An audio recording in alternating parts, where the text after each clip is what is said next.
have had nothing but negative to say about me, I'm going to pray for you. I'm going to pray for you. And then when it comes to Michael Henderson trying to slander me and all this other extra stuff, first of all, let's address that real quick. Michael, stop. You and I have been broken up since 2010.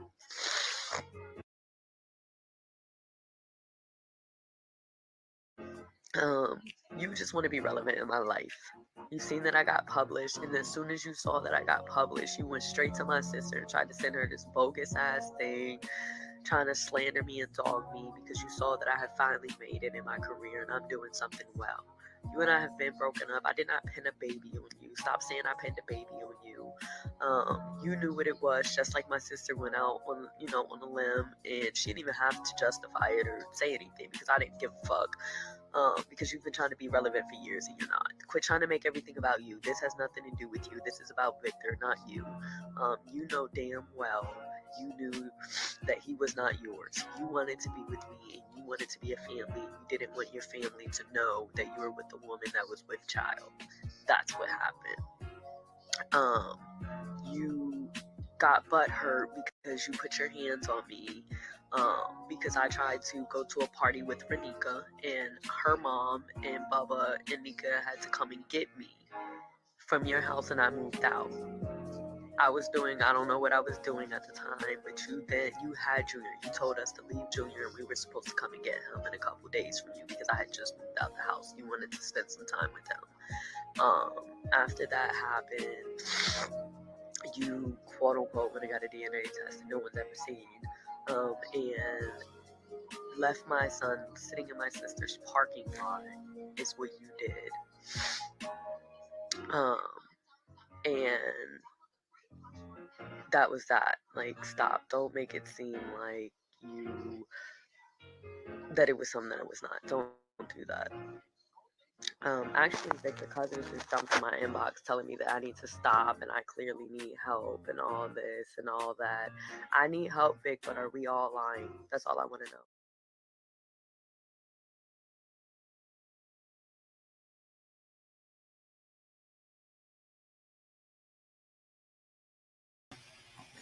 What's up, loungers? I hope everybody is doing as great as I am on this beautiful Sunday.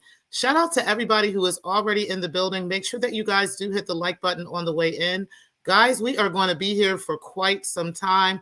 We are actually going to make this a part 5 and a part 6 of the Vixen Chronicles, okay? Because we can actually break down all of the stuff that we're going to talk about today in a 2-part series. And there may be a 7 that I might just add to it either today or another time this week, okay? But either way, we are going to go over some things in our past with Breaking the Culture from other sectors. And we are also going to talk about some things in our sector that kind of coincide to exactly what we're experiencing today with this Vixen demonic whore, okay? So we're going to get into all of this stuff today because, and shout out to Breaking. I know you're in the building. I know you're in the clouds, okay? And what I'm going to tell you is this. What we do over here at the lounge, which I suggest you go back and look at the Vixen Chronicles that have already been released, okay? What we do at the lounge is we present evidence with actual facts. We don't come online and waste the time of the people just talking shit about people and just saying stuff and making up lies and throwing their kids' names out with lies and all this other stuff. What we do is we present evidence and we present facts, okay? So there are multiple cases that are on you, okay? And we have case numbers and all these things. And we're going to talk about those things today. Shout out to, and I'm going to give a couple of special shout outs in just a moment. But I also want to acknowledge you guys that are in the chat and acknowledge my moderators. So let me go ahead and do that first. But before I do that, I just wanted to set the tone for Breaking. I no longer have the anger that I had before, okay? I had a real high level of anger when I went through this before. And the reason is because I felt like my reputation was on the line. I felt like I was being lied on. And I felt like, I had to fight back. On top of that, the way that you disrespected my children was just absolutely horrendous. And I wasn't tolerating it.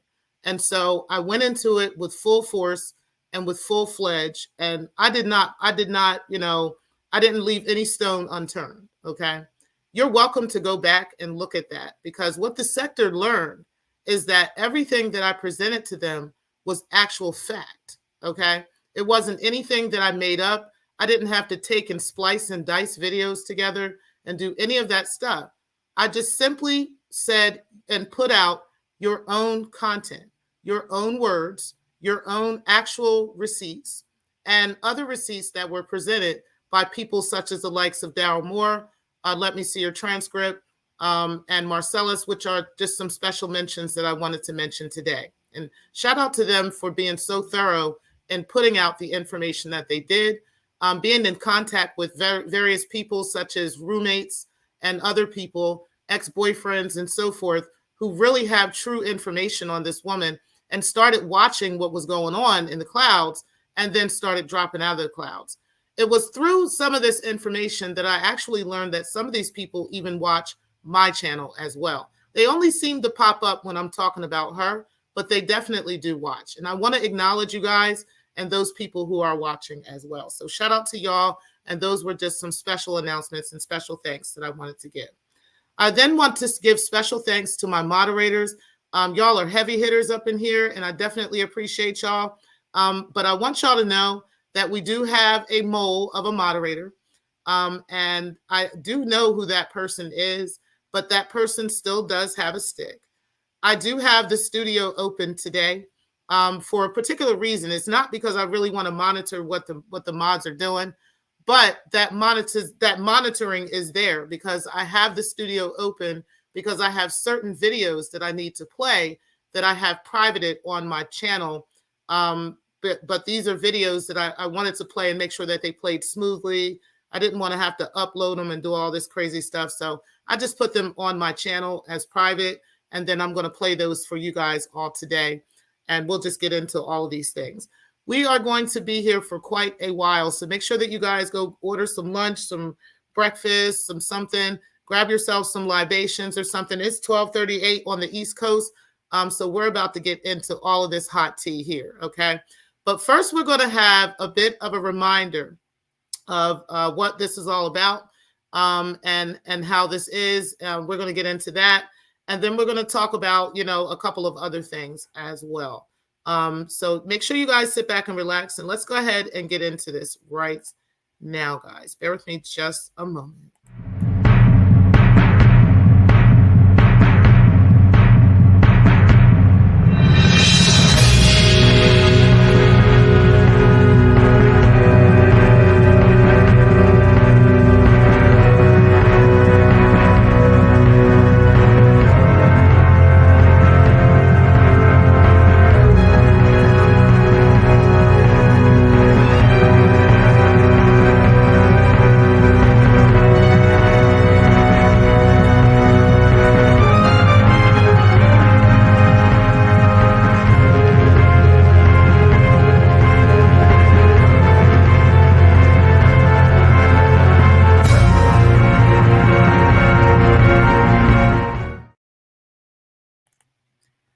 Vici, I definitely appreciate you for being in the building. One of my longest standing members. Definitely appreciate you. You are on 19 whole months.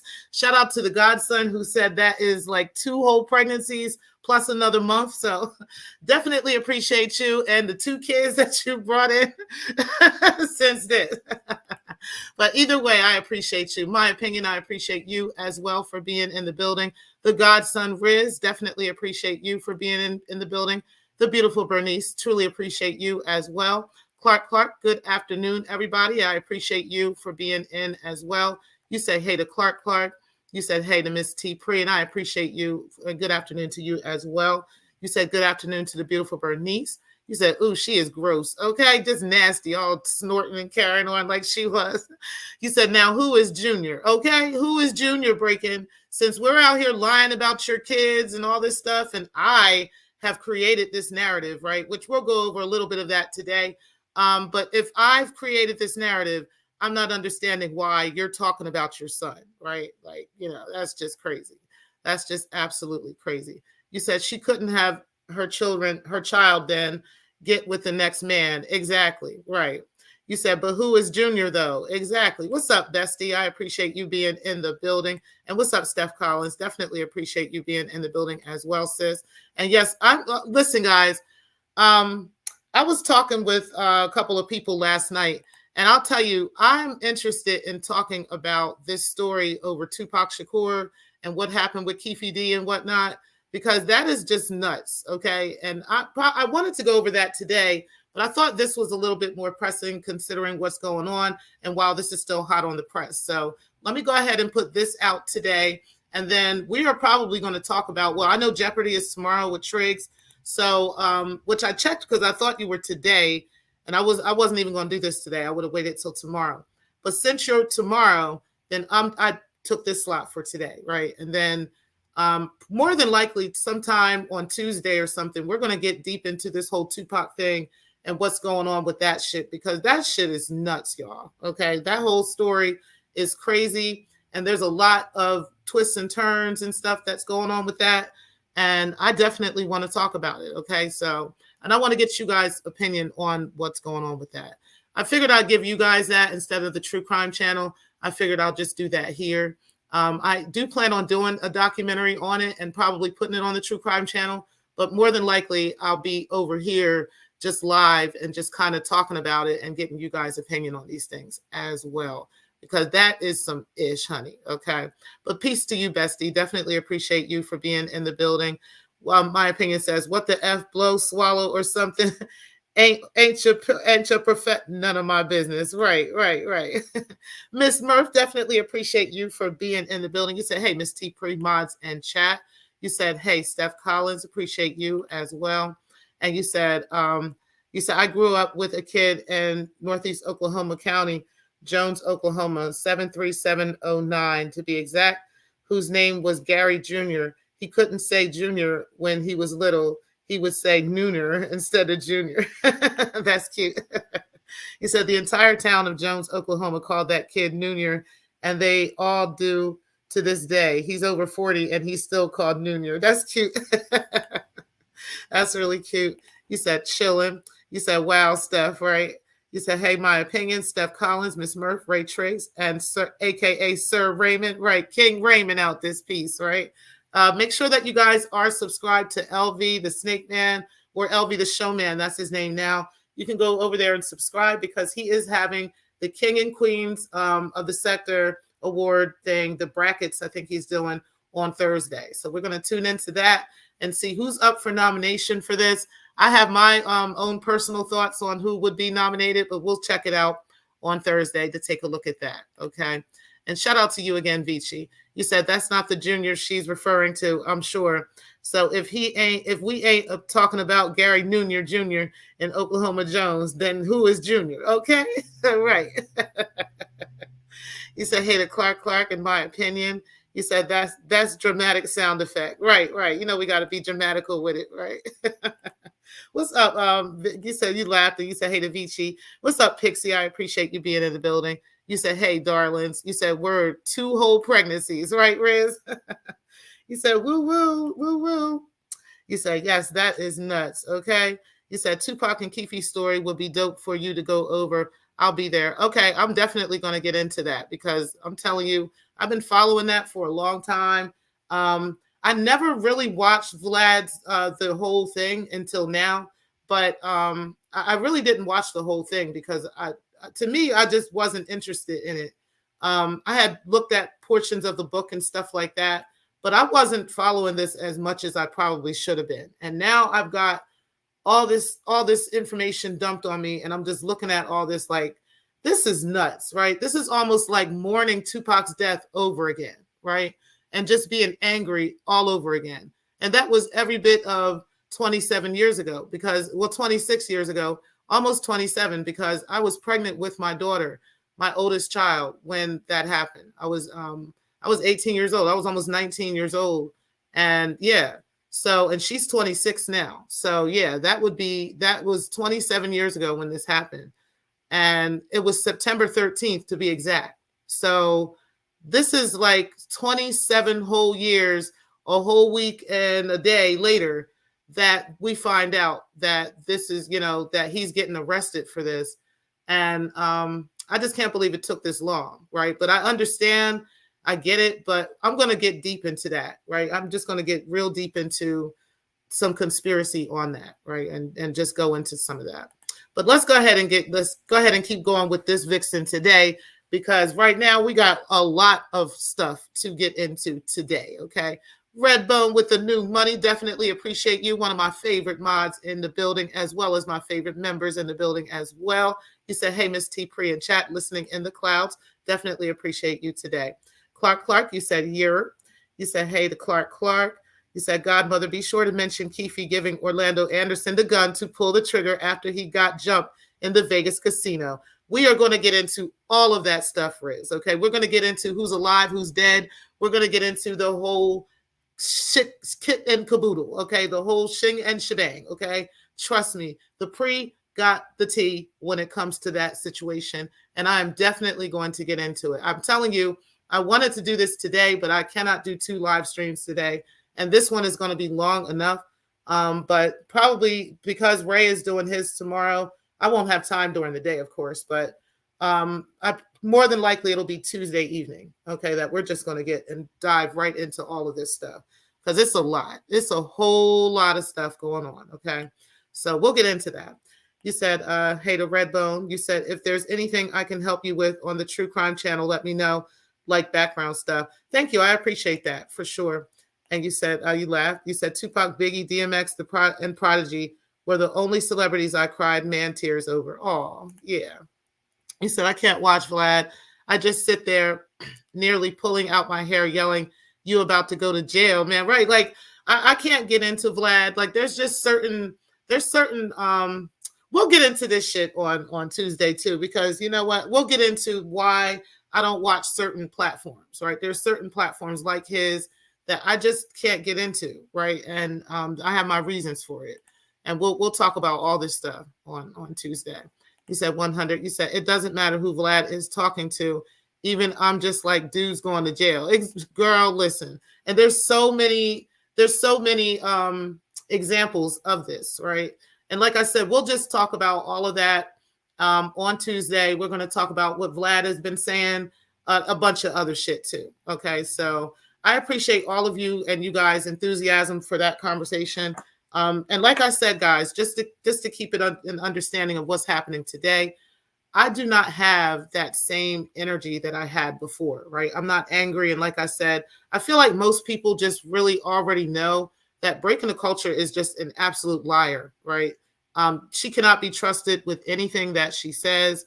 There's just ultimately, it's just, this girl just does not tell the truth when it comes to pretty much anything going on in her life, down to her own children, down to anything else going on with her life. So I feel like I no longer have to go through the whole nigga-splaining and going through the whole thing of trying to expose her the way that I really want to, right? And the way that I really can. We're going to expose a little bit more stuff today. And we're going to talk about some things today and kind of go over coincide those things with what we experience in our sector with this girl. But as far as like, being on demon time and just on that bullshit, I'm not feeling that, right? Because I've moved on and I wish she would just move on as well. But I know she won't, right? I know she can't help herself. So it's fine. We'll just keep going, right? And we'll just keep dropping tea and keep talking about it because she gives us a reason to. But we'll drop tea that actually coincides with what we're actually experiencing with her. Okay, so such as record gates and different things like that, and other things that she has done, splicing and dicing videos and splicing and dicing recordings and different things like that to tear people down and to attempt to get people's jobs lost and different things like that. We're going to learn that something like this has actually happened to her as well, and for the reasons of these things. And we're going to talk about a lot of other things that's going on with Breaking the Culture. Okay. So you guys, like I said, y'all want to sit back and relax because we're going to be at this for a while. But before we get into that, I do want to play a video and it's called Why Stupid People Think They Are Smart. Okay. And it really coincides with Breaking the Culture and her bullshit and the type of dumb shit that she be on. okay, and just how stupid she be. So I wanted to play this, just kind of keep it light bantered first, before we get into, what's the heaviness of the show. Because there is quite a bit of heaviness in this show as well, okay? But before I even get into that, because I want to talk about one more thing that is pretty disturbing, okay? And I want to say this, to preference this for the show as well. Sexual abuse is never funny, okay? I have even partaken in talking shit about abuse and different things like that, but it's not something that we should be doing. And I'll be honest with that, right? And I want to apologize for my part in doing that, because that's something that should never be done. Now, I will say this. No child can ever be responsible for what has ever happened to them, okay? That is not ever a thing that any child should ever experience, and any child should ever have to explain, and any child should ever have to process, okay? I kind of thank God that what happened to me did not happen for an extended period of time, and that it may have happened 2 or 3 times, right? Maybe twice. I can't really say, because I was only 2 or 3 years old at the time. And once the memory of it came back to me, I had to do extensive work on those memories, right? I had to go through a lot of counseling. I had to deal with a lot of things. And I'm at a different place in life, So one of the things that I learned during that process was forgiveness, okay? And I want to put this out here for people who have experienced the same type of trauma or any type of childhood trauma, okay? One of the things that I had to go through and learn was forgiveness. So before the person who did this to me passed away, I was able to forgive that person well before they passed away, like years before they had passed away. I was angry with that person for a long time. It took me a very long time to get over some things. And to this day, I still have some moments about this person that I don't like. But forgiveness, I learned, is not for them. Forgiveness is for yourself. That is how you're able to move forward. That's part of the battle. That's part of the journey, is forgiving a person who has harmed you or has wronged you, right? Because that's pretty much the only way that you'll be able to actually move forward from it. If you stay in a place of anger, in a place of resentment, in a place of get back, you can never, ever move forward with that. And that type of energy actually affects the other people that are around you, the people that need you, the people that love you, and the people that support you, right? So instead of wasting your energy in being angry at somebody over something you cannot control and something you cannot change, the only thing you can do is move on. Understand what they did wrong. Get it, right?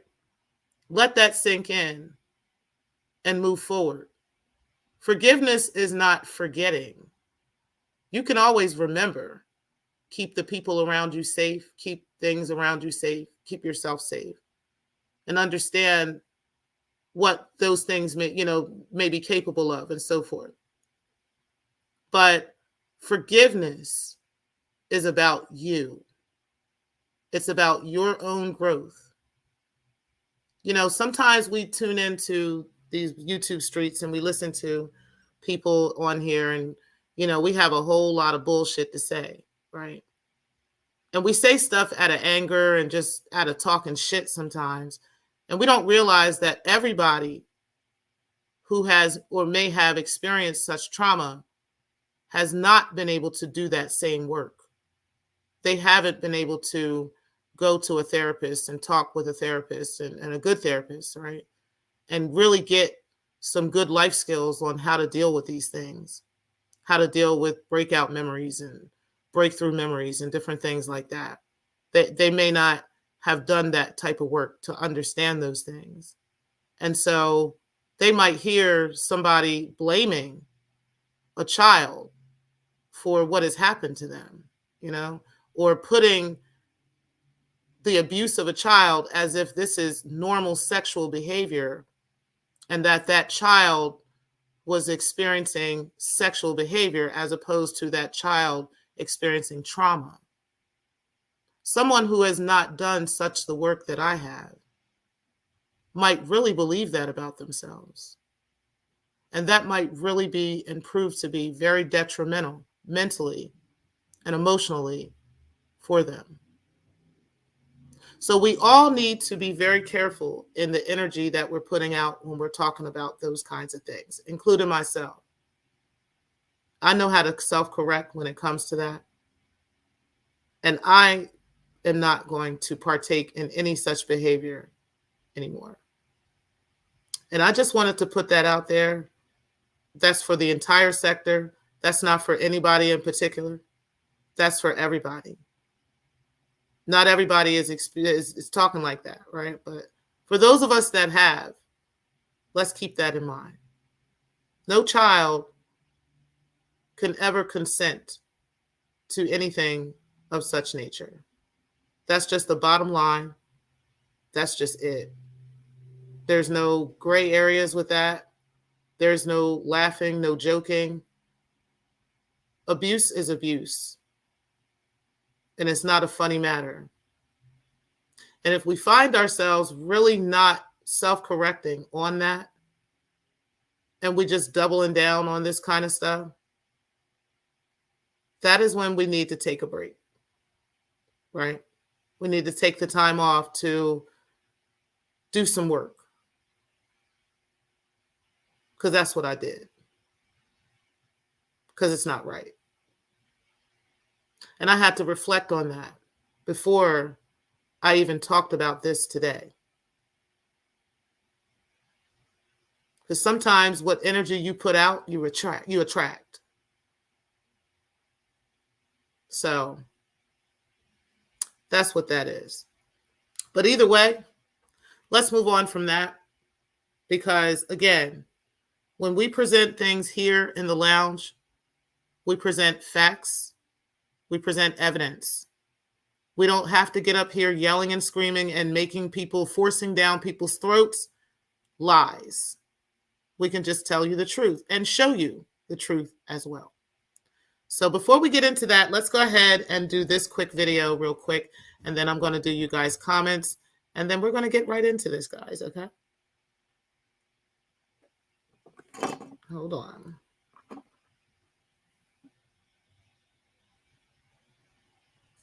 Most people have no clue that in 2023, the best way to make money on Amazon is not with physical. All right, let's go.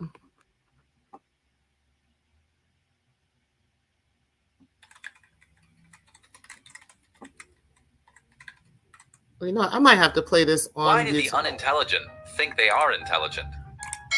In 1995 in the United States, a man named MacArthur decided to rob a bank in broad daylight without wearing any kind of mask. Once the theft was completed, our hero decided to do the same in another bank soon after, in both cases smiling at the surveillance cameras before leaving. The man was then arrested the same evening after being identified by the police in the recordings of bank cameras. At the time of his arrest, a very surprised MacArthur asked the officers how they had recognized him, as he had covered his face with lemon juice. According to MacArthur, the lemon juice would have made him invisible to cameras and was genuinely surprised when he discovered that it did not. His belief was founded on having incorrectly interpreted the chemical properties of lemon juice on invisible ink.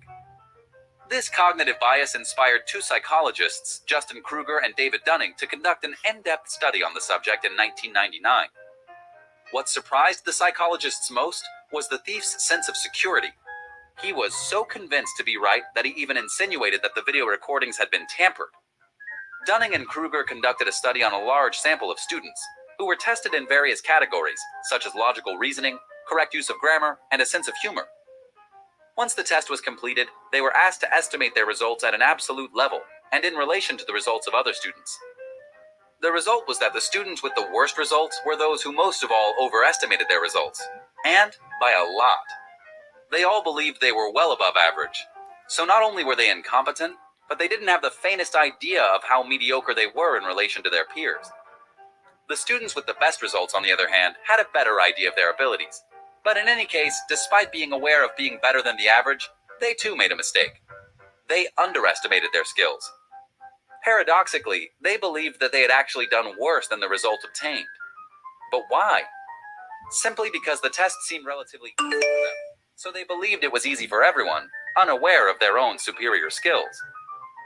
Today, the Dunning-Kruger effect is known all over the world.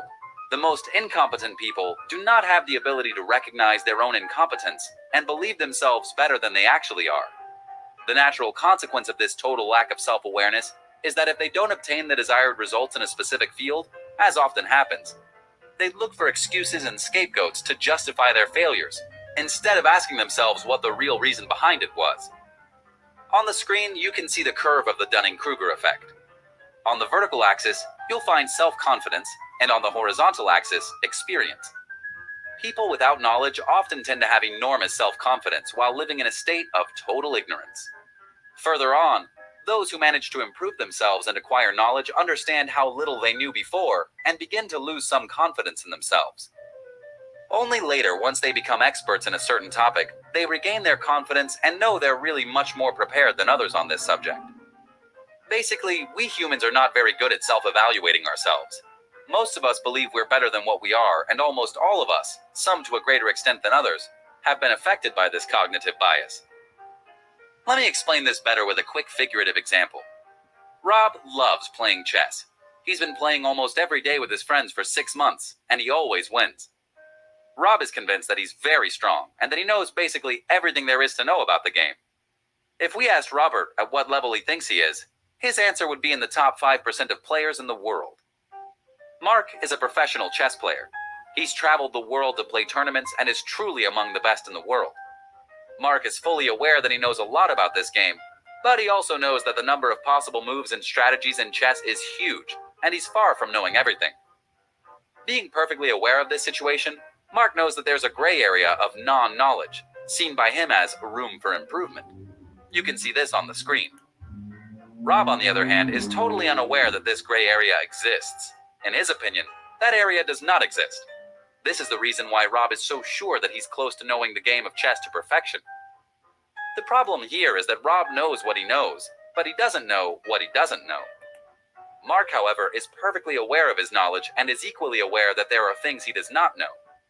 The mistake that many people in Mark's situation make is to assume that others know what he knows, when this is just not the case. Often, this happens because less prepared individuals show so much confidence in themselves that it's easy to be misled. This is why people like Mark often tend to underestimate themselves in relation to others. Dunning and Kruger also noted that the most incompetent people tend to totally reject any form of criticism and have no interest in improving themselves. This is the reason why many people live their entire existence in mediocrity. A famous quote by Charles Darwin says, "Ignorance more frequently begets confidence than does knowledge." It is those who know little, not those who know much, who so positively assert that this or that problem will never be solved by science. We can close by saying that having self-confidence is important, but even more important is being self-conscious and understanding what we're really good at and what we're not. Only this way can we make the right changes and take the appropriate actions to improve ourselves. Do you recognize any? All right, y'all. So I just wanted to go over that real quick in correlation to what's happening with breaking the culture, because oftentimes that's kind of what I see in her, is her just inability to see where she went wrong in a situation, right? Where she just seems like she never does anything wrong. Everybody else is always wrong. And it's only, her that's always correcting every single thing that she decides, right? So even if you present evidence proving that, she's wrong, she'll still continue to go with the narrative, and continue and just yell it down your throat and say it 300,000 times and hopes that you'll believe her, right? And that's just kind of where we're at with her. So I don't really wish to go and engage back and forth with this bitch. You know what I'm saying? Like I said, I might jump up on the panel and talk shit to her real quick or do something like that. But I really do not have nearly as much energy towards this as I had before. Right. So there's no reason for me to be angry about anything. especially when the stuff that she's saying is just not true. And like I said, I think you guys know at this point that this bitch be lying. Okay, so that's just what it is. Either way, let's go ahead and get right into the comments. And then I'm going to start off with some of these video clips that we're going to be looking at today in regards to breaking the culture and how these things actually coincide with what we're dealing with here in the sector today. So this is going to be a stop and comment kind of video. Okay. You said, I don't trust the Ruskies by default. Sorry. Right. You said, Steph Collins. I agree. I don't watch that show either. You said, Vichy. That sounds what French, right? Wasn't there a notable French town named Vichy? You said, Vichy, I'm just playing with you. And you said, Steph Collins, maybe they know they are going to go to jail, and that is their way to get out of their story. Mm-hmm. You said, Steph Collins, exactly. I was thinking of random words to be my name, and the first thing that came to mind was Vanny, Vidi, Vici, and that's how Vici was born. Oh, okay. That's interesting to know. You said, Clark, I hope no lawyer was involved. You said, Steph Collins, just my thoughts. They share the information too easily. I would hope lawyers are involved as well. But since we never see any of that, I just wonder. Right. We'll see what happens with that. I'm telling you, we're going to talk about this stuff on Tuesday. You said, yes, Miss T. Pre, move on. Exactly. We're just moving on from that.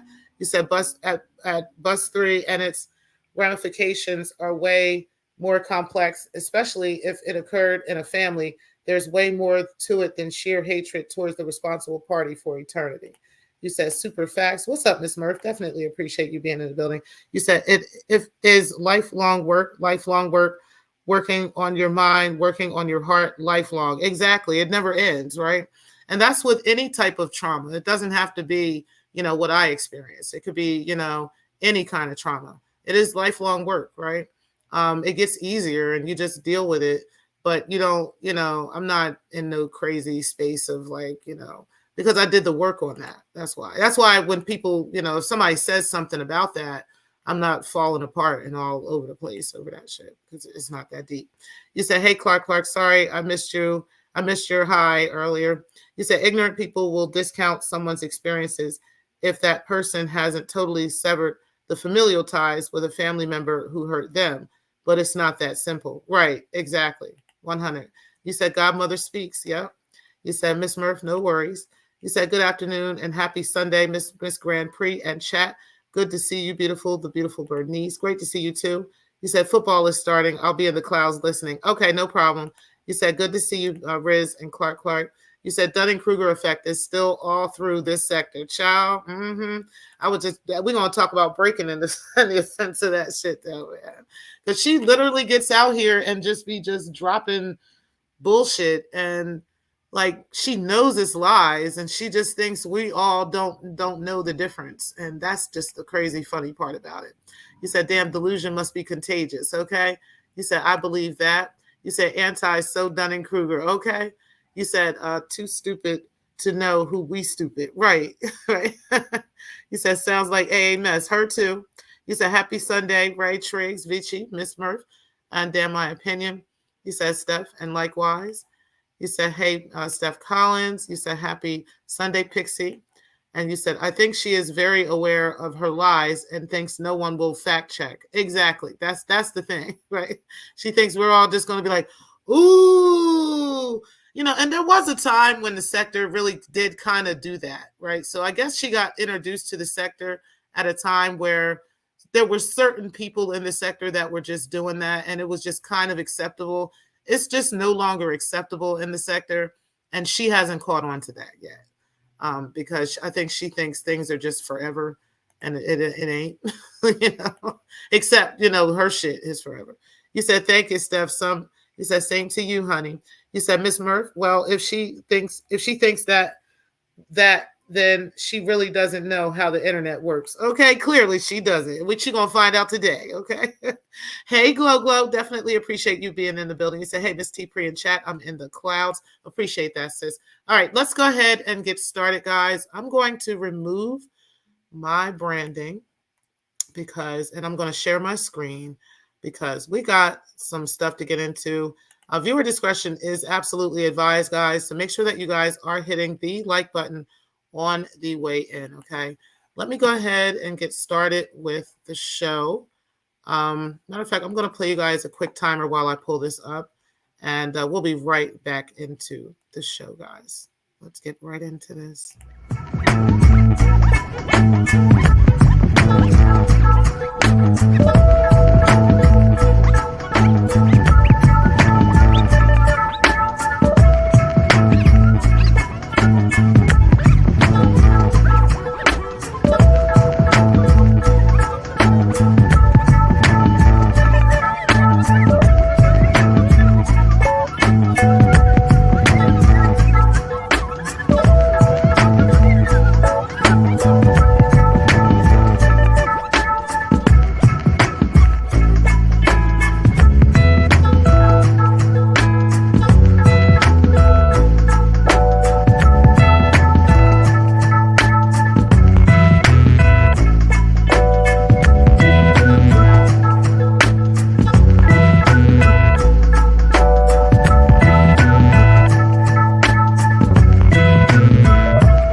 All right, guys. So we are doing this under fair use. This video is in regards to breaking the culture and Victor Cousins. Okay. And what she had done was she had presented like 49 photos, right? It was like 50 photos, right? Of her allegedly inside Victor Cousins' house. Okay. She kept claiming after everybody was like debunking her lies and saying she's lying about Victor Cousins, and she was trying to get ahead of this whole game because she had been on this campaign to destroy this man, kind of like she's been doing with Carrie Ann, like she's been trying to do with me and other people in the sector, Dee Durrell, Nikki, everybody else, Ray Triggs, everybody else. She did the same exact stuff. It's a pattern of her doing these things. And what she did was she tried to say it was like 50 photos, okay, that had belonged to her, and these were all proof that she had been hanging out in Victor Cousins' house with him. So we're going to start off with this video first. We haven't looked at this one yet, so let's go ahead and take a look at this right now. Pray for Larry. Daryl's going to kill Larry. That's what y'all was saying. And look what you did. Tuesday. Look at what you did. In a drug. Now, keep in mind, the thoughts of Daryl Moore are in regards to everybody that may be mentioned in these videos are not necessarily the thoughts of myself, Black Lounge Divine, Black Lounge Productions, Black Lounge Entertainment, Miss T. Pre, or Tanisha Price, okay? I just wanted to make that clear and give that disclaimer before we continue. Let me see if I have any other disclaimers I have to get out. Oh, no, I think I'm good with that. Okay, so let's go ahead and keep going here. Induced rage. You attacked that man. You hit him repeatedly. You assaulted him. When he called for a ride to get away from you, you blocked his path so he couldn't get out of your house. I'll take it back, not your house, your godmama's house, because you don't own that house. Because you took out a second mortgage on that house to fund your friend, one of your little sweetie pies, rap career. He took the money and ran. You ain't seen him since. So the bank got their house back. She went and got it and told you could stay in it as long as you agreed to pay her back. Now, I don't know how you're going to pay her back. That's why you got them two dudes living with you, because you can't afford the living expenses. This is about CTV. I don't have anything to do with this part of the video. Mm-hmm. He told it all. We're getting right to Andre Garrison now.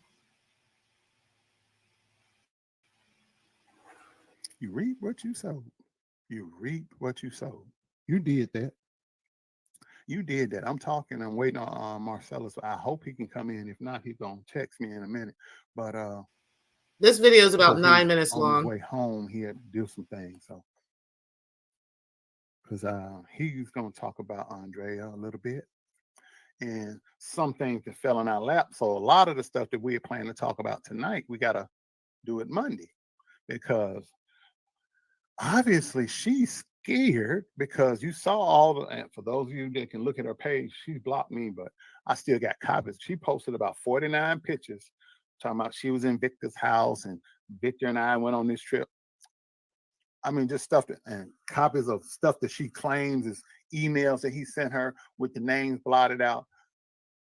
But, you know, nobody believes you because you've been arrested for forging and counterfeit, writing bad checks, and you have outstanding warrants in Ohio where I live, so you can't even come to Ohio. So let's just keep this all in mind in dealing with what's going on with Carrie Ann's job. Okay, what is happening with stuff that has been sliced and diced and put together for this quote unquote investigation for her to try to get Carrie Ann fired. Okay, she has most definitely, and let's also speak on what things have happened in the past with all of us, right? She has been and actually has charges for forgery and for check fraud and various things. Okay, so I want you guys to keep in mind the level of fraudulency that this chick is on. Okay, I mean, we know that all lines up with AFWs and how they love these frauds, right? Even though they claim to be fighting fraud, but they all turn out to be the biggest frauds, right? But yes, this is exactly the kind of stuff that Breaking the Culture is actually into. Okay, so let's go ahead and keep going. We have a track record of committing those kind of crimes. So nothing you put out as far as emails, texts, or anything is believable because we know you cut and paste and Photoshop stuff, and you do a crappy job of, by the way. A very crappy job. But that's how long she's been doing that. It's like this video is about 3 years old. I want to say it may be 3 or 4 years old. I don't remember. But it's pretty old at this point. So, and this was stuff she was doing over there in this sector. This also was her involved in the beef sector as well, because she was going over to Tracy's account. She was going over to Tracy's page and posting in there. We'll get into that at another time. But she was over there in Tracy's page talking shit about Daryl and about this whole situation with Victor Cousins and whatnot. And yes, honey, yes, it was a whole big thing over there in the beef sector as well with Breaking the Culture. So Breaking doesn't know how deep we can go into her shit, into these various sectors. This is why she keeps coming back here, because nobody fucks with her anywhere else. Okay, so let's go ahead and keep going, guys. You claim in your text, you said I was stalking you. You tell people now. 3 weeks ago, you was on a video with me and April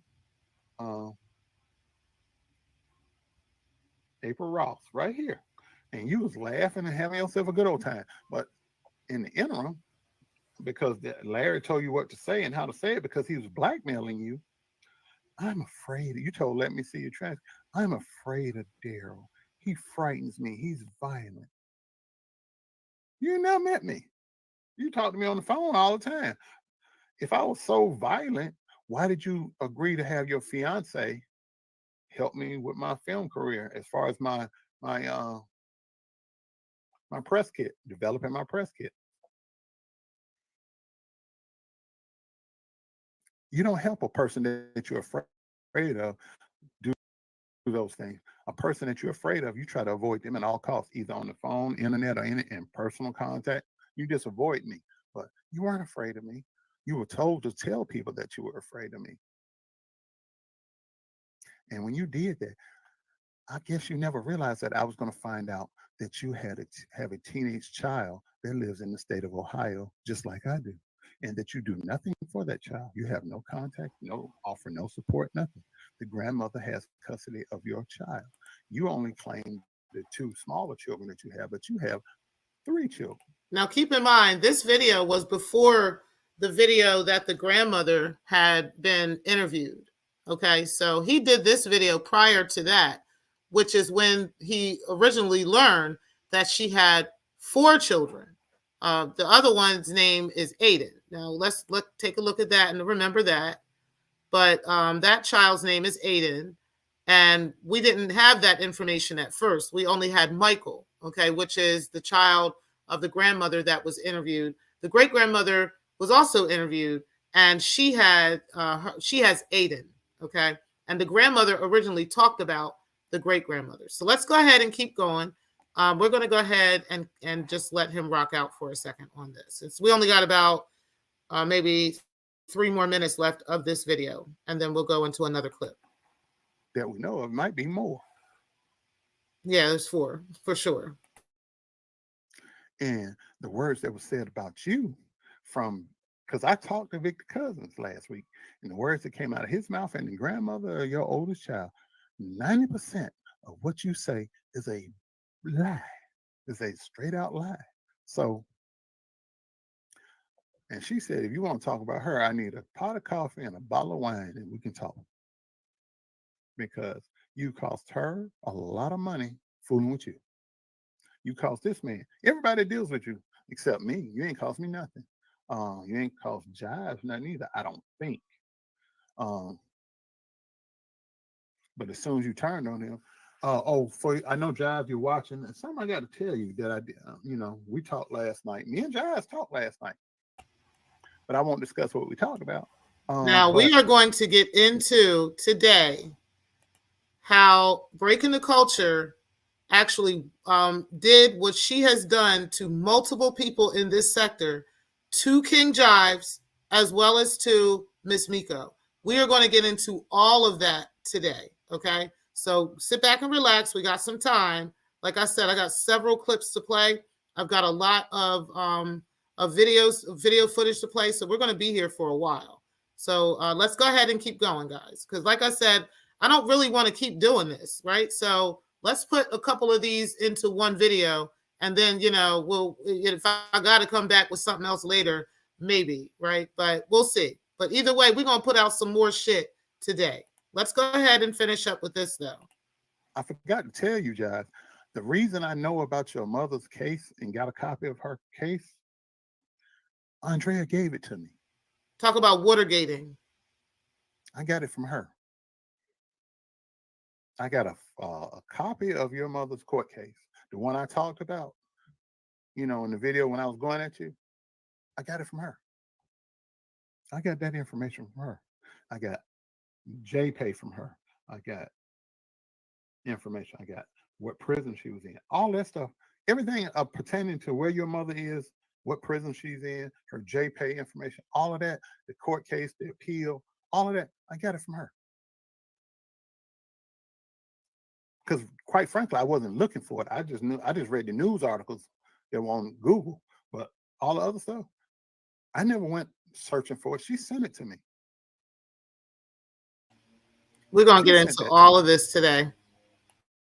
And then when Larry had all of y'all come on one-on-one talking on his show,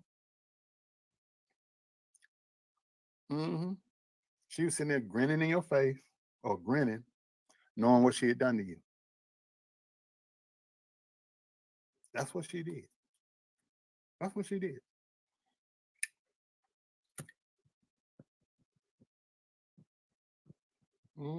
Everything that we looked at as pertaining to your mother, Andrea Garrison supplied it. Every link, every document, everything. Now, the reason why she did that, all of it. The reason why she did that, guys, is because Jives and Miko were no longer buying her story about Victor Cousins, okay? Because they weren't allowing her to just say whatever she wanted without receipts. The same way she's always over here saying whatever she wants without receipts. She's been doing that shit over there as well. And she's been doing this shit with major stories, like crazy stories, trying to destroy people's lives the same fucking way, okay? So I want you guys to hear her history of doing this and how this coincides with what we are experiencing right here in our sector today. Let's go ahead and keep going now.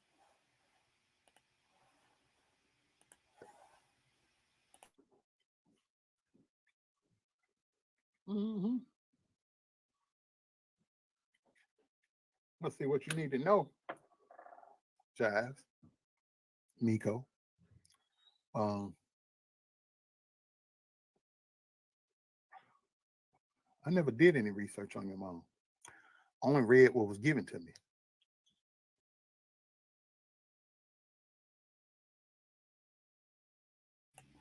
All right, guys. So let me go ahead and close this out real quick.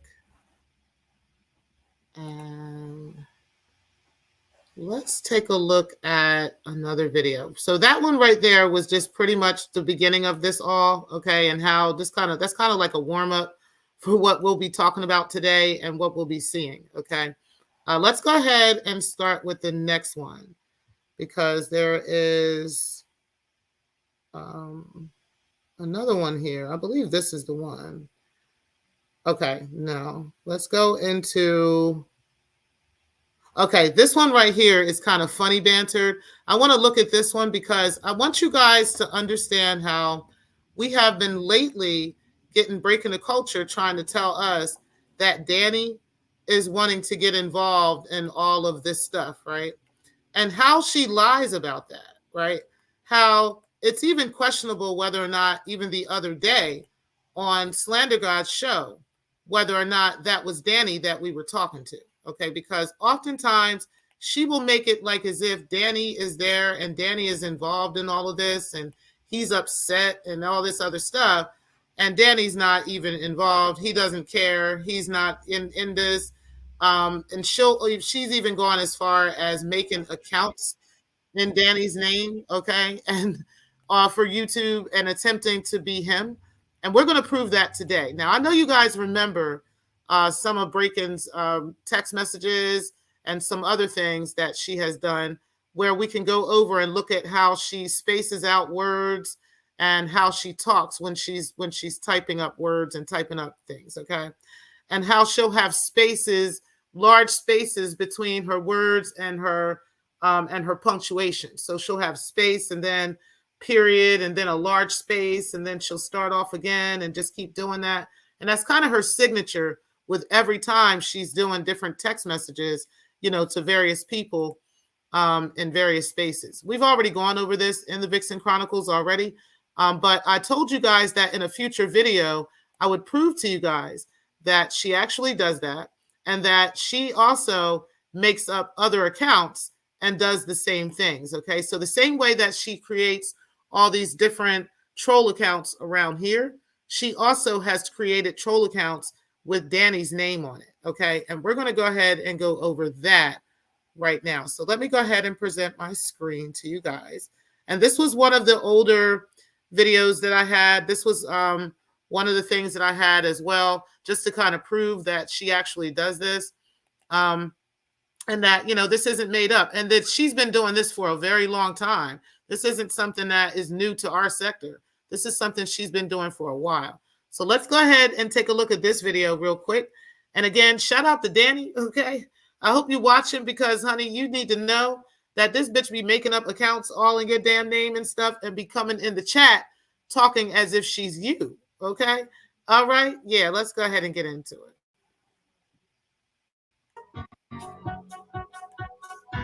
Again, fair use.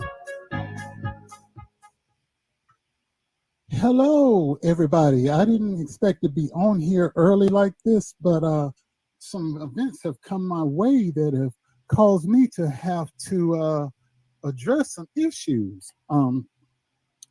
As you know, earlier today, I had a premiere on my YouTube channel. It was a 10-minute snippet, and in the comment section, Daniel Stark, who is the fiance of Andrea Garrison, entered the comments and offered to challenge me to a one-on-one debate about his fiance Andrea Garrison. And of course I accepted, and I want to show you the evidence. You know how I deal with evidence. Please click like and share. Hey, this just happened. So this is hot off the presses. I've already posted about my live that I was scheduled to do tonight at 8 o'clock. And it was going to be Andrea, episode 8. And tomorrow night is going to be a special bonus where Danny and I were going one-on-one. He challenged me, as you saw, and there it is. And I accepted. He said, hey, since you want to talk about me, why don't you have me on your show? This is Daniel, Andrea's fiance. I will be your guest.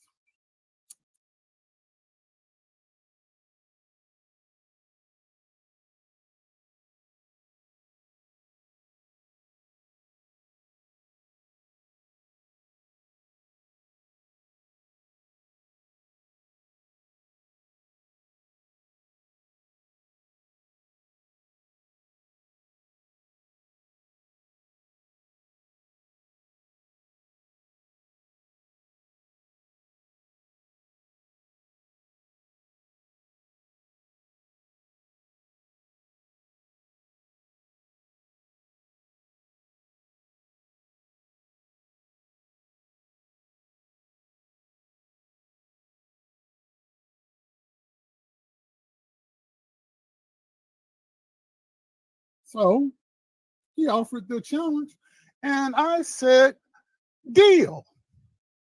Send me your number and we can set it up. I'm open tonight, but we need to talk first. There are ground rules. And I have since emailed him the ground rules.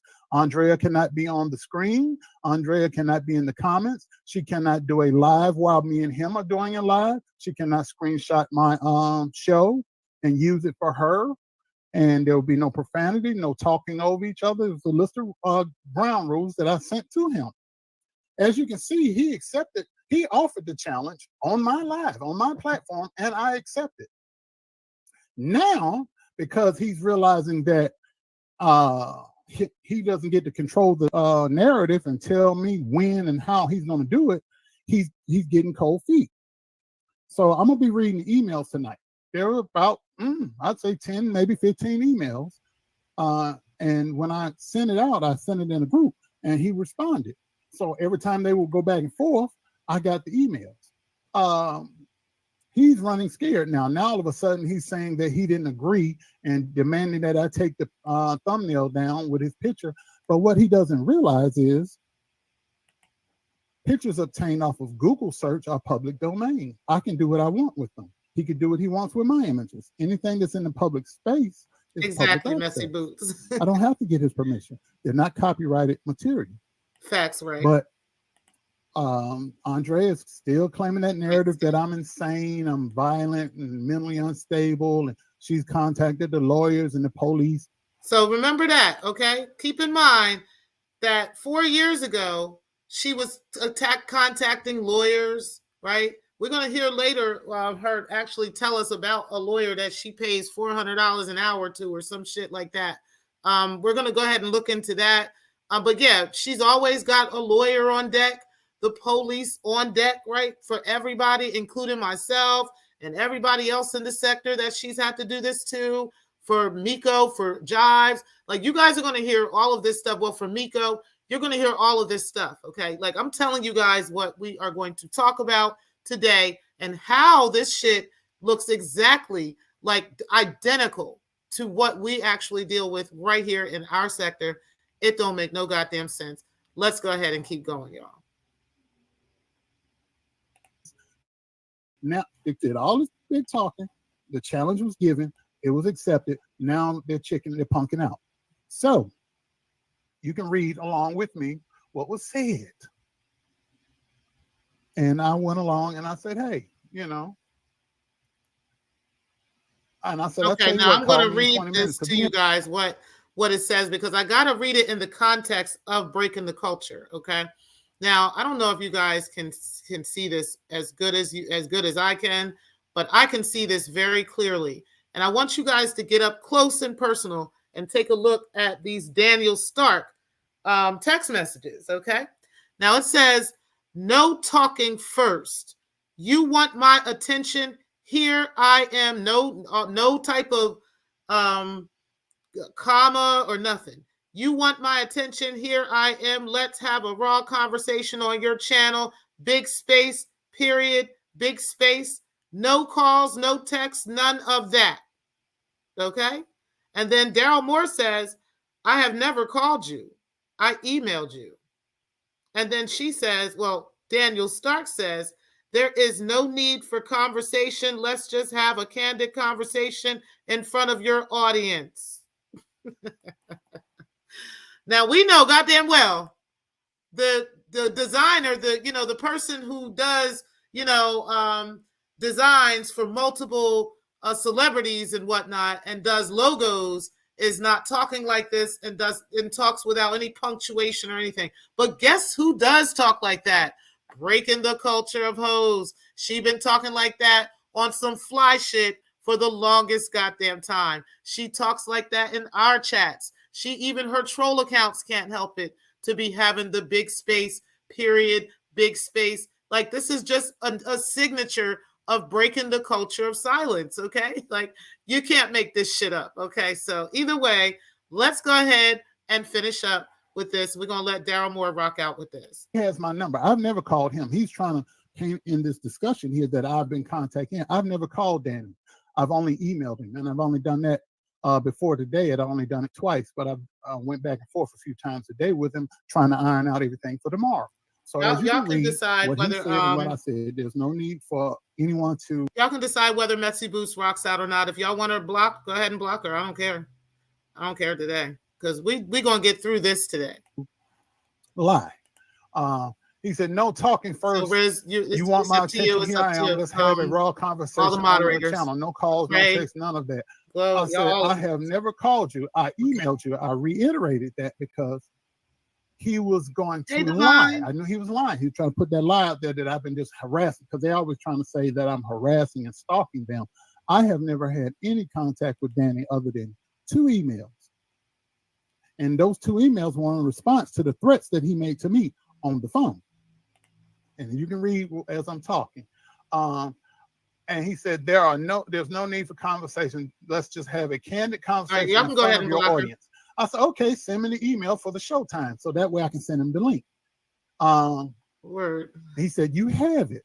And I said, I don't have his phone number, which I don't. I have his email.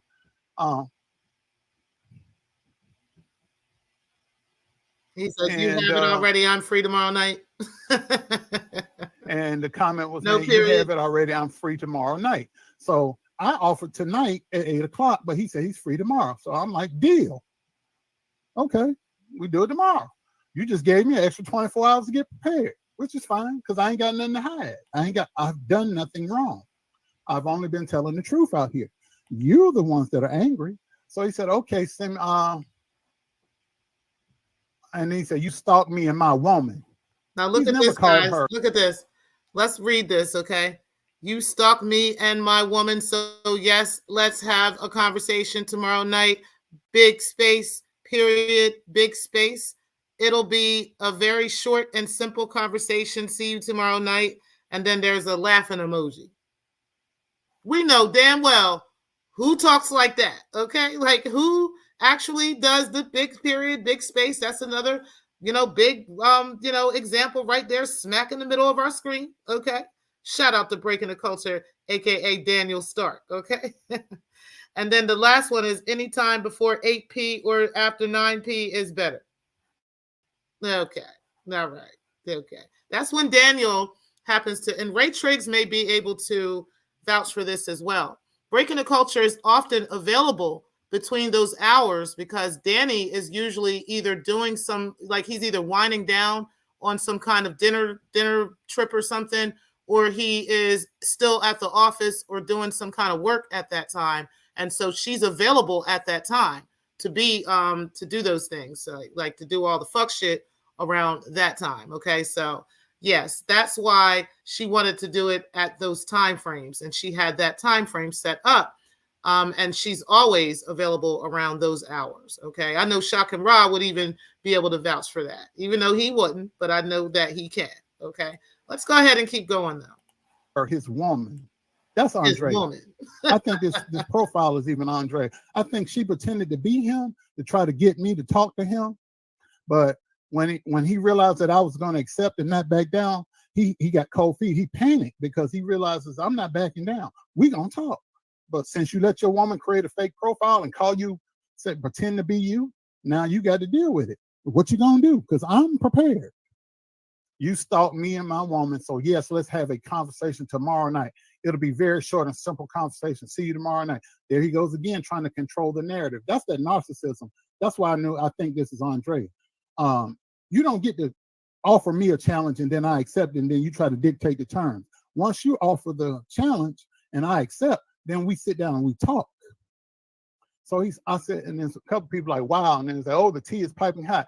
And then you try to tell me when. Yeah, that was our time too. Even when we did our Zoom meetings and stuff like that. You gonna tell me when you gonna come on my platform. When we did our Zoom meetings and stuff like that, those were the times between 8 and 9 or something like that. I may even have some emails that can prove that because we would set up their times between those times to have these conversations and to talk about the podcast and stuff like that. Those were the hours. So yeah, those are her hours, honey. So I have to be at your beck and call. It don't work that way. If you issue the challenge, I tell you when to be here. Anytime before 8 or after 9 p.m. is better. No, I'm not on your schedule. You're on mine. You challenged me. You're on my schedule. This is my channel, my platform. These are my 2 YouTube channels and my Facebook. So you said you offered the challenge. I accepted. You're willing to come over here. Well, and I laid the ground rules out as to what was going to happen. So you either dance to the music or you get gone, period. You don't tell me what to do on my platform. Now you in your emails talking about, well, I have a meeting from 8 to 9. You knew that when you offered the challenge. No, brother. If you want to talk about your woman, we're going to talk. So people got in your grill a little bit over here, bye-bye, Daryl, and then you call him a stalker. So people like, stalker? Because they know that's a lie. Now, hold on. Let's read this, right? He says, you stalk me and my woman, so let's have a conversation tomorrow. Oh, I think I read that one already. Okay, I read that. Stalking, harassing, defaming, slandering, all that stuff, mentally unstable, violent, all that stuff you've been trying to paint me as, because in your eyes, if you can put those narratives out there about me, it will discredit my message. But it's backfired because everybody knows you're lying. I said, no, you don't tell me when to set up shop 8 p.m. on my channel. And that's what I said to you. And I said, show typo. I said, nobody stalked you. And then you said, well, then stop contacting me. I haven't contacted you. You came into my chat. Now, hold on. Let's read that. Well, then stop contacting me. Big space, period, big space. It's simple. I can do before 8 p.m. or after 9 p.m. Because before 8 p.m., Danny is at the office. After 9 p.m., Danny is out winding down. So between that hour is when she can be available, because he's like, not around. Okay. Like he's doing something like in those hours before 8 p.m. or after 9. And offered the challenge. I haven't contacted you. You've contacted me. I've only responded to you. It's simple. And then Daniel says again at the bottom, it says, yes, when someone says leave them alone and stop contacting them and you do not stop, that's stalking. Big space, period. Yes, that's her. PM or after 9. Okay. Yes, when someone says leave them alone and stop contacting them and you do not stop, that's stalking. Okay, well, what about if I told Andre to stop contacting me? Your woman tried to set me up on a murder charge. I've told her to stop contacting me. She's been out here filing bogus police reports. I know it's a lie because she can't go inside of a police department. She has 2 arrest warrants. They'll put her in jail. She claims she got a lawyer. She has pot no window. All the money she's claiming is your money. She's claiming she's saying our lawyer in the email, like it's our lawyer, yours and hers. It's your lawyer because she has no money. Then she's saying he's harassing us and our children. They're not your children. They're her children. You feed them because you're her meal ticket right now. She has no job. She can't talk to me allegedly because I have stalked her and her family the same way.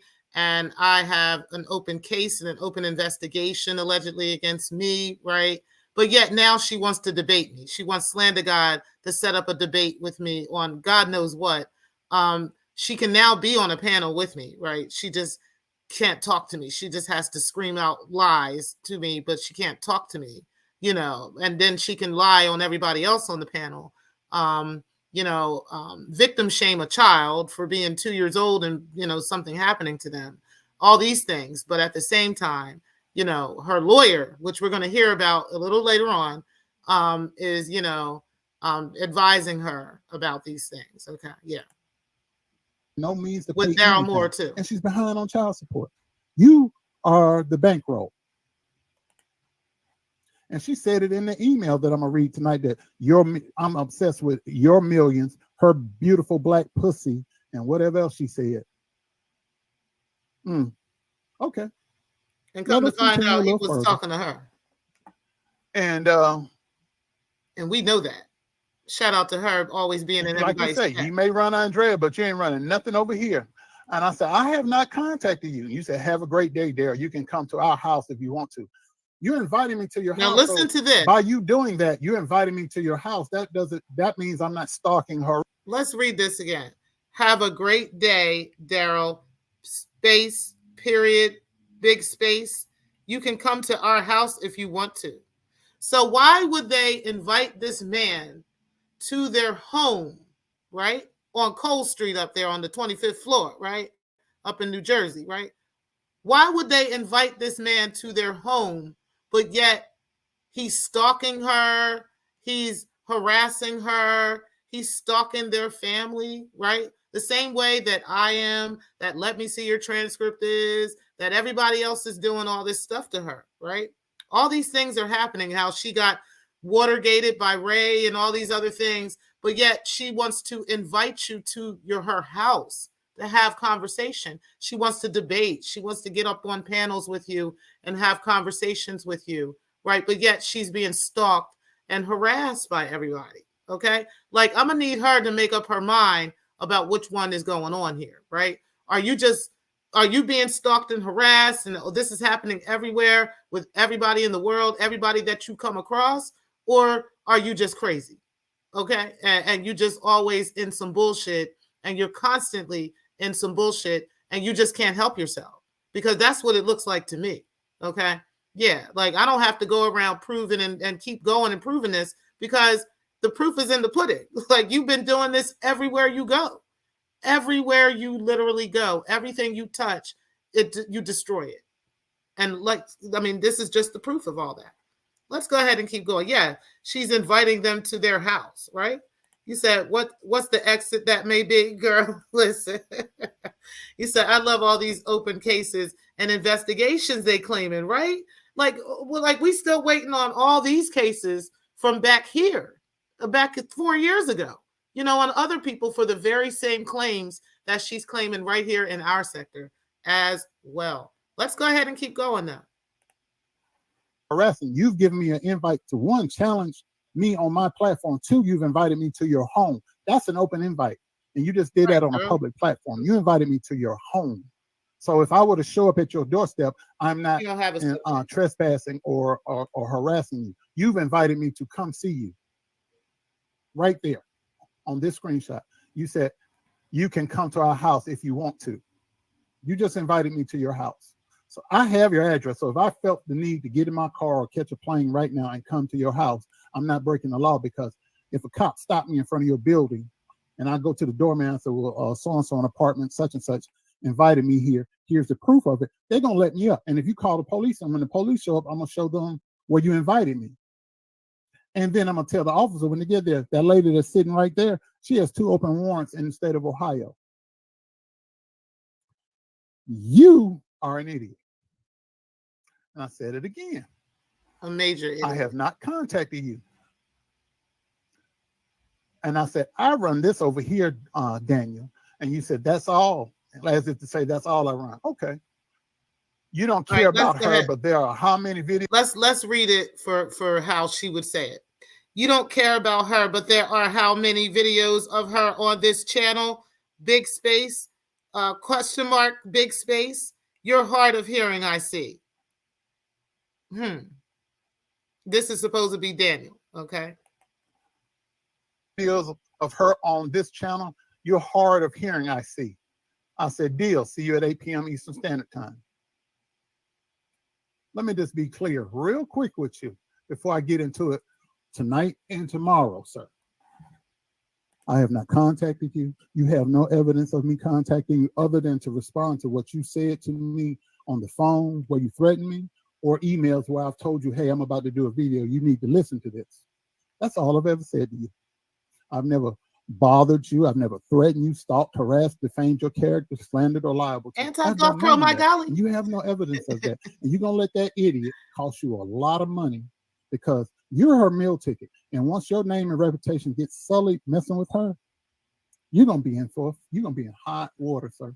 Okay, so I think we got enough of that video, and y'all kind of got the gist of that. Okay, so ultimately speaking, this is why anybody would believe that breaking the culture is always making up troll accounts, creating different troll accounts, and doing that even as she still does to this day, because this is what she was doing even back then, okay? She just cannot help herself with this kind of stuff.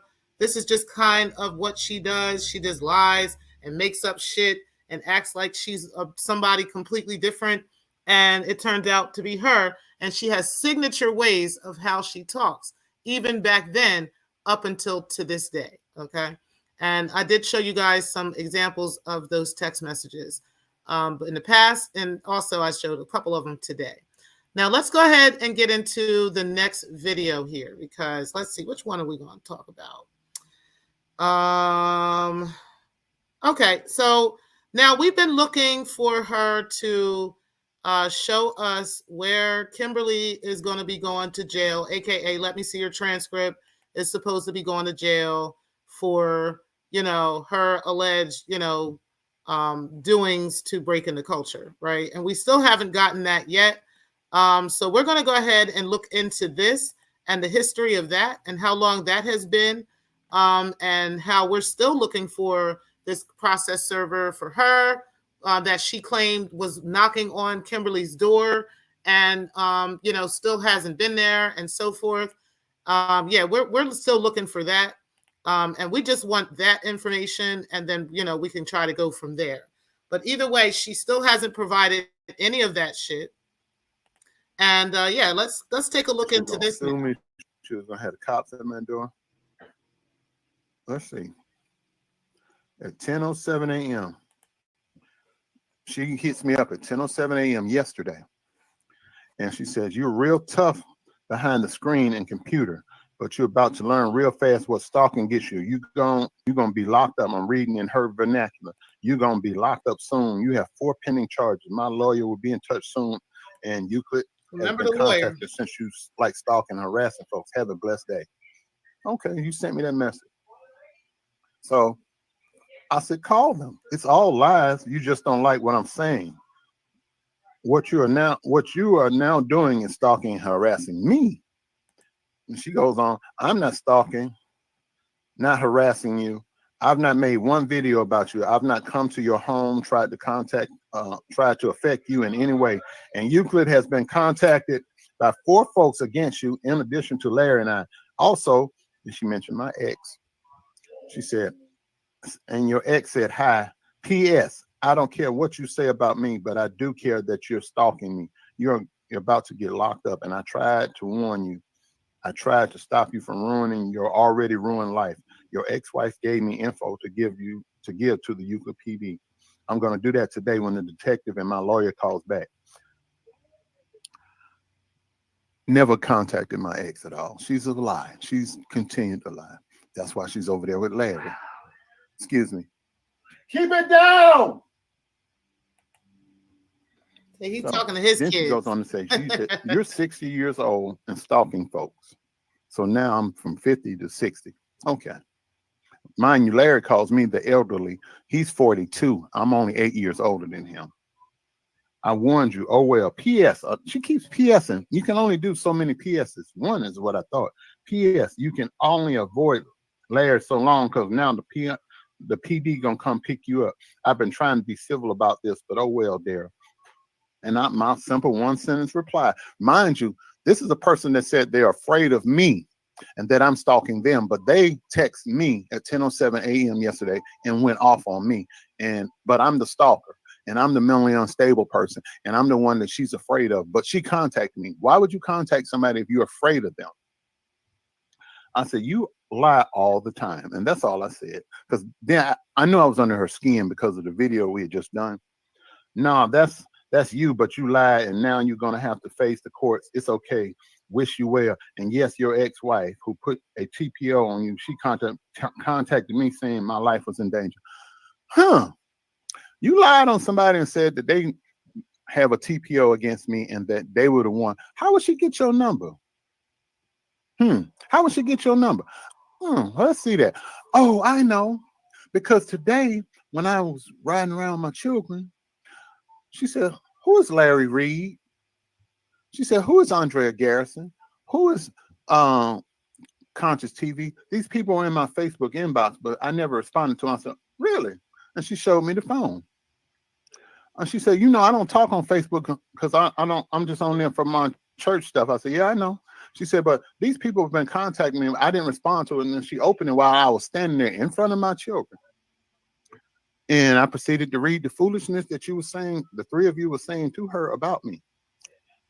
Because I know how you got in contact with her, because Miko had posted a picture all over YouTube. So y'all got together and huddled your heads together and you started researching. So the lie that you've been telling, you can stop now.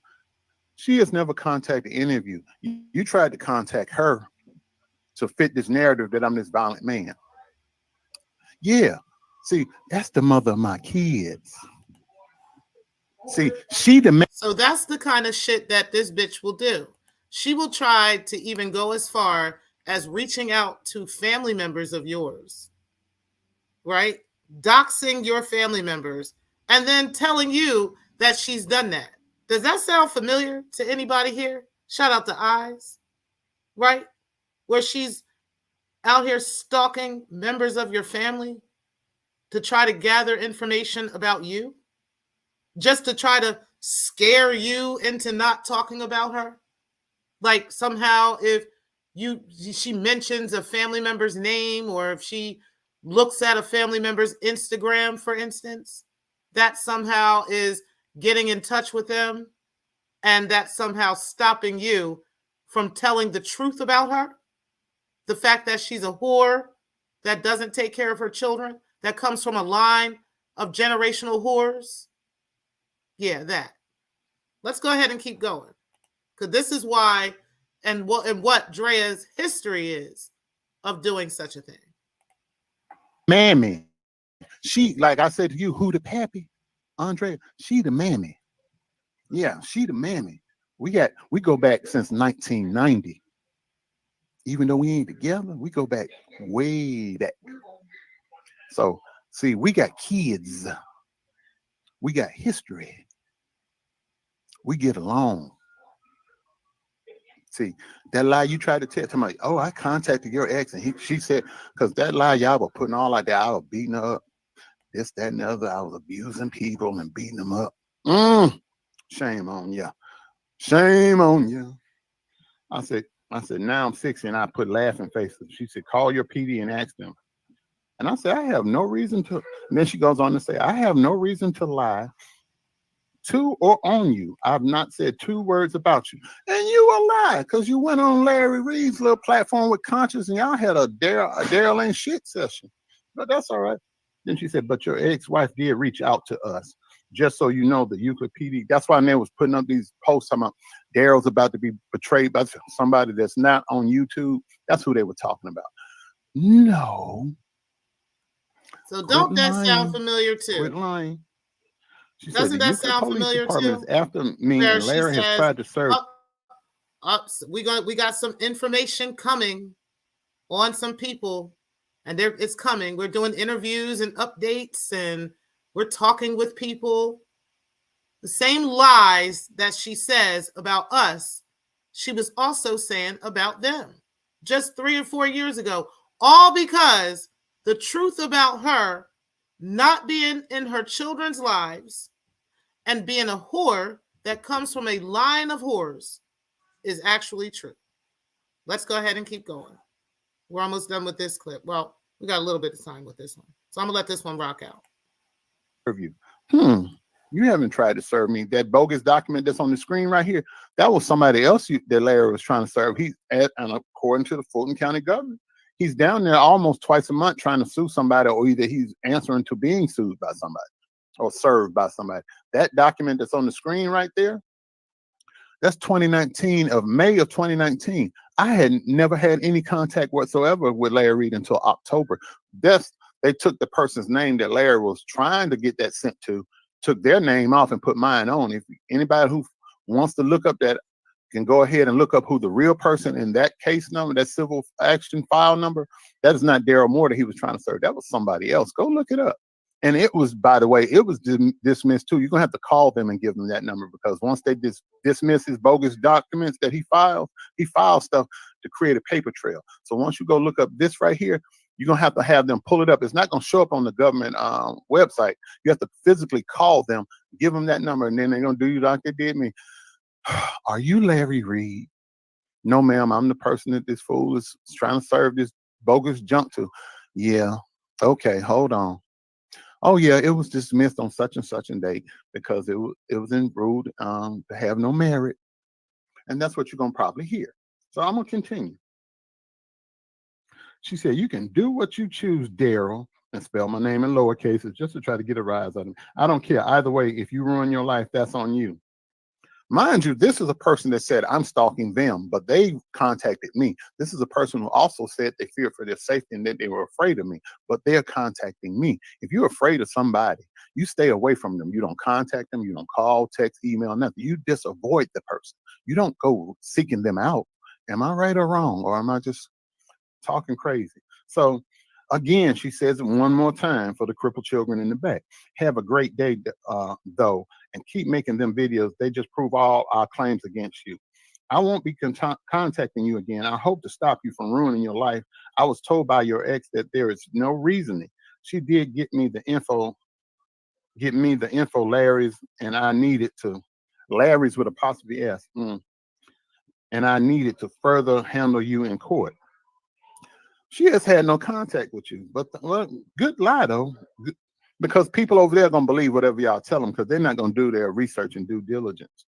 You hurt women. It's sad, but it's your life, not mine's with an S on the end. M-I-N. It's mine, possessive, mine, not mine's. That means you didn't do too well in school. Good luck. See you soon at court, sir. Be blessed in the meantime. Oh, and another. Again, she said, and P.S., you about to cost Kim her job as well. Her school has been contacted by multiple folks as well. Toodles. And all I said was, y'all deserve each other, and I put the lying nose. So basically what you said in this last little text to me, Andrea, is that you're going to do to Kim what Kendall did to you when he called your job and tried to get you fired. But so you're gonna pull a Kendall, what Kendall did to you to. So this just goes to show that when Breaking the Culture actually experiences shit with people, she takes out what other people have done to her on you. So she has brought this energy of calling jobs and so forth. The same way AAS and Rev G try to do that, she also has those same sentiments and that same energy because this has been done to them by other people. Not by any of us, but by other people, right? Well, now I'm calling AAS job, right? Allegedly. But this is something that Breaking the Culture has been through. And we'll talk about that in a possible future video, okay? But yes, her job was called in regards to her online behavior and in regards to her bullshit. And she got into some shit. This person. So this is why she's coming after her. I see now. I get it. I get it. So I said, y'all deserve each other. Lying long nose. And you said, thanks, love. And I said, I thought that was the end of it. So I said, since I know I got her pissed off, let me have a little fun with it. Since I'm this violent man and mentally unstable. Notice I haven't been in what I'm reading to you. I didn't say anything out of the way. I was just, I had time on my hand. I was sitting in my job, chilling. I wasn't doing much or nothing that day. Yeah, that would be great. So I named a person that she would know who told me about her sex capades because Miss Garrison is what's the word? She's a lady of the night for a price. And I have receipts for that. I have audios to prove what I'm saying. And when the time is right, I will be dropping that mixtape on you. But just know that Miss Garrison is not the innocent victim that you played her out to be. I'm going to give you a little taste about that in a minute. But I named this person that told me some very interesting stuff about her sex capades and how she likes to try to hook people up, have threesomes with a certain creature that's very high named. and I will be naming his name soon, but not right now. But we've already named he likes him Greg his Davis. women young and perky. So she'd go out and she was a procurer. If you look up that word, that means basically you go out and if I say I want to have some sex, you go out and get it for me and bring it back to me, and I slide you a little money, kind of like pimping in a way. But you look that up. So anyway, so Miss Garrison tried to get this young lady to have a threesome with her and this preacher, and this lady wasn't feeling it. So I dropped the person's name. She got real silent for a good long time on the phone. She didn't hit me back for at least about 5 minutes, because then she realized I knew who this person was and what I was talking about, and I wasn't just bluffing. So, no, I don't know no so and so, and also named the preacher and said, I have never had sex, but again, keep posting whatever you choose to post. It's not me who's going to get in trouble. And the preacher's name is not a man to play with. Laugh out loud, but go for it. And she put the laughy face. I said, oh, so I said, okay. Then I put BDSM Patreon, which means because she has a Patreon page where she does foot fetishes and BDSMs, and she charges $10, $15, and $25. And I said, and I put under it, I said, sex worker. She said, okay, and your point is what? And then she volunteers this information. I did not ask her this, ladies and gentlemen. She said, Vic knows I'm a BDSM worker. Shit, the whole court system knows. She only thinks she worth $10, $15, and $25 for BDSM, y'all. Vic meaning Victor Cousins, the one she accused of videotaping her and having sex, of them having sex without her permission. I will be giving you a little bit about that in a minute, but just know this. The whole story about her finding out about him marrying another woman, all bogus, and I will break it down. She was there in the building when that man announced he was going to be marrying this other woman. She was upstairs in the hotel room with this preacher that I'm mentioning, and the preacher made a promise that she wouldn't cause a scene. So she left and got on the Greyhound and rode the Greyhound back to New York. And when the Greyhound dropped her butt off in New York, she went home crying, and she did that infamous Facebook video that you all got to know, and the whole world got to know her because of that video. She was there when the man announced that he was married. Play that again real quick. Okay, we're going to take a quick break, and we're going to play that infamous video again. All right.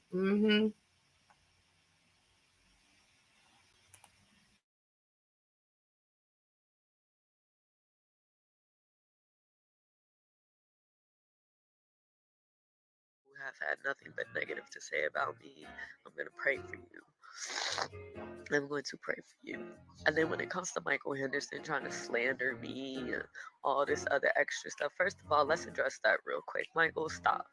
You and I have been broken up since 2010.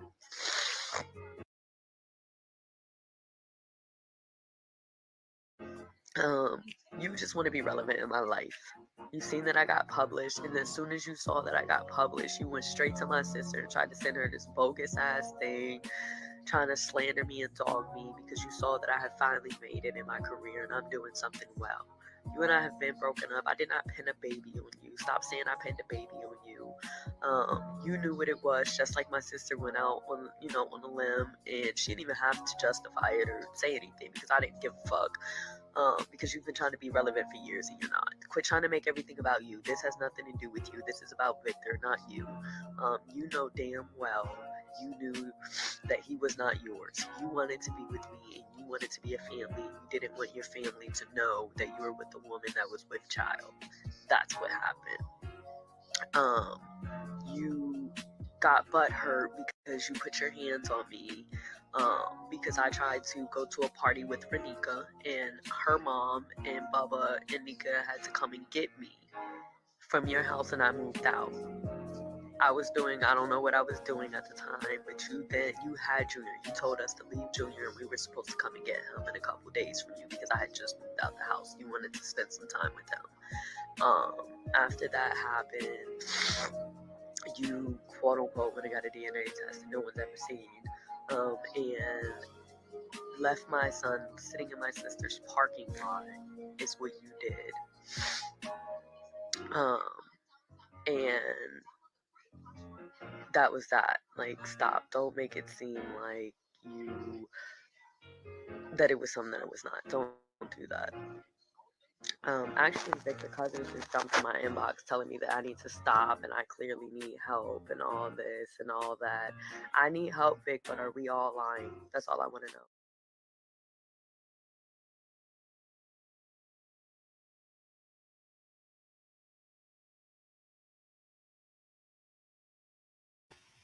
All right, y'all, let's keep it going. Let's go ahead and finish here. And another woman. Like that's when she found out that she was just another jump off and she was just something to do and she got in her feelings about it. That's what really happened. Nobody, she didn't just, oh, I quit my job and I was packed and ready to move. That man had no intention of ever marrying her, ever in life. So let's get that straight. Now, back to the text message from my stalker. I said, sleeping with preachers, and I named the preacher, and hooking. That's when she got madder. Again, if laugh out loud again, is that fact or speculation? I said, time will tell. And I did my hands like I sent that emoji. I said, time will tell. Now she realizes I know what I'm talking about. Now her whole tone changes. She said, BDSM isn't a crime, laugh out loud. And it doesn't negate the fact that he did what he did to me. See, you so thirsty to take me down, you're gonna look stupid. You should know I'm an open book by now. It's nothing I haven't put out in the public, Daryl. Nothing, honey. I made sure I put my life on front so Vic couldn't use anything against me. Now, we know that's a lie. I got her, and I got facts, and I got. We know that's a lie because she was still trying to claim she only had 2 kids at that time, and she was still lying on Victor Cousins, as she still is to this day. Names, and I got, ooh, where is my jump drive? I have this right here, a jump drive with some information. Yeah, so y'all want to come, since I told you, don't come for me unless I send for you. I told everybody last year, don't mess with me. And while we're talking about it, Larry, my name is not the elderly. My name is not senile, old man, clout chase. My name is Mr. Moore. And you do know who Mr. Moore is, don't you? Man, clout chase. My name is Mr. Moore. Or do I need to remind you who I am? On her skin a little bit. See, keep her talking, keep her mad, keep her spilling the information that she shouldn't have told me. So she's unstable and she's a hothead. And as soon as you push her right button, because you've seen it, her and Jives and all of them, when they get mad, they can't stop talking. See, unstable, unbridled tongue. Hey, if you consider yourself that way, that's on you. She tried to flip it. Okay, just remember, you can try and do whatever you want, but I'm an open book. Then I replied to keep her talking because she says all these things about me, that she's afraid of me and that I'm a stalker, but she contacted me. And all of a sudden she's afraid of me. When 2 weeks ago, she was on my platform in a group discussion. I said, for someone who claims I'm a stalker, you sure are blowing up my phone. I didn't contact you at all. Just go about your business. The one thing a narcissist cannot stand to have done to them, like her, Larry, and all the rest of them, they cannot stand for you to dismiss them and just shoot, be gone, poof, be gone. You're insignificant, go away. And that's what I did. Don't that sound familiar, Sector? Majority of us don't want shit to do with this bitch, and she still keep coming around, all narcissistic, popping up on panels and places like as if we really fuck with her, and we don't. Most of us don't. But she'll act like we all do. And, like she don't even realize that we don't. Like, she know, but her weird-ass ways will still bring her, force her, because she can't help herself, to keep coming around as if we don't all know this bitch is a whole fucking liar. Did her. That is when I knew I had her. I said, just go about your business. No, actually, I told the officer I'd try and handle it outside the courtroom, but your ex-wife said there was no reasoning. I have a call with the officer and my lawyer at 4. Why would you wait until 4 p.m. when it's almost closing time or shift changes? If you've got all this stuff that you want to do, why not call them right now? Get off this phone with me at 10 in the morning, texting and going back and forth. Get on the phone with your lawyer right now. Get on the phone with the police. Deal with me before lunchtime. Why would you wait until 4 p.m. when you think everything is going to be closing? And am I the only person? Am I the only person that's getting this? Oh, I see now, because them comments over there is lighting your ass up like a joint. In fact, I need to smoke my cigar. Oh, and into the machine. It was accepted at the clerk's office on the 8th of May. I had never even contacted that Negro until the October of the same year. Now, I'm showing you guys this document for a reason, okay? You guys may want to get up close and personal because I'm showing you guys all of this for a reason, because Breakin has a history in our sector of claiming that she has had people served, that she is serving people, and so forth and so on, right? And it always takes her a long ass time to bring up any type of proof or evidence, and it's because of this reason. I'm going to let you guys look at this, okay? Again, these thoughts are not necessarily my thoughts in regards to the people that other people that are involved in this. We are simply doing this behind breaking the culture of silence, and her being on this team and being a part of this nonsense is exactly why I'm showing this, okay? So shout out to y'all. Let's go ahead and let's keep going with this.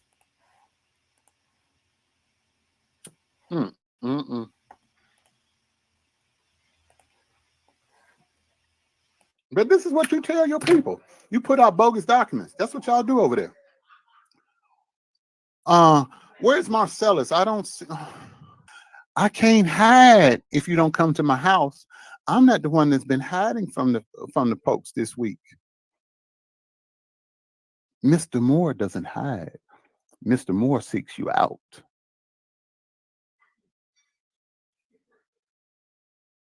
Ain't that right?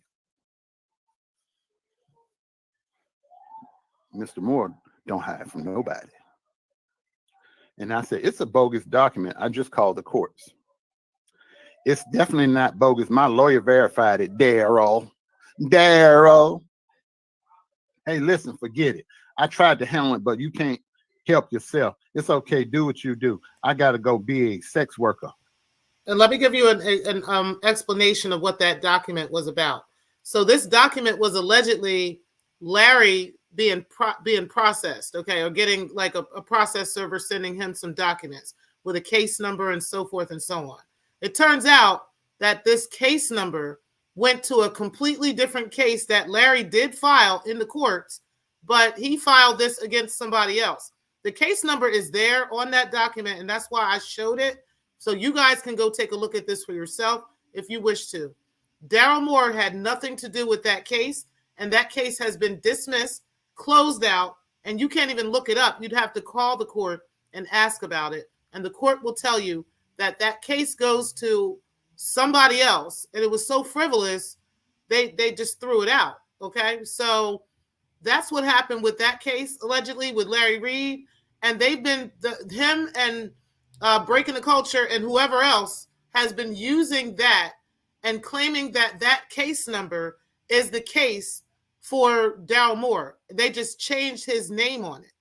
Yes, guys. So apparently people over there are changing documents, court records, and so forth documents, and then posting that stuff on YouTube and on Patreon and carrying on as if this stuff is real, okay? And it turns out that when you look up the case number or when you actually contact the court, that case goes to something else that whoever, we don't even know who it is, but it has nothing to do with Daryl Moore. It was somebody else. And Larry Reed did file the case, but never went through with it.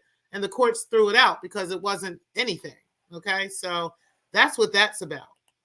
Now, all the laughing face. And that's the history that they have of doing this type of stuff as well, to make the crowd and the people think something, because they love the court of public opinion somehow, as opposed to actual reality. So, yeah, that's the actual situation that happened with that.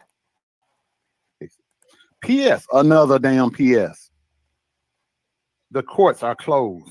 She tried to say the courts are closed because when I called to verify the information, he did file it, but they threw it out on the 20th of last month because it was bogus. It was a total waste of their time and his money in time. So she tried, I said another lie. Then she said, my Patreon is $10, $15, and $25. Please subscribe. I said, you, and that's when I just dropped him. I said, you keep texting me, but you accuse me of being the stalker. How does that make sense? I said, I'll pass. I don't solicit prostitutes, meaning her. Then she said, maybe you can't read. I said, that's you and Davion's hustle. I knew I had her then. Again, I had her. I just kept on throwing the hook in the water. So she said, prostitution and BDSM is two different things. Two, all caps, two different things. I said, yeah, you do both. And as I said, I was asked if I could handle it out of court. If not, I could continue with my suit. So I shall. You're going to try to serve me with a court document over at that man's house. And that man is going to, you're going to cause somebody to get hurt because that man's a veteran that you go into his house and you keep trying to knock on his door and he's going to have a flashback. His eyes going to start to blink. And you're going to cause somebody that's innocent to get hurt with your lies and foolishness. But you're going over there. I'll watch it on the news. I'm like, ooh, that ain't end well. So, and hey, make sure you call me a prostitute online. I just did. So I can be sure to grab the video. Grab it. Because that ain't all you've been grabbing. And I got names of people that you grabbed. So come on. I told you, unless I send for you, don't come for me. I told you to sit down, little girl. See, you try your little hustle with people that have something to lose. I have nothing to lose because I ain't got nothing to hide. I haven't done anything. So you can't ever try to come at me. See, you're a scammer from way back. See, let's just put it out there. You were sent to Victor Cousins. You didn't go yourself. You were sent with a mission to discredit and to destroy Victor Cousins. And I will be going into that real soon. But just so that you know, I know who sent you. I know how long you were sent and what you were doing and who you were doing it with. And this is not gossip.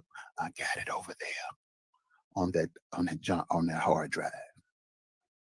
I'm not gossiping. You know I don't gossip.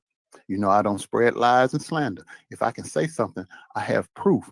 Emails or texts, court cases, or I have audio. And you out here talking junk. You never thought that I would find out. That's why you really Team Larry right now. Larry Reed found out what you were doing, and he was about to blackmail you about it because you was over here with me and Marcellus, and you was over here still dealing with Jazz, and he found out about your sexcapades, and he was about to blow the lid off of you and that preacher, and y'all couldn't have that. So you had to go back over there with him and keep your mouth closed, and you had to play ball with him because he found out what you was doing.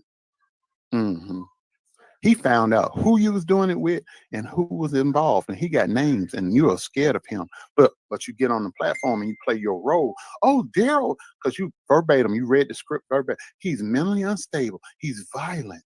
See, I wasn't violent and all that 2 weeks ago. I wasn't violent until Larry brought you back over there to play and fit into his narrative and talk about me like I was a dog. But 2 weeks ago, I was not violent. I wasn't scaring you, none of that. But when you got over there with Team Larry and he told you what script to read, that's what you read because he found out your little dirt and who you was doing it with, and he was blackmailing you. But I have the receptacles, as Larry said. I have the receptacles, and I'm gonna get all of you motherfuckers one by one. And when I finish, you're gonna cry in that car. But anyway. You said make sure to call your prostitute. I did. I got to go. I can't contact you after this, though. I did my best. Your psycho, so court it is. And don't be surprised when your ex-wife submits her statement. She honestly sealed the deal for me. Thank you. All caps. Thank you, though. Have a blessed 2020. I'll see you soon. I did my best. Don't this sound familiar? She can't be in touch with you and everything else, but she can have all this stuff to say. But her lawyer said, don't call them. Don't talk to them. Can't be on no panel. Can't do none of this. But then she talking to you and want to debate and do all this other shit. Weird bitch. And this is for the record. I, Andrea Nicole Garrison, am asking you to leave me alone and stop harassing and stalking me. Today is April 2nd. It's 10:51 a.m. Eastern Standard Time. That was her declaration. I put the 3 lying noses emoji. And then I responded back. I said, case number 2020 CV 333647, which is the bullshit TPO that Larry filed. I said, it's dismissed 3/20/20. Ruled to have no merit. Call and verify. Laughing face. Just hung up with them. Y'all are sad. You can't get a TPO against someone out of state who has made no threats or attempts against you, but waste y'all money filing bogus reports. Enjoy your life. Then I hashtagged them. This is what made her mad, and she kept going on. I said, hashtag who the pappy? And then she laughed back. She said, the pappy filed on you too. You don't know who the pappy is. How he gonna file on me? Plus, he don't have my address. So, see, it seems like I posted that on her Facebook page trying to talk about me. Somebody screenshot and sent it to me. But when I made her mad with the hashtag who the pappy, she unleashed all of this. And then she said, after she sent it, she said, no more texts. And this is for the record. Then she said, I, Nicole Garrison, blah, blah, blah, blah, blah, again. And she said, and she cut and pasted. And I didn't respond anymore. So now that you've heard all of that, I'm gonna take a breath because that was a lot for me to read. Hashtag who the pappy? I the pappy. Larry Reed says in depositions and on public platforms that he doesn't know me. If you don't know me, how can you be afraid of me? All right, so let's go on to the next one. Me and Steph are in the chat just doing our thing. So shout out to Steph. Appreciate you for keeping up with the jokes. This shit is hilarious. And I appreciate everybody who is in here because, child, this shit is nuts, okay? We're going to get on to the next video, though, because like I said, we have a lot to cover here. And I happen to have the tea, okay? And so we are going to get into all of this stuff and all of these lies that Breaking the Culture has been saying and how these things really do coincide with us. So we talked about, looks like we went into what happened with, I thought that was with Kim's job, but it wasn't. It was everything. But either way, that's still the same stuff, okay? Let's go ahead and get into now. Let's do the church breakdowns first, okay? Let's try those.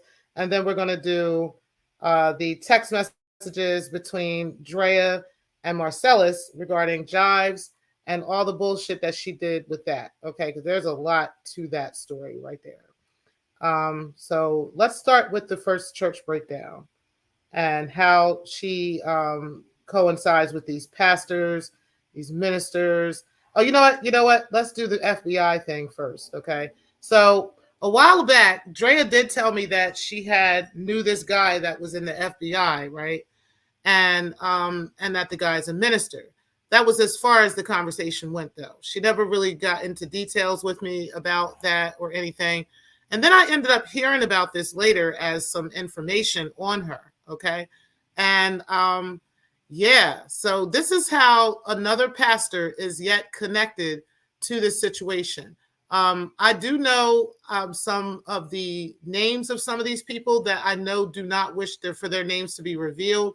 So I will not be revealing some of these names, but there are other ones, okay, which are about to come out in this that are not necessarily involved in this, but have been in the same situations surrounding Greg Davis, okay, as well as Andrea Garrison being actually sent to specific ones of these preachers in regards to taking these people down. Okay, so we're going to get into this stuff right now. Let me go ahead and stop sharing this screen. And then we're going to get into all of this stuff right now. I'm going to play a quick timer for us so that we can get right into this. And this is a perfect time to kind of remember a blast from our past and things that have happened with us with Drea, and while we're pulling up this new video. So bear with me just a moment, guys. You could just completely try to bash my name in so that when I finally did talk, that whatever I said, people would like be side-eyeing me. And the thing is that it don't really matter with the sector thing, but the people that I know certain things about, and those are the people that really would matter, and they would know if I'm telling the truth or not. It would be another Nikki situation. You're the one that was worried about people being recorded. You know, Sultan dragged her ass about it. You know what? I'm gonna do another live. Let's get messy for a second. Breakin has a file. This is how obsessive this motherfucker is. Breakin has files and drop boxes on everybody.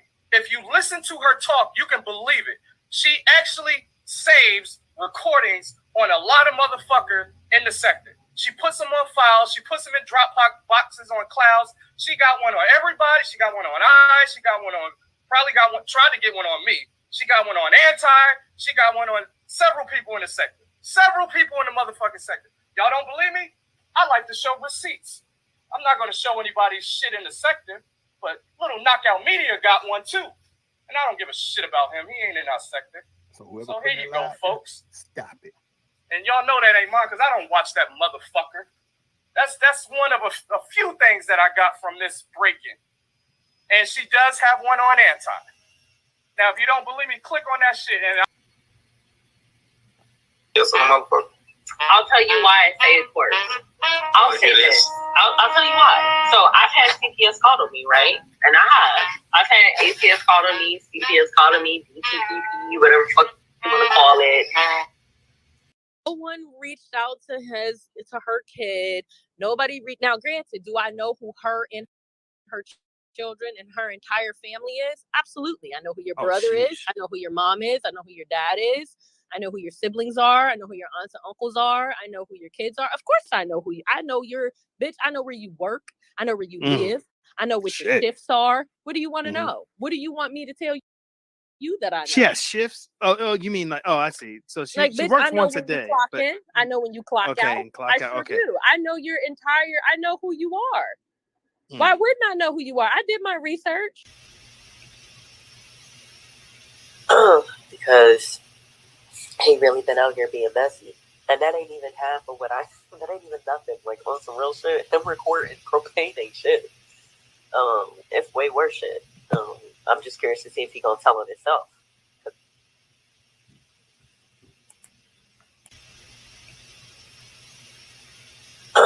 Because he really been out here being messy. And that ain't even half of what that ain't even nothing. Like, on some real shit. Him recording propane ain't shit. It's way worse shit.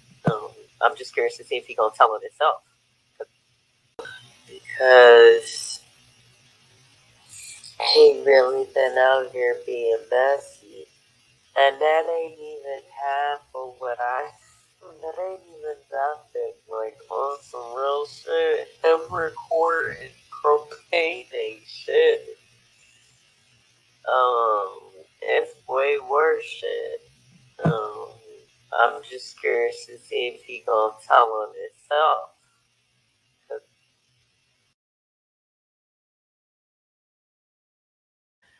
All right, guys. So that is a blast from our recent past with Drea in our sector and all this recordings and Watergates and stuff that she has done in the past. And it's still up to her antics to this day, all while she's telling Ray, oh, I don't got no beef with you. I don't have no problems with you, Ray. Like, I don't got no problem. Of course you don't, because he never did shit to you. Okay? Like, you were the one that was doing all the fuck shit to him. And now it turns out after time has gone on, you still have not produced any of this evidence, any of these receipts, yet you're still acting like Ray did something wrong to you. And it was you the whole time, man. Not only with Ray, but with me and with multiple other people in this space and in other spaces as well. And we're about to get into all of this stuff. Let's go ahead and get into, I told y'all we're going to be here for a while. I still got, I'm about to get into this video in regards to the FBI. And let's see how many more videos we got left. I've got the 2 church breakdown videos, and I've got Marcellus, the text messages, and the murky lies. So I've got like 4 more clips, and they're all pretty decently long. One of them is like 52 minutes, okay? And the other ones This one is 45 minutes. I think I can fast forward through a lot of this one though. So let's go ahead and let this one rock out. Okay. Like I said, we're going to be here for a while because I really don't want to keep coming back to this shit. Okay. Now I promise you guys that at the end of this, I will put this in chronological order. I will make sure that there's timestamps on these things so that you guys know exactly what's what and where's what to get to it and stuff like that and kind of get to the point if you don't want to go through the entire video. Okay. But for now, this is what we're doing. So we're doing this real time and on live. And so this is what we're doing. Okay. So we're going to be here for a little while. I got time today. All right. I won't have time tomorrow. So, all right, let's go ahead and finish this up. Let's go ahead and get this started, guys. That man is above reproach, and I vouch for him. And you know my word is bond. Because when I tell you something, I ain't lied to you since. I ain't lied to you since I've been here. And I ain't gonna start lying now.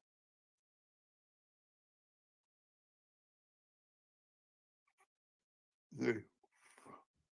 But I am back to you, Andrea. Your preacher pimp who put you out on people that he wanted to destroy. We verified some more information about him through because once we let Victor Cousins know that this person had done what they had done to him, we got some more stuff. So when you panicked the other day and you've been putting out these pictures of you talking about I was in Victor's house, why is it that if you was in Victor's house, why is there no picture of the two of you standing in his house? It's you sitting on somebody's couch in somebody's living room. That could be anybody's house. Okay. Then you say, I took a picture with Victor's dad. Of course you did. You went to his church. Exactly. And that is not what we fucking doing. There, that is not what we motherfucking doing. Does that mean that y'all was a couple? That could have just meant, like, what's up, Supreme? What's up, Supreme? I appreciate you being in the building. And everybody else that's in the clouds, y'all hit the like button, guys. What would come through there? And I take a picture with them because they're there. Does that mean we're friends or that I know them personally? No, I just got a picture with my cell phone. I'm gonna let this video rock out, guys. So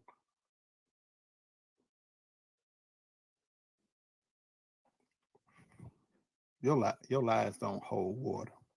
You're a horrible liar. But I will say one thing about you: you're a cold piece of work. When you you're very vindictive and conniving.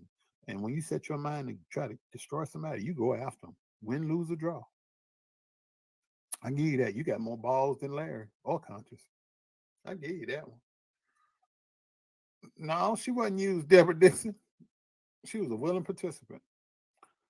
Andrea Garrison was not used by anybody. She was a willing participant. Now go and check that out right there if you want to know something. You can find out all you want to know. So anyway, see, you talked about Victor Cousins so bad. And I was on social media. I'm rehashing for those of you who didn't see the last video.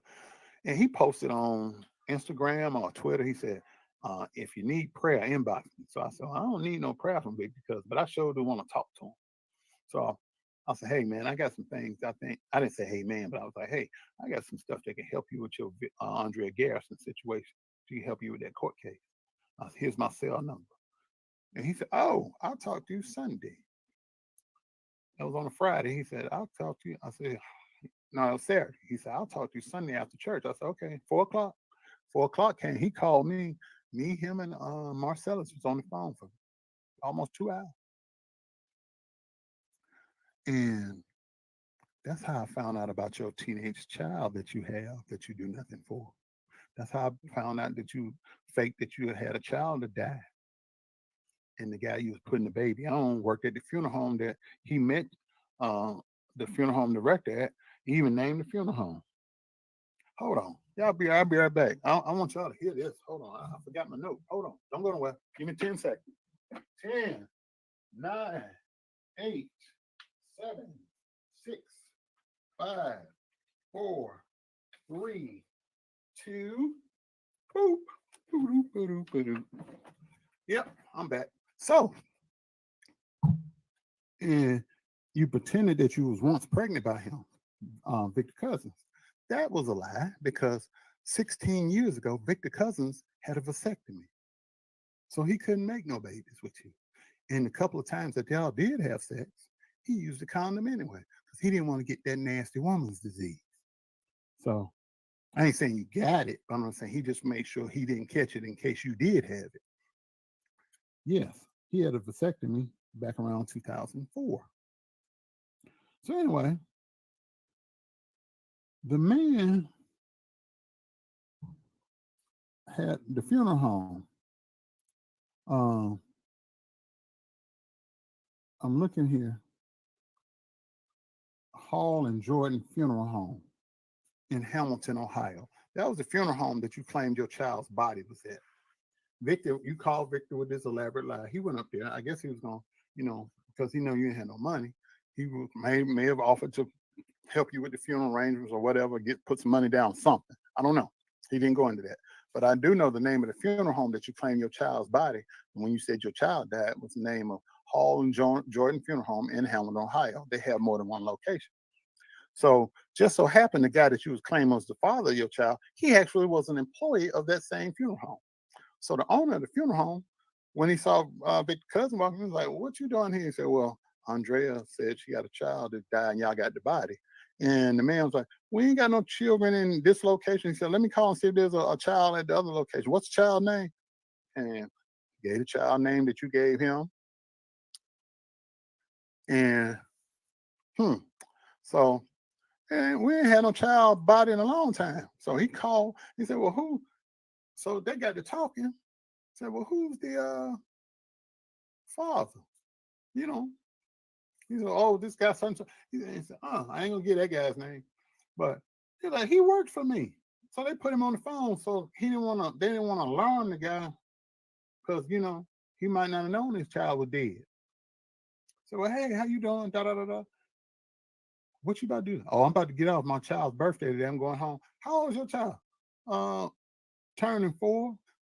Oh, that's the child that you was claiming that it died. And then you claim it and claim a funeral home and got your child's body, and the guy that worked there, the guy that you were claiming the baby dad. And he ain't had nothing to do with you.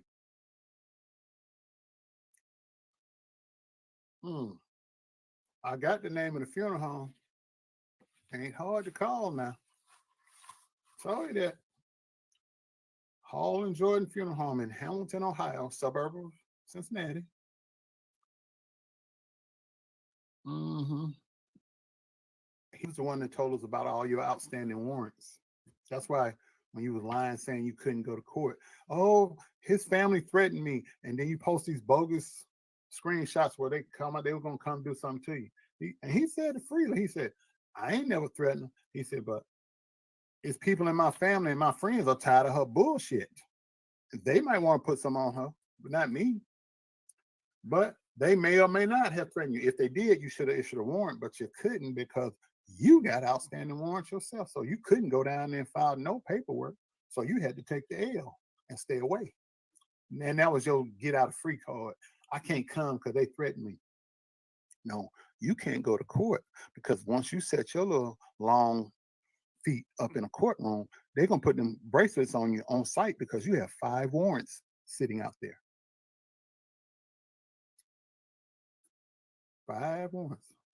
2 for telecommunications harassment, which is what you accused him of because he got on the phone with you and told you to leave him the hell alone and you didn't like it. So you filed that report. Now he's in court answering to it. 2 of those. A failure to appear, that's number 3. An assault charge, that's number 4. And the big one, writing bad checks, counterfeit fraud. Right here in Ohio. You can't come down. See that I should have known something that time you came here. We were supposed to meet up and smoke a cigar together because your fiance that you got right now, he's from up the hill. See, I live by the lake. He's from up the hill, Cleveland Heights. And that's less than 7 miles away from where I am.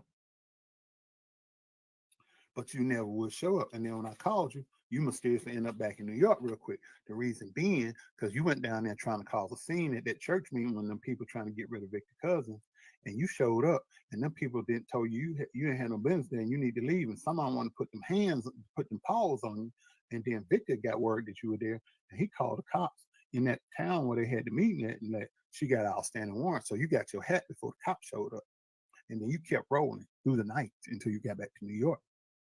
Mm-hmm. That's what happened. That's what happened. Let me read my notes here. Yeah. Uh-huh. Uh-huh. Uh-huh. And see that guy that you claim blackmail you to put out your sex tape that don't exist? That wasn't Victor's friend.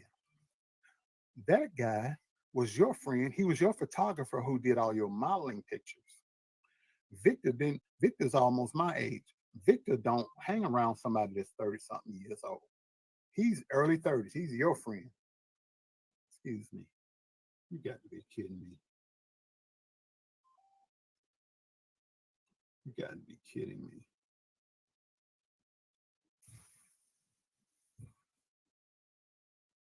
You got to be kidding me. Anyway, that was your friend. And I quote, wouldn't be hanging with that boy. Because I'm 50, he's 47, I think. We're not going to be hanging out with somebody early 30s. We got nothing in common. If anything, if I'm hanging with somebody, I got nephews that age. I'm not hanging with my nephews. We're not going to the club. We're not hanging out. If I see you, it's on like a mentoring level. I'm not hanging out with you. We're not friends. You pass off that that's his friend. That's Victor's friend. No, that was your friend, your photographer. And y'all was all a part of the setup by the preacher pimp to bring this man down. And it all tied together because he got quiet. He was on the phone. He was like, no, that's not my friend. That's Andrea's friend. I met him through her. That was her friend, her photographer, when she was trying to get her modeling career off the ground. Exact words. See, you lost track of the fact that you were sent by the preacher pimp to tear this man down and destroy his ministry and everything about him, so that the person that sent you could ascend above him in the full gospel ranks, because he had aspirations for a higher station. So he would use you and other women like you to sick you on these preachers. And we already know one that got sicked on. He had a baby by her. Jamal Bryant. Andrew Caldwell. Now, yeah, William McCrae interviewed her. Mm-hmm. How do I know her? The same film that I was in with the pastor that was on the West Coast that they were trying to say was involved with you, Andrea. Her brother and this lady that Jamal Bryant had the baby by, we all was acting on the same film project together. Remember when I got mad at Will? I said the first time I met William McCrae, me, the lady that had the baby by Jamal Bryant, and this preacher in the West Coast that ain't involved with you at all, we was all at an audition across the hallway in the hotel from where I met with William McCrae at. That's how it all ties together. And he interviewed her after she had the baby by Jamal. Same person that sent her out and about that she was dealing with, you were dealing with. And I'm waiting on Marcellus because he's going to drop that name. Now, if he do it tonight or he do it after he talked to Victor Cousins again, I don't know. I'm waiting on him because we had talked to him, but when all these other crazy phone calls came in at the last minute, that threw everything out of whack. But I will. No. Mm-hmm. Same person put y'all out there to tear down people. Same person. Same person. If you can't see Andrea Garrison's picture on Facebook, she probably has blocked you. She probably has blocked you. That's all I can. Please like this video. Thank you, Lasaya. Thank you. Thank you. Thank you. Thank you. Thank you. Thank you. Thank you. Thank you. Thank you. Thank you. Come on, answer. Because if he answered that phone, I am going to have a field day. Because he's on the road and I wanted to say so.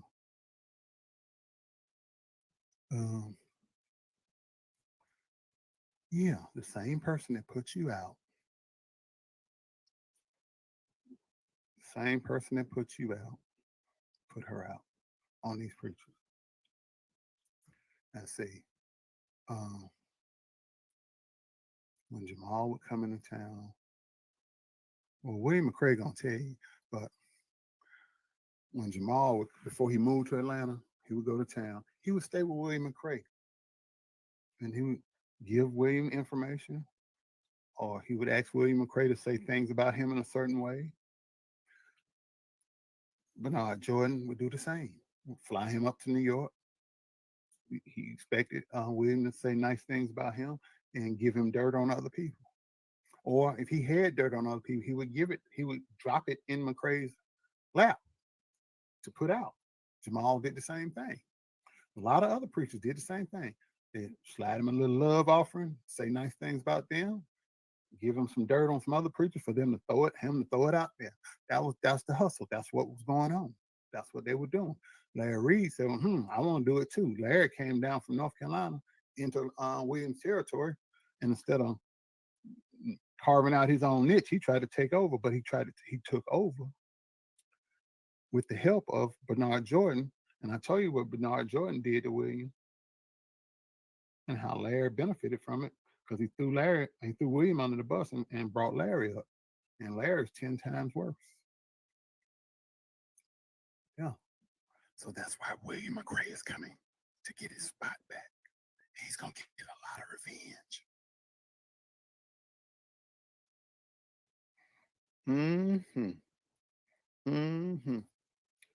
Come on, answer that phone, sir. Come on, answer that phone, sir.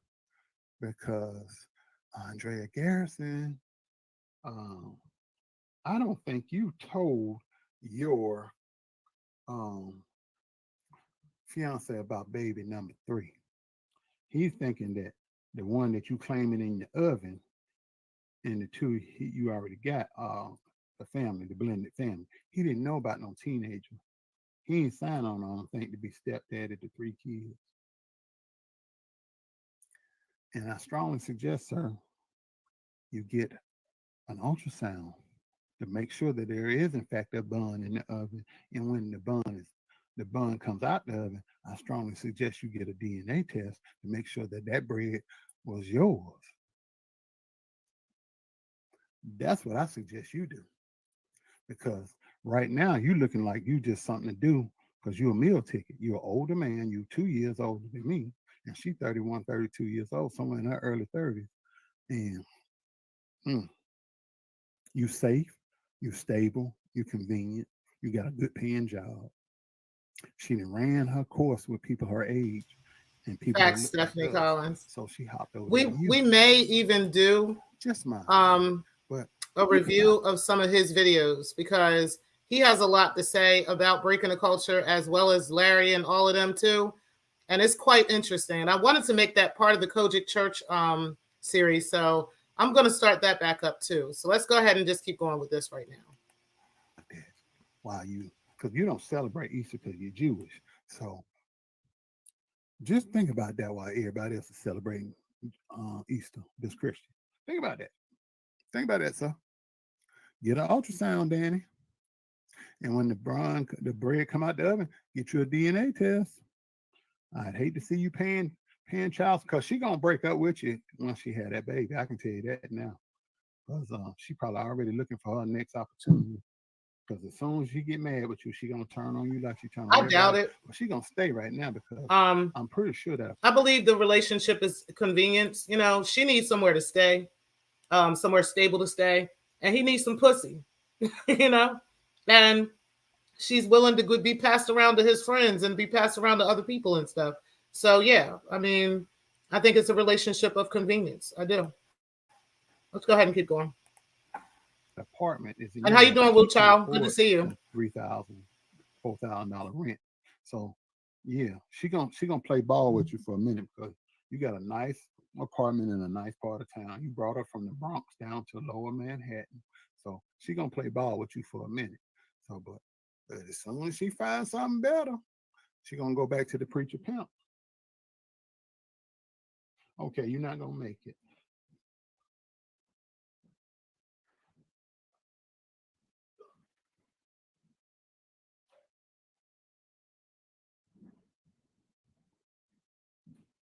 Marcellus has said he won't be able to make it. He is really, really behind, and he got to deal with some serious issues on the phone.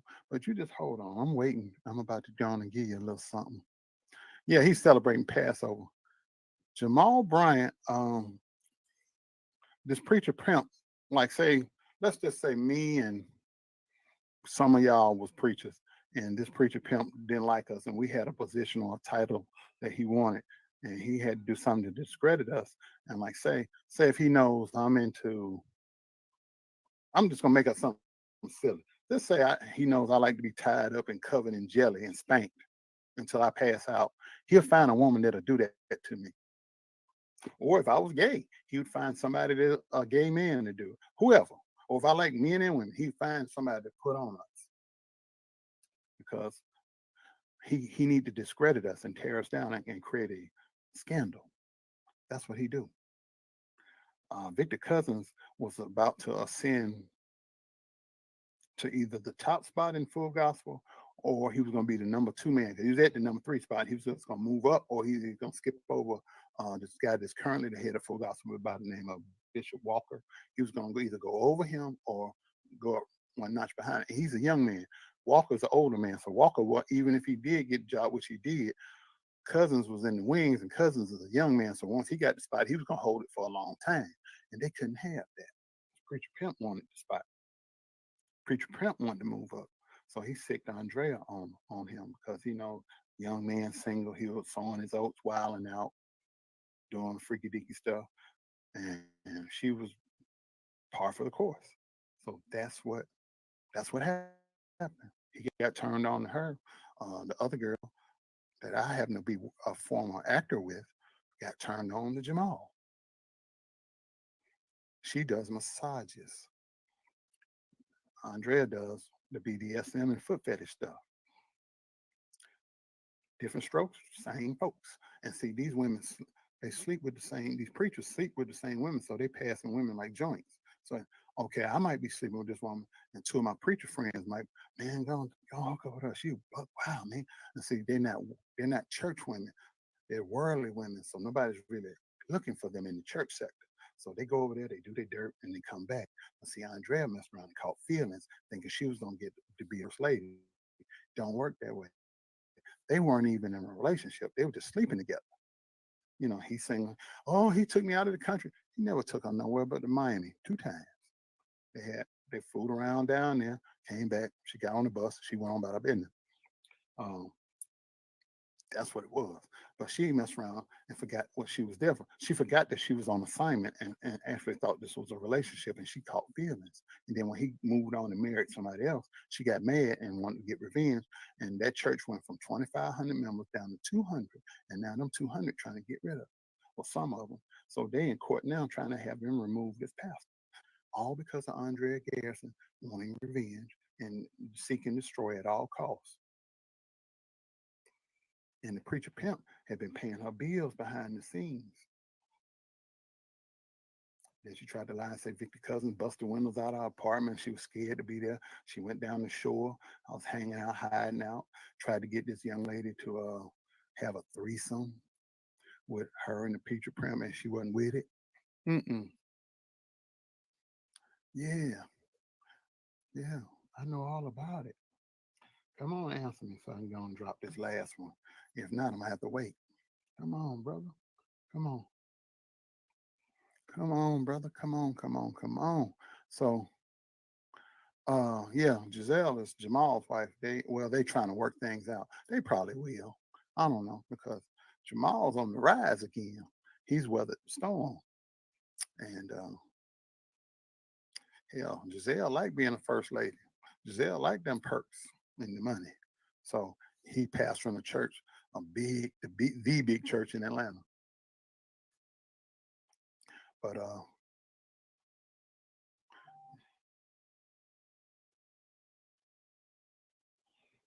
what now? Excuse me, sorry.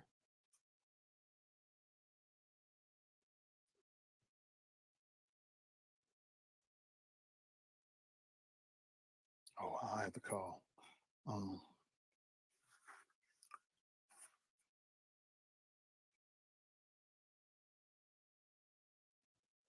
Sorry, excuse me. Like I said, my phone be ringing off the hook. Um, my phone has been ringing, and I can't keep up with it.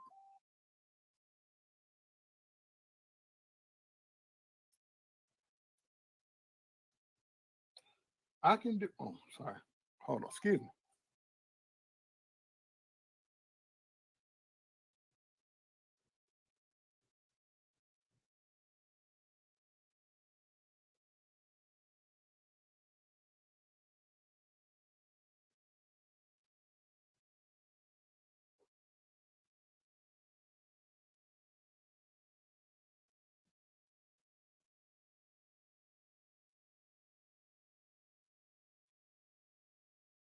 I'm sorry. Excuse me.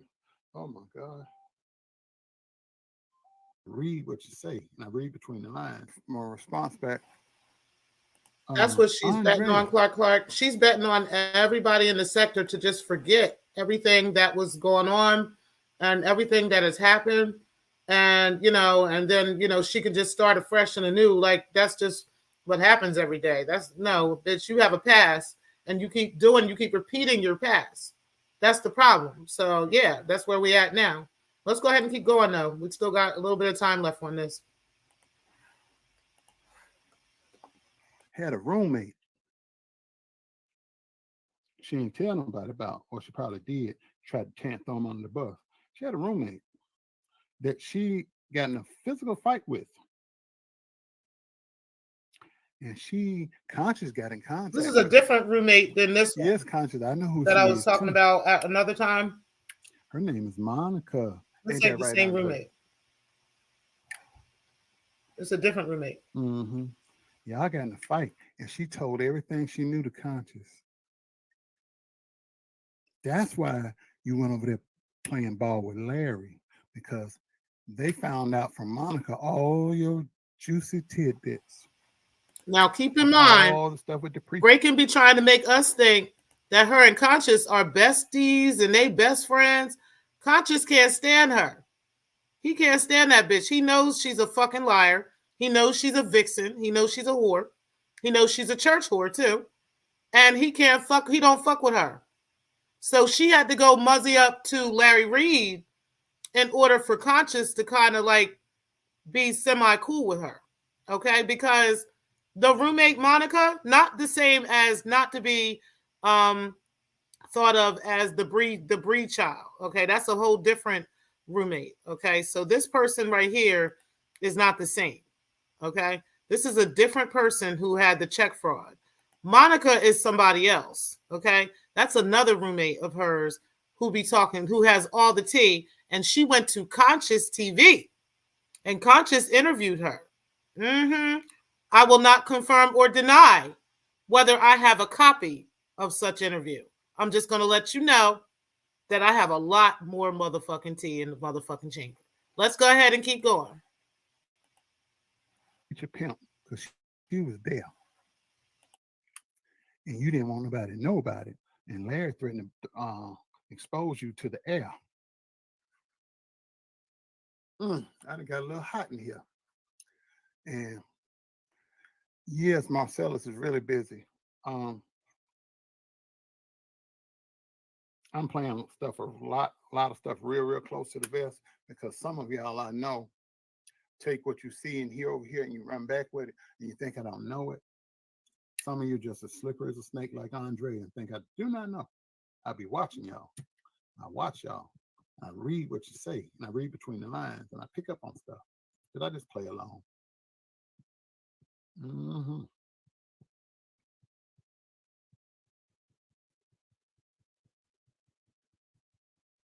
So, Monica, I know your girl scared that you're going to talk, but feel free to reach out. Hit me up. Because I know you watch too. So, Monica, ex-roommate of Andrea Garrison, holler at me. Holler at me. Because I know she put her hands on you and you put your hands on her back. Y'all got into it. And you know all the dirt. And you told Conscious TV, if you can tell a mentally unstable man that's a drug addict and violent and all them other things, if you can talk to him, I know you can talk to me. Email me. Let's talk. I give you, you can speak into the mic. I put you on live and you can tell the world about Miss Garrison and her dirty deeds. It's dirty deeds time, Andrea Garrison, and your chickens are coming home to roost. Mm-hmm. Miss Monica, that's my email. Feel free to use it anytime, day or night. Yes, the roommate who saw all your dirt, who you got in a fight with. I know her name. Mm-hmm. I know her name. That ain't no allegedly. I just got that up here because some of y'all get the bright idea. Oh, he's slandering my name. He's lying. No, I'm using a Larry Reed technique. Allegedly. But y'all know how I get down. If I say something, you already know I got contact information to verify what I say. Thank you. Feel free to reach out to me, Miss Monica. Call me. Email me. If you go to my YouTube channel, there's a contact number if you go to my website. Mm-hmm. Feel free. Uh-huh. You're right, Veronica. If there was a police report, Miss Monica name gonna be on it. Somebody need to research that, don't they? Uh-huh.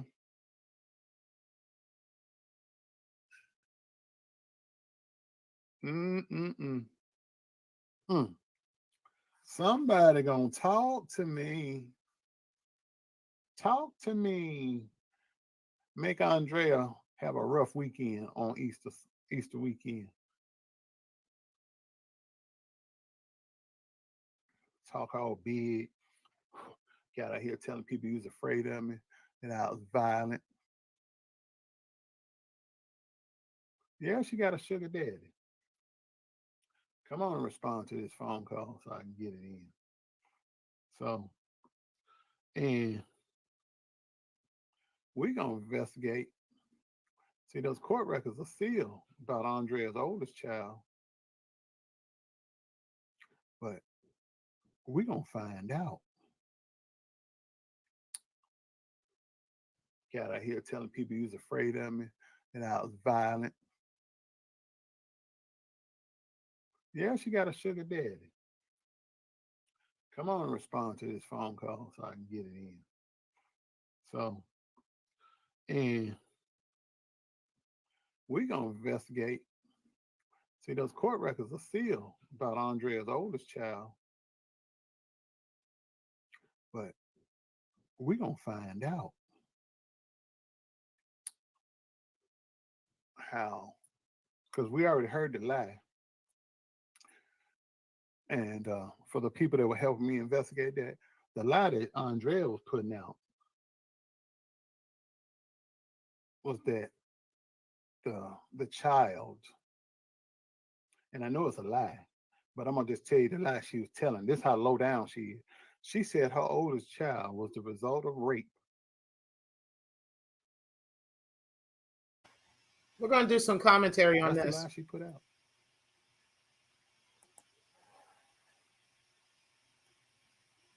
That's the lie she put out. Now, keep in mind, this was before we had the interview with the grandmother of Michael. Okay. And she told us about Aiden. So we only thought at the time, they only thought that there was only one oldest child. And that is the story Drea was telling. That's the lie she put out. I want y'all to hear this. How would I know that?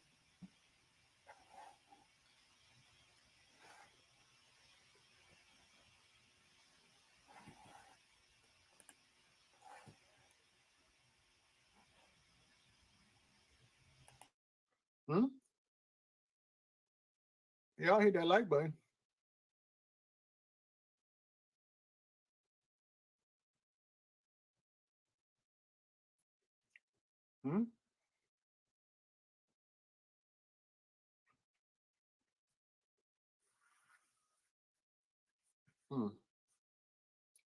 You telling lies.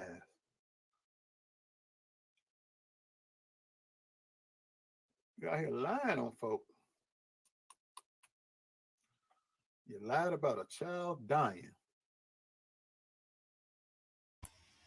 That wasn't even yours. And the child wasn't dead. And the man you claimed was the daddy worked at the funeral home. You was telling them where the body was. You said the body was at the funeral home. The funeral home didn't even have a child in there at all. Yours or anybody else's.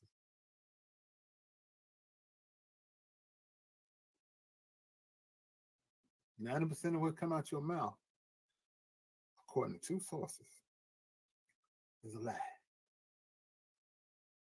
What come out your mouth is a lie.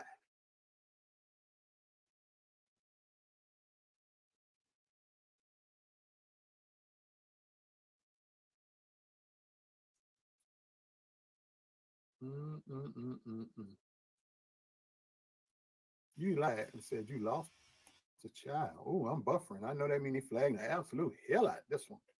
But you lie saying you got a child that you done lost. And then the man, God bless his soul, he done been through hell with you. I couldn't have went through all that and been as nice as him. The man said out his own mouth, if I had $1 for every time she claimed she was raped, I'd be rich. Y'all hear this? How many times has Drea so easily allowed the words, the R word or the I word or something to just roll off her tongue like as if it's funny and as if it's a joke in the past few days? And this is the kind of stuff that she does. She has a history of talking about demonic behavior like that.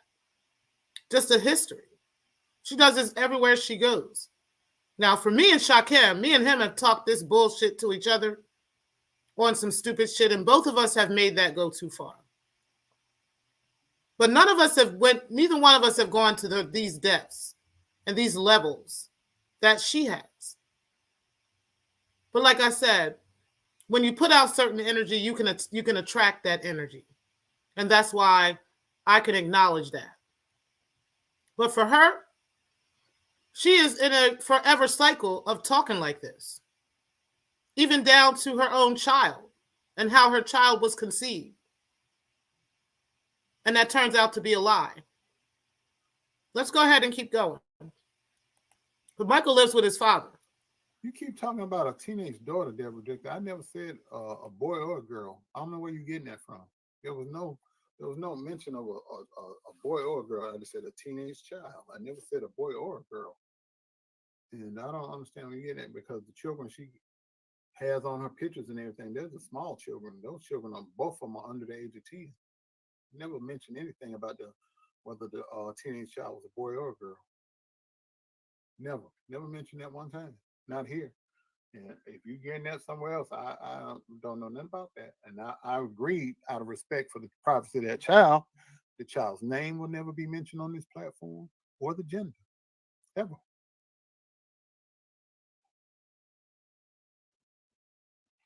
Oh, so you know about that funeral home legit document. So yeah, he got on the phone as soon as he saw Victor Cousins. He got on the phone and verified that there were no children that, in his funeral home for Andrea Garrison. And then when they talked and found out the name of the man she was claiming was the dad, it was one of his employees. He called him. I will never reveal the name or the gender of the child or the grandmother's name on my platform, ever. That will not be mentioned here. I got the name, but I'll never mention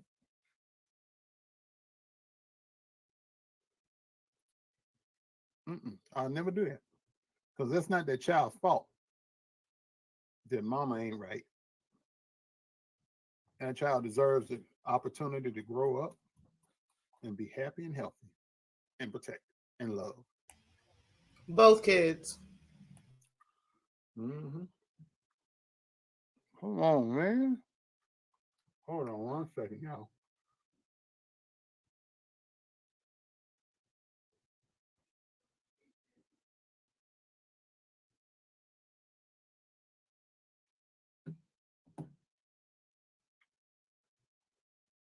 Going through my notes, making sure I got it, checking, making my list, checking it twice. Because we know who's naughty and we know who's nice. And I ain't Santa Claus and I ain't We're coming almost to town. done this video. William McRae is coming to town. Matter of fact, I think I am done this video.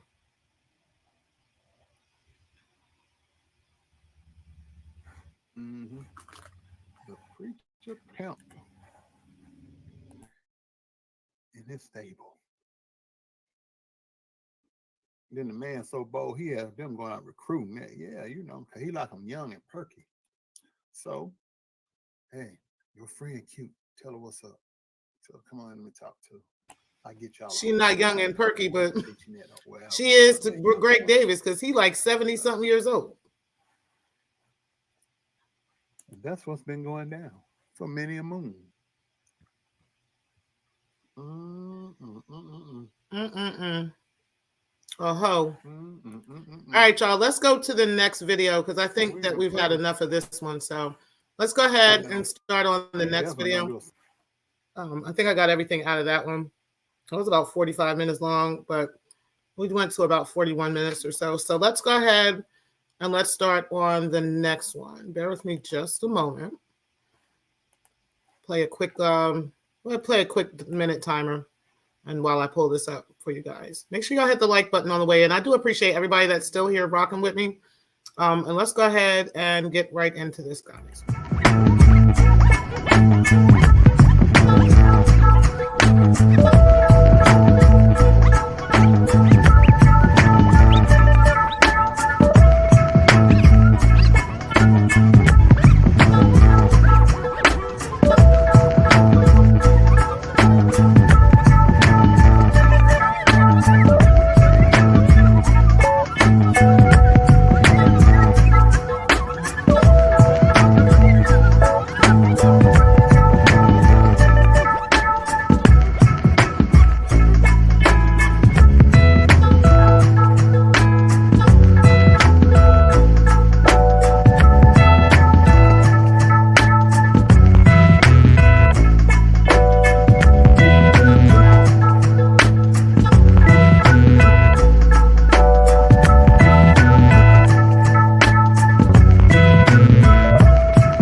To this. I'm looking at Denise. I don't know yet. Breakdown. I haven't investigated.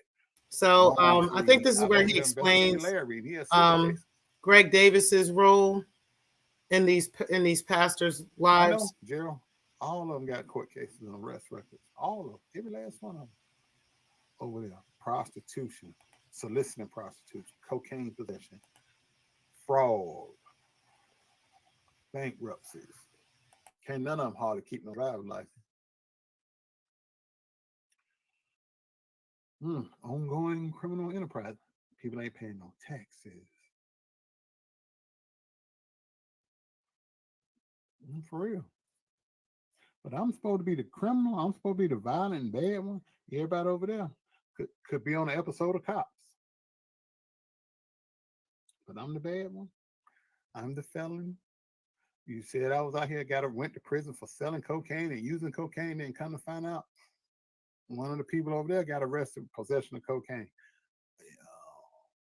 The witch, the voodoo priestess over there was hide his mind on some narcotics and having a psychotic breakdown on live. Uh-oh, here we go. Here we go. Here we go. Here we go. Here we go. Here we go.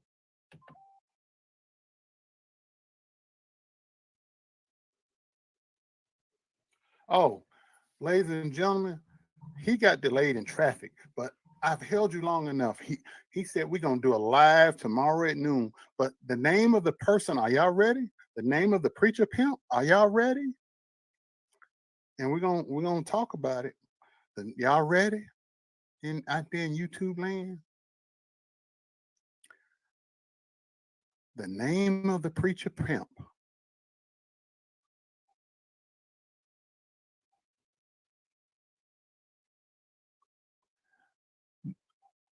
The name of the preacher pimp is Greg Davis. Greg Davis is the name of the preacher pimp. That's his name, ladies and gentlemen, Greg Davis. And tomorrow at noon, my time, right here. We've already gone over this already, but He is going to break down a little bit more on this video of what's So happening with Greg Davis. I dropped the name. So we're going to listen in. We go from. Oh, for those. This video is not that long. I've got it. I know what he looks He's like 20 minutes or something, somewhere around there. I'm about to show you who he is via Google. So it's public domain, and I'm not going on his website to get anything. I'm not doing any of that. Hey, Stefan. You've seen him on the Word Network. You've seen him other places. He's in his late 60s, early 70s. He's lost quite a bit of weight. This is a Google search of him. I am about to show you Bishop Greg Davis, not Craig Davis, Greg. Hold on. This was 3 years ago. Hold on. This is him. I'm going over. Guide me over, great Jehovah, pilgrim in this weary land. That's him, right there. That's him. That's him, right there. All right, so that's the picture I have. I know they flagging. And that's they the can one kiss that my he ass. Googled. That's him. That's him, right there. That's who tried to destroy Victor Cousins and used Andrea Garrison to do it, allegedly. This the one that she denied that she was involved with, but we got evidence and eyewitness accounts, and she herself admitted that she slept with this man at least 2 times. This is him, right there. Right there. He lost a lot of weight. See the picture over there? He got weight loss surgery like me. So, you know, he's old man. He on wife number 3 or 4. I can't remember right offhand. He's currently married. He was giving Andrea bill money before Danny came along. Hello, Danny. This who was taking care of your snookums before you came along. So that's why she went from the boogie down Bronx and came down to where you was, because you offered her a spot down in Lower Manhattan, and she was living in the Bronx. And he was paying her bills up there in the Bronx. Bishop Greg Davis used to be on the Word Network, and they fired him. And then he went to another network. And then when the scandal with Cousins dropped, and when they fired Bloomer, he also set Bloomer up, allegedly, because he didn't like Bloomer neither, or Jordan. Now you know the king's on the chessboard. You got Bernard Jordan on one side of the chessboard. He's the king on the one side, and this one was the king on the other side.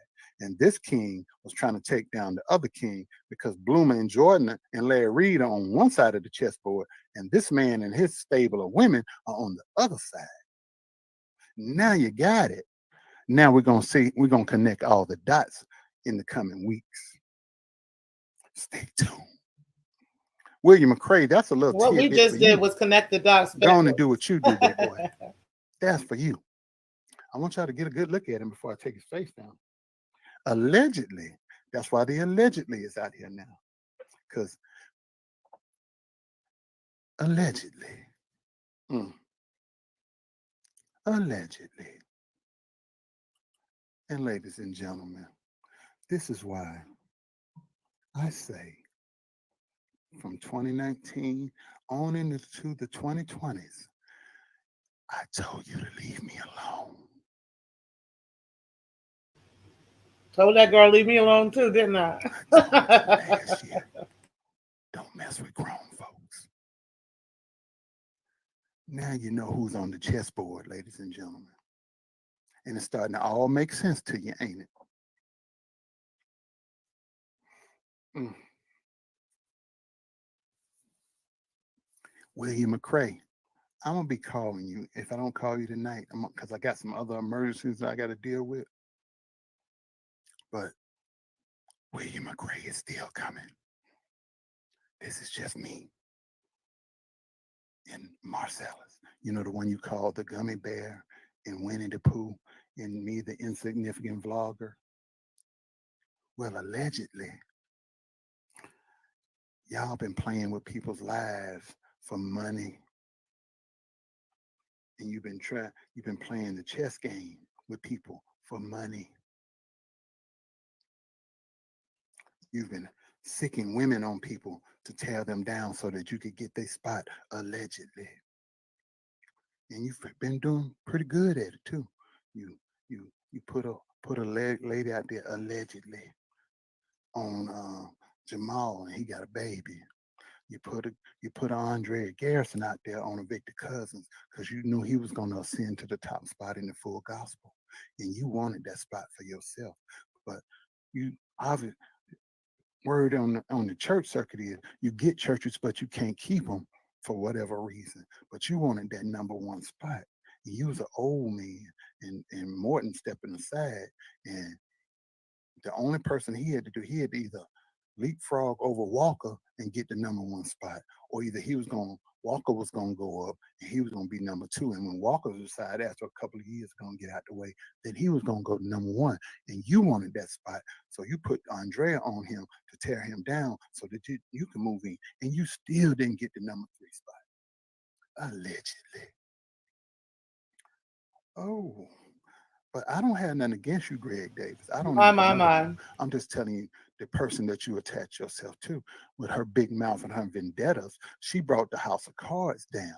Now, had she played ball and done what she was supposed to do, none of your name would ever got mentioned. But because she was out here lying and blackmailing and trying to tear people down and got caught up in her feelings, she brought you into it, allegedly. Don't that sound familiar? Does that or does that not sound familiar? When she gets in her feelings and her emotions, she ends up bringing and throwing all these people under the bus, not realizing that she's throwing other people under the bus, trying to tear down somebody else, right? Because like I told you, Drea, anytime you lie about me, I got your truth. I got the truth about you. And anything true about you is much worse than any lie I could ever make up about you. Any truth about you is way worse than any lies that I could ever tell. None of these things are narratives. These are all proven facts. Let's go ahead and keep going. Yeah. Oh, let me light my cigar. And ain't no allegedly's here. I told y'all to leave me alone last year. I told her leave me alone too, didn't I? We not even done. We probably about halfway, knew about this, almost halfway done. And he was using it against you. A little bit more than halfway. He was using this against you. He was using the fact that you got a teenage child that you didn't want nobody to know about. And when Conscious came to him about Monica, your roommate that you got in a fight with, he had all that ammunition against you. So you had to go back over there to Larry after you dogged him out and came to Jazz. Then after you dogged Jazz out, you came to me. Now you back over there with Larry because you have to be, because he had all of this over your head. But now that I've thrown all of that out into the public arena, Larry can't use that ammunition against you no more. So where are you going to run to now? You can't come back over here, and you can't stay over there. So what does that mean you are? You are insignificant now. You are all the way off the boat. Why do y'all think Drea keeps hanging around our sector? The reason why Drea keeps hanging around our sector is because she has literally been ran out of the church sector in various places. She has been ran out of the beef sector in various places. She has been ran out of the tea sector in various places. That is why she still hangs around here, because there's some people that still just kind of accept her in these spaces. And that's becoming much more limited based off of her own behavior and the fact that she can't tell the truth about any fucking thing. You can't trust her with anything. And she comes up with a new narrative and a new spin on stuff every other week. And that is why. So her real estate is quite limited on YouTube altogether. Okay? Because everybody on YouTube knows who she is. And well, if Tracy with the T is over there in the Mo 3, I know she dips and dabs in the Mo 3 sector, then yes, because she used to go and visit Tracy with the T quite often. We're going to look into one of those videos. I believe I have a copy of one of those today, or I might have already shown that one where he was talking. Yeah, I think I've already shown that one where he was talking about her and he was reading comments from her from Tracy's video. But if not, then we'll be showing that in a few minutes. But yeah, so Tracy with the T does definitely dip and dab in the Mo 3 sector. So yes, you said AAS used her to attack. Let me see your transcript. Now she's using her to attack Carrie Ann. Exactly. Let's go ahead and keep going with this right now. Because again, all of this stuff is the same shit she has been doing for years. Years. Okay? Documented doing. I'm not just talking off the top of my head. No longer needed. Your presence is not required. Dismissed. But William McRae is still going to get you. I'm done with you right now. But other people want a bite of the apple. How you doing?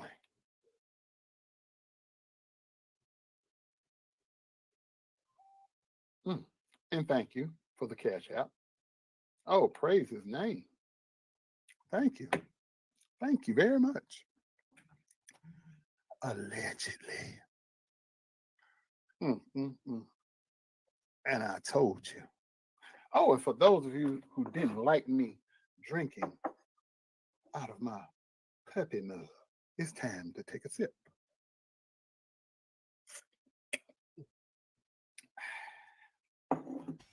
Ooh, I know Daryl's funny as shit. Shout out to Daryl Moore. Much thanks to him for the use of his commentary. Now you got to pay. Hit that like button while you're here, because I just gave you some good stuff. Danny, did you know all of this? Did you know who the sugar daddy was before you got in the sugar shack?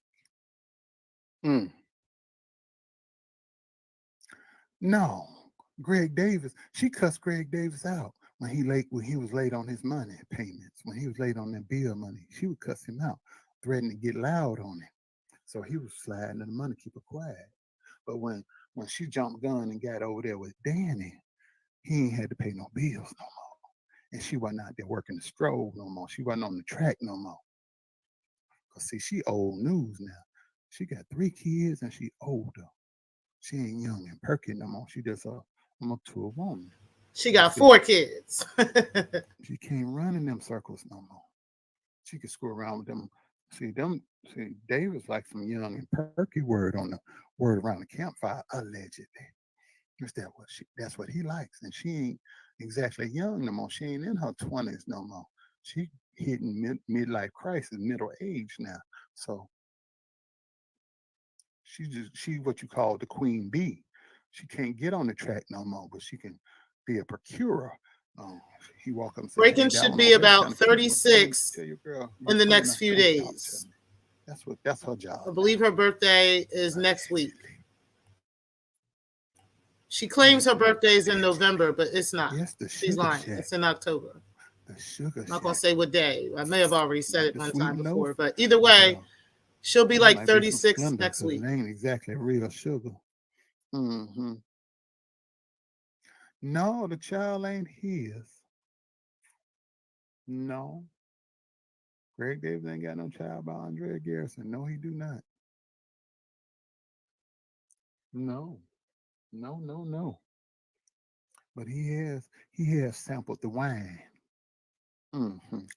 By her own account, two people that were there when she said, "Well, I slept with him twice." And I'm protecting the identity of these people.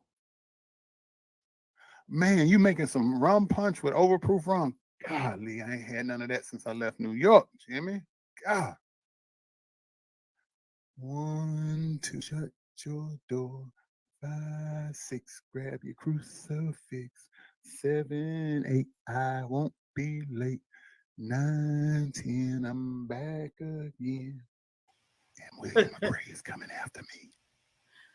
Okay, so I'm going to put this on pause real quick, and I am going to issue a challenge to breaking the culture of silence. Okay, this is my challenge to you. Now, I have now done 5 videos on the Vixen Chronicles, okay, where I have showcased multiple things in regards to you that turns out to be the truth, okay? I did not one time in any of these videos have I made up something about you. Have I lied about something about you? You have accused me of doing such a thing, right? To the point where you have lied to the sector and told them that you now have an open investigation against me, the same investigation that's against everybody else who has told these same stories, okay? And you have now started to make up even more stories and saying stuff about my particular family, okay? And that my children, my grandfather, and all this other stuff.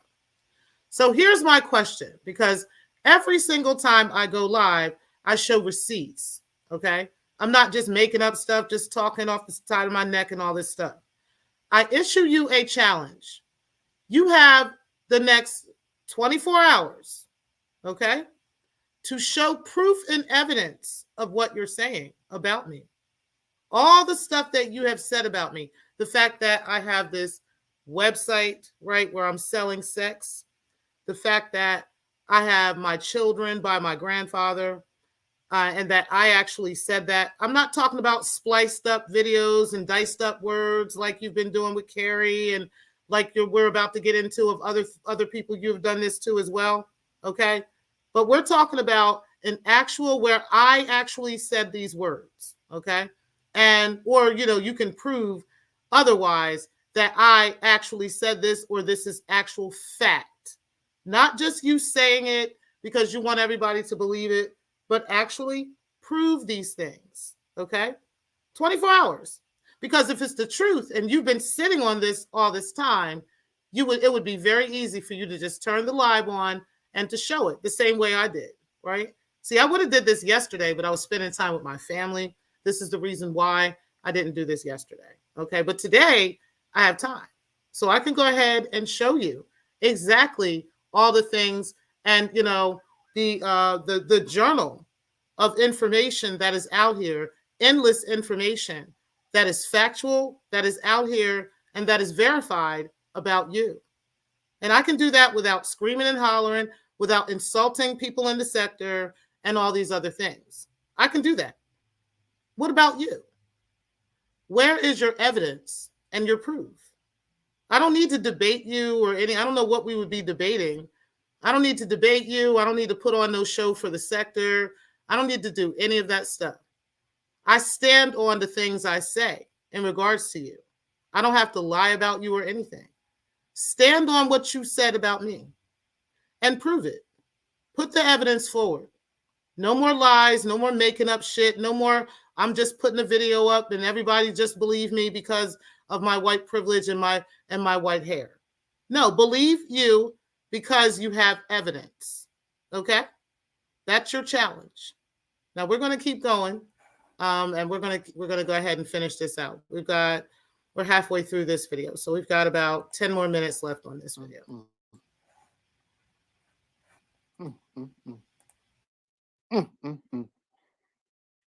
Overproof rum. Now you wanna, for those of you that are still in the childbearing age range, don't drink no overproof rum and have your girlfriend or your boyfriend at your house. It won't end well. What you gonna use it for now? Can you still blackmail her? What you gonna do with her now? All her secrets is out. What you gonna do with her now? She was Team Larry because you was blackmailing. What you gonna do now? What purpose do she serve now? You can't blackmail her and make us do nothing no more. And Carrie Ann, the funny thing about with Carrie Ann's situation is Carrie Ann's situation is not even close to the level of what this bitch is doing and what this bitch has done. Not even close. Not even close. What Carrie has said that is true about breaking the culture is actual truth. What breaking the culture has accumulated in life and has done in life is nowhere near what just talking about her and telling the truth about her. It's nowhere near that. It's ridiculous how much breaking the culture, the fuckery that she's been involved with is to the heavens ridiculous. That's why the universe allows it to get spilled out in the streets for everybody to see, especially when she comes for anybody for no reason. Now let's go ahead and keep going because she has a history of doing that. Well, not everything, because Monica ain't contacted me yet. That's when it's going to get real ignorant, because I'm going to have all of it. I got 90% of it now. I'm going to get all of it. Yes. Puppy mug. Time to. Oh, exactly. But we're placing that challenge on her because this is what she does. She comes to the sector and expects the sector to believe everything that she says. She comes to the internet and just expects everybody to believe her, right? Well, if you have all that, put that out there. Don't just talk about it, be about it. Because everything that we're talking about and everything we've done in this entire series has been proven. Literally proven. So let's go ahead. We'll wait for this to come up. We'll wait. 24 hours, bitch.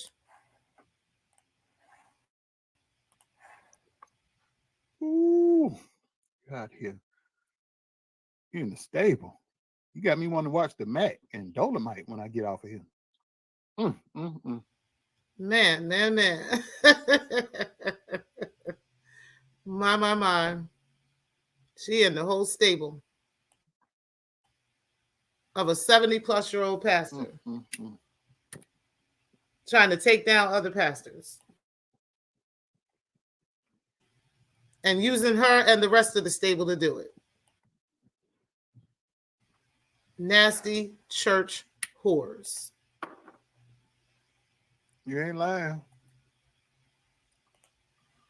Nobody knows where the nose goes when the doors are closed. So pull off your pantyhose. I think that was Big Daddy Kane, if I'm not mistaken. Yes, indeed. Yes, indeedy. Yes, indeedy.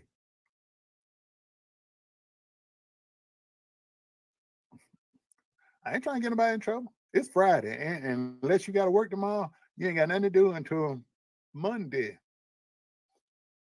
Drink what you want and do what you want and do who you want. Don't be scared. Don't be scared. Except breaking, don't do her. Just don't give nobody $40. Pimps up, hoes down. That's what I'm gonna. That's the one I'm gonna watch. Because that was in the Bronx. Part of it. Hunters Point. Mm-mm-mm.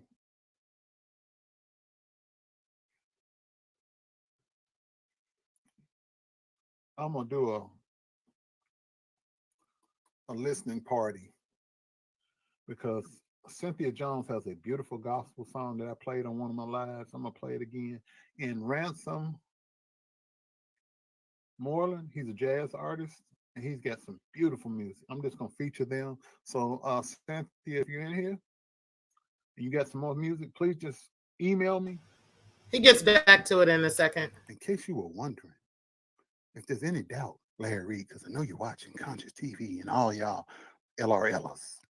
Woo! Ric Flair, time to walk that out. To be the man, you gotta beat the man. Undisputed, unbeaten, untied, unbought, not for sale. I did fast forward through some of it because it was a lot. What that say? World champion. World champion. Ladies and gentlemen, the champ is here.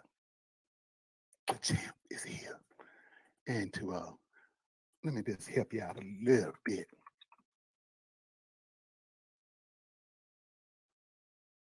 Hold on, just a second.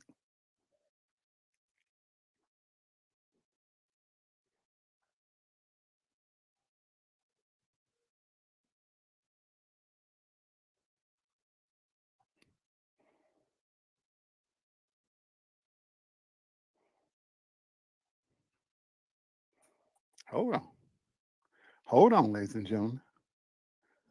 Later today, Ric Flair will be going, as many people say, for the final time for the World Heavyweight title. For a man who's won it 5 times, Rick, how does this extra pressure affect you? Well, what it tells me that struggle today, I've got the style and profile like never before. Steamboat, let me go on record as telling a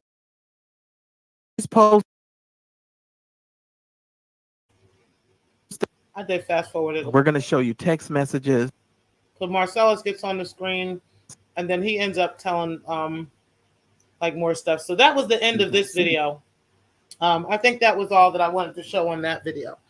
So let me go to the next one, guys, because for the sake of time, I do want to go to the next one because there's a lot. All right, so he does another breakdown on the church. So I'm going to play that. That there was more to Greg Davis and what was going on with him. But so far, what we got is Greg Davis has got his stable of chicks, okay, that come after pastors, and then Larry Reed and Bloomer and Bishop Jordan are all on one side, and they're all also trying to take down Victor Cousins, okay. So it was all of that was going on, and how Drea is connected to all these people.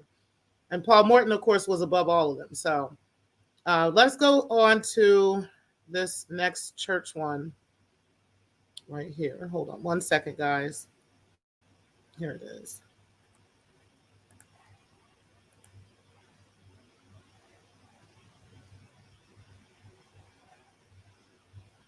One second, guys. It's coming up now. And again, make sure you guys are hitting the like button. I really appreciate everybody that's still in the building.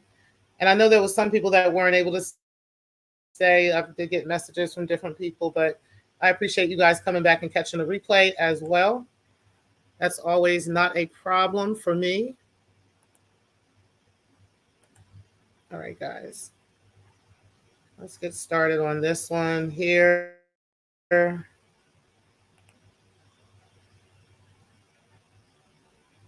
Sherry 001 and everybody else that's giving me money, I appreciate that. God bless all of you. But let me get this off the screen for you right now so you can look at my handsome face. Because I'm a nice looking man, if I do say so myself, for age 50. I don't get high. I don't snort nothing. I drink a little bit, but I take good care of myself. So anyway, Andrea Garrison, who's now your newfound friend. Let me tell you something, Miss Garrison. I know you're listening. Look here.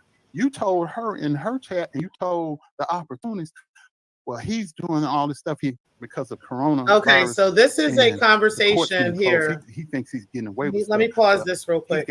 This is a conversation where he does read messages that Drea left in Tracy with the T's chat. Okay, so this is an example of Drea being around the beef sector. Okay, but they don't fuck with her no more. Okay, because they found out she was fucking lying. All right, so let's go ahead and keep going with this. Got 2 open cases and issues. Let me explain something to you. I have no warrants, and I have not been served anything to be sued, because if you sue me, like I've told you on other videos that I've done as it pertains to you, Church Madam. Oh, since we're talking about you, let me put up so they know what you look like, Church Madam, because I don't, some people are new over here. Let me see the lady in the top right. That is her. Now, she accused the man in the top left of having sex with her and videotaping it and threatening to put it on social media. That was a lie. I spoke to the man. Marcellus and I both spoke to the man. He never did it, and he never had any of his friends put their sexual escapades on social media. He never blackmailed her. He never threatened her with any of that. That is all a lie to tear this man down. And the person that sent her to do that is the man in the top middle. His name is Bishop Greg Davis, who used to work for the Word Network. This allegedly is her pimp. She would be sent out to sleep with various preachers that this man in the top middle did not like, or that he wanted to get dirt on, and he used her as his instrument of destruction. The men on the bottom are the men that were part of the cover-up. The man at the bottom left is, of course, Bishop Paul Morton, who was the head of the Full Gospel for a little while. And the man in the top left was a minister underneath. He was the next man in line to take over when Bishop Morton left. But because Andrea caused the scandal, he lost that opportunity. He had a 5,000 member church, and by the time Andrea Garrison got through raising hell, the membership is less than 200 now. And the man in the top middle does not like Bishop Victor Cousins' top left. So all of these men on the screen have one person in common. The person that you don't see is Bishop Breadbasket. That's his nickname. I won't say his name here, but all of those 5 men have that vixen right there, the church madam, as I will call her, Andrea Garrison, in common. So let me take her off, because I don't want to look at her face while I'm talking, but I wanted you to see who I was talking about. Anyhow, she said that she's going to... The 5th person is Larry Reed. That's who that would have been, but because of the legal purposes, of course, Daryl Moore was not putting his picture up. So let's go ahead and keep going. That she's going to take me to court. First of all, now hear this shit. Church hooker, you have, since you say I got 2 legal issues, you have 5 outstanding warrants in the state of Ohio. You can't set foot in Ohio. That's why when you was online on different people's platforms like Larry Reed, King Jive's, mine, you told the lie that all this stuff that Victor Cousins had done to you, and we now know it's a lie. You said you couldn't go to court because people were threatening you. You were scared. That was a lie. You can't go to court in Ohio because you have 5 outstanding warrants. 2 warrants were for telephone communication harassment, which is ironically what you accused Bishop Victor Cousins of doing to you. You have 1 outstanding warrant because the grandmother of your 2nd child, who you don't do anything for, you attacked her. You have 2 more outstanding warrants because you have a bad check writing charge that's still out there, and you have a fraud charge out there. Oh, let me light my cigar. And that's so just for the state of Ohio. Take my ass to court and see what you get. That's just for the state of Ohio. She also has warrants out in Nevada as well for check fraud. Okay, so she has multiple states that are looking for her. Okay, so let's go ahead and keep going. Your raggedy ass locked the hell up because you got 5 outstanding warrants. You better be glad that I don't call the state of New York, because they will extradite you. And I wanted to do, is your fiance, I think his name is Daniel while Stark, she's out here talking about getting people locked up, while she out here talking about getting people's jobs called, getting people locked up and all this stuff, this is the shit that's going on in her motherfucking life, okay? While she's telling y'all she's got these detectives that she's talking to, and all these lawyers are telling her this and telling her that, this is what's really going the fuck on. Okay, let's go ahead though. We're gonna finish with this, and then I think I have 2 more videos, but let's just go ahead. But one of them is pretty long, so let's go ahead and do this. 52, and you claiming that you're pregnant by him. I wonder, does he know that his soon-to-be bride-to-be? I wonder, does he know that you have 2 older children that you don't claim or acknowledge? One of them's 14, and the other one is 11. I wonder, do he know? He think he's gonna be stepdaddy to 2 kids and daddy to 1, when in actuality he's gonna be stepdaddy to 4 children, and possibly the one you claiming that's you pregnant with. We don't think you're pregnant, but you're gonna have to show an ultrasound, and after that baby born, if you are really are pregnant, you need Daniel, you need to go and make her have a damn DNA test done. Make sure you use the pappy. So anyway, yes, let's talk about that. You owe the grandmother of your second child, who you have not seen since that child was 3, that's about 8 years, you owe $110 per month back child support. Thank you, woman of wealth, for that super chat. You owe $110 a month. You have not paid any child support to this lady for your child that she has custody of. If my math serves me, you in the rear of about $15,000 back child support, plus arrearages, court costs, and fines. So you might owe about $45,000 for that one child. We're not even talking about the oldest child that you got tattooed, the name of that child tattooed on your arm. That child is 14. You've done nothing for that child either. You got 2 children that you do nothing for, but you want to come at me and say all this stuff about me? Every child that I got that's still living that came out of these balls is upstairs right now eating all the food in my refrigerator. What about you? Ain't that a fact? I'm gonna light the cigar while I wait.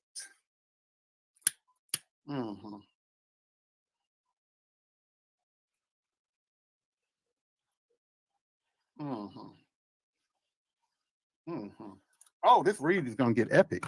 See, you was talking all big and gangster. You an e-thug, you're an internet gangster. You was all in them chats over there on Tree Dogs and the Opportunists on his live chat. You were talking about me for filth.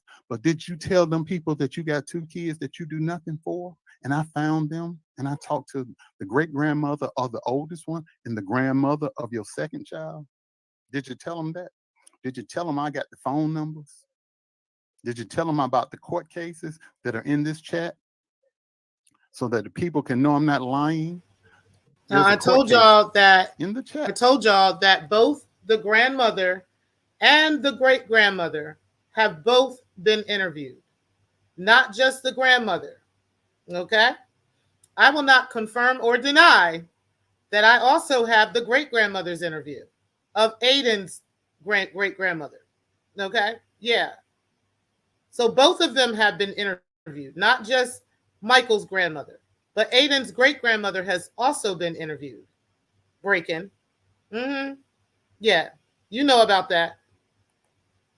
Over there. That's why you wanted us to think Daryl Moore was so crazy. That's why you wanted us to think Let Me See Your Transcript was so messy and so crazy. Because we know your truth. Let's go. The kids that don't exist, that you got, quote unquote, Danny online telling us about, right? Yeah, those kids. Let's go. Outstanding warrants and your child support that you ain't paying. Because you attacked the grandmother. And she folded your ass up and put them hands on you real quick. Because,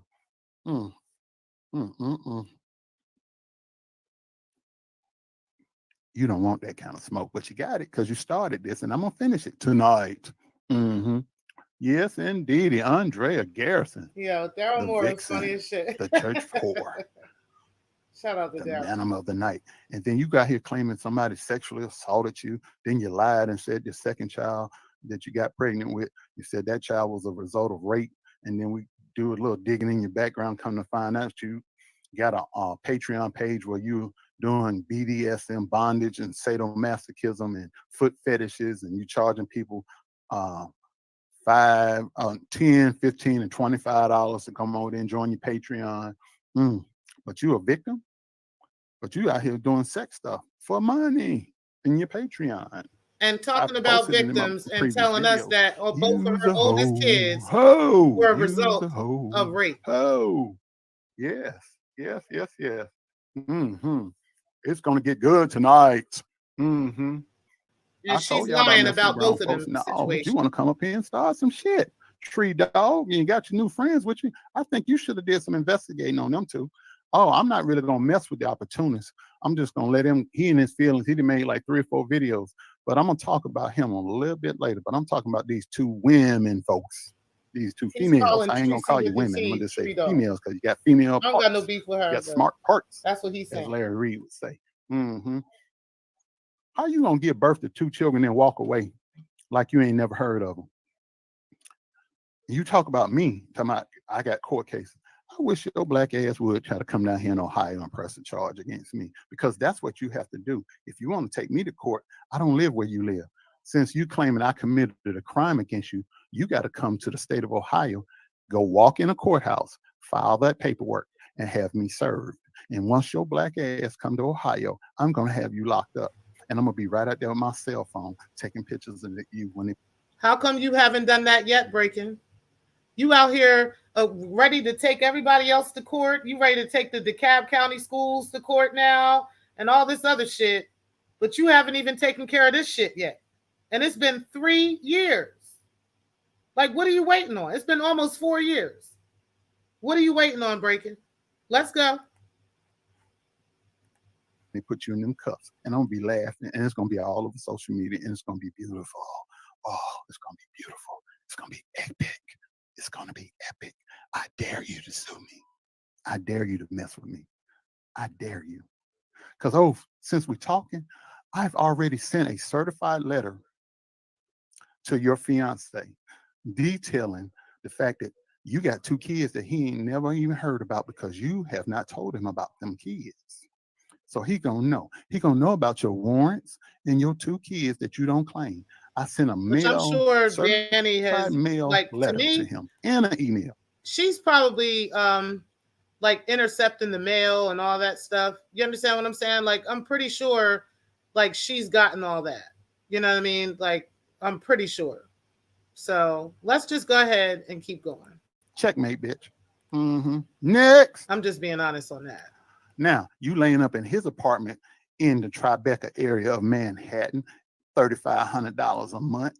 We know you ain't got no job, no pot, no window to piss in or throw it out. So he footing the bill. And I don't think he's going to be in a good mood once he finds out that his beloved sweetie got 2 kids that he ain't never heard nothing about. Because he might be able to stomach being stepdaddy to 2 kids, but he going to be stepdaddy to 4 kids. Fix it, Jesus. Oh, send me a revival. I told you, little girl. I told you when I ran you away from here. I told you not to come back. I threw rocks at you like Mr. in the Color Purple. Remember, ain't no mountain, ain't no sea. Keep my sister away from me. Yeah, I told your ass stay on gone. Now go on get. But you wouldn't get. You wanted to come back. So since you back, lurking in the bushes over there on Tree Dog's page and in the opportunist chat. So since you want some, I got something for you. Come on in the room. Come on in the room. Yeah, Jesus is my doctor. And he writes up all my scriptions. Since you want it, you got it right here. Cigar. Let me go and like this big one. I told y'all to leave me alone. Get him, baby D. I done told you. Yes, indeed. But you brought this on yourself. You know that, right? So people out here flagging videos, reporting videos. I ain't said nothing about y'all that wasn't the truth. I ain't said a blessed thing about y'all that wasn't the truth. I tried to tell you to leave me alone. Kept telling you. I said, leave me alone now, chilling. Leave me alone. Go on in the backyard and play with the mud ducks. But no, you gutter snipes want to come mess with me. So here I am. Mm-hmm. Mm-mm-mm. Mm-mm-mm. Lord have mercy. Some folks We got you 2 can't more tell them videos nothing. after this. 2 more clips. Mm-mm-mm. Look at God. Mm-mm-mm. Mm-mm-mm. It's hog killing season. That's what more folks say. I tried to tell you. I tried to tell you. I tried to tell you, but you wouldn't listen. I tried to tell you. I tried to tell you. Mr. M-I-S-T-E-R. Mr. Where he at? Outside shaving, mister. Mm-hmm. I tried to tell you. Let me go and tilt that hat like this here. Mm-hmm. Mm-hmm. You go all in the chats. Let me read some of that foolishness you said. I ain't forgot you, Tree Dog. Oh, I ain't finished with you by a long shot. I'm about to Y'all get listen to medieval this. on your ass tonight. Yes, indeedy. Listen to this. Yes, indeedy. Yes, indeedy, Tree Dog. I got you.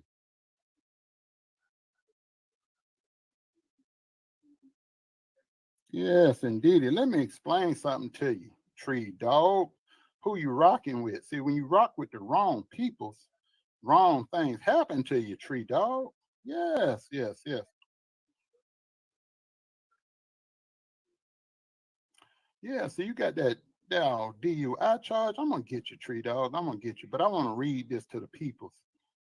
See, let me read a little something to you that Miss Church Vixen said.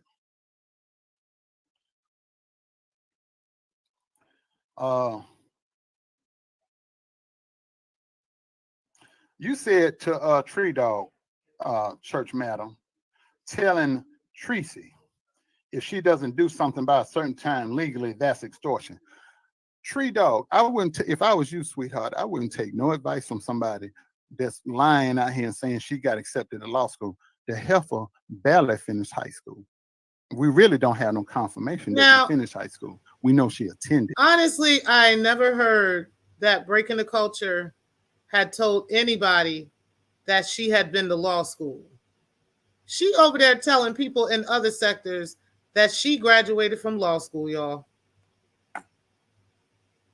Yes, that's what the fuck Breaking the Culture is running around here in these YouTube streets telling people, is that she graduated from law school. I ain't never heard that from her. But yeah, that's something new. So yeah, let's go ahead and continue here.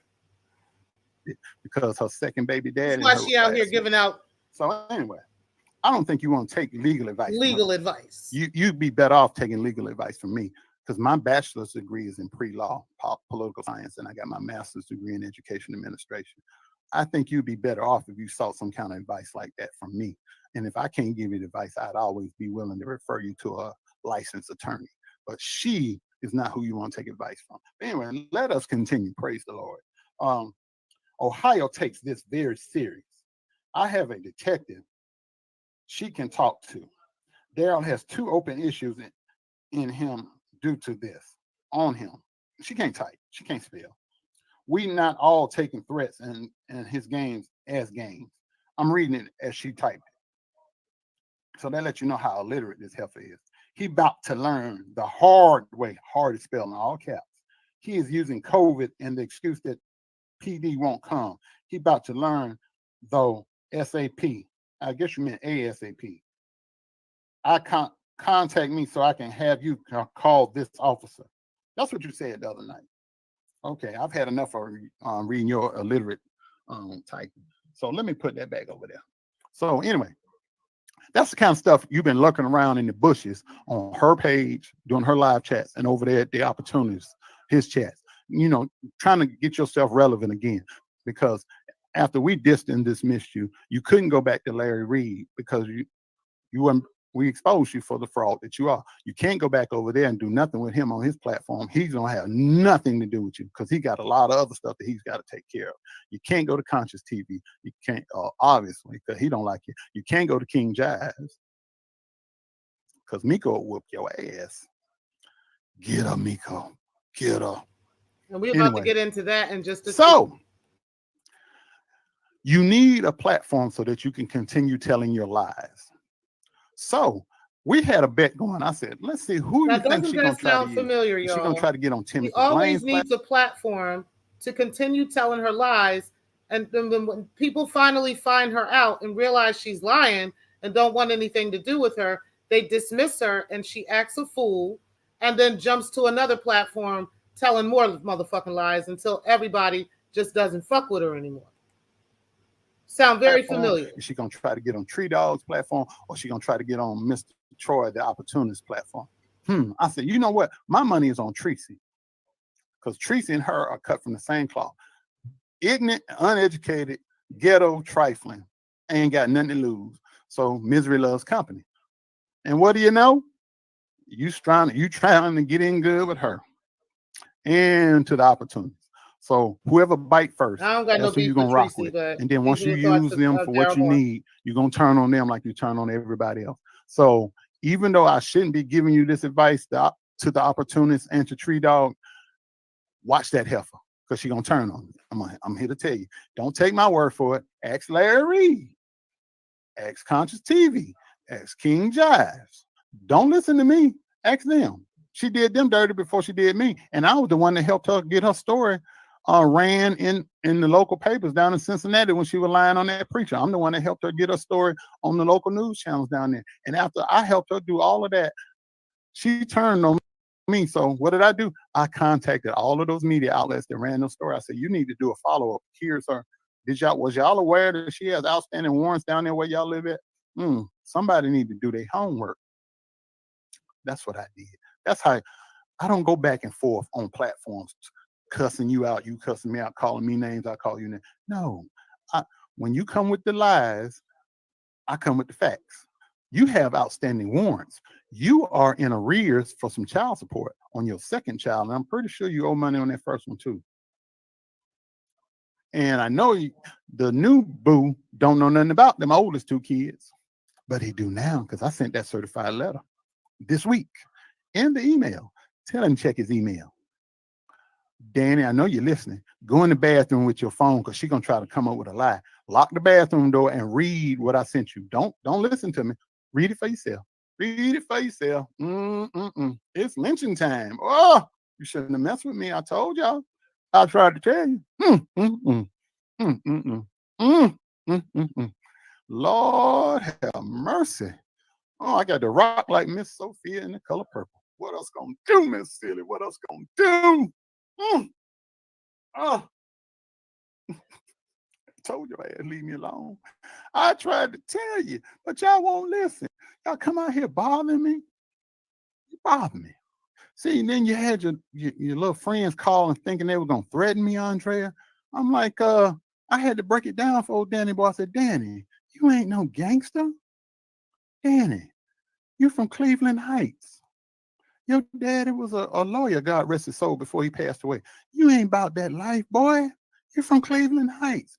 I know where every Jewish synagogue is up there in Cleveland Heights. It wouldn't take me a week or two to find out where your daddy go to synagogue at, or where your mama go.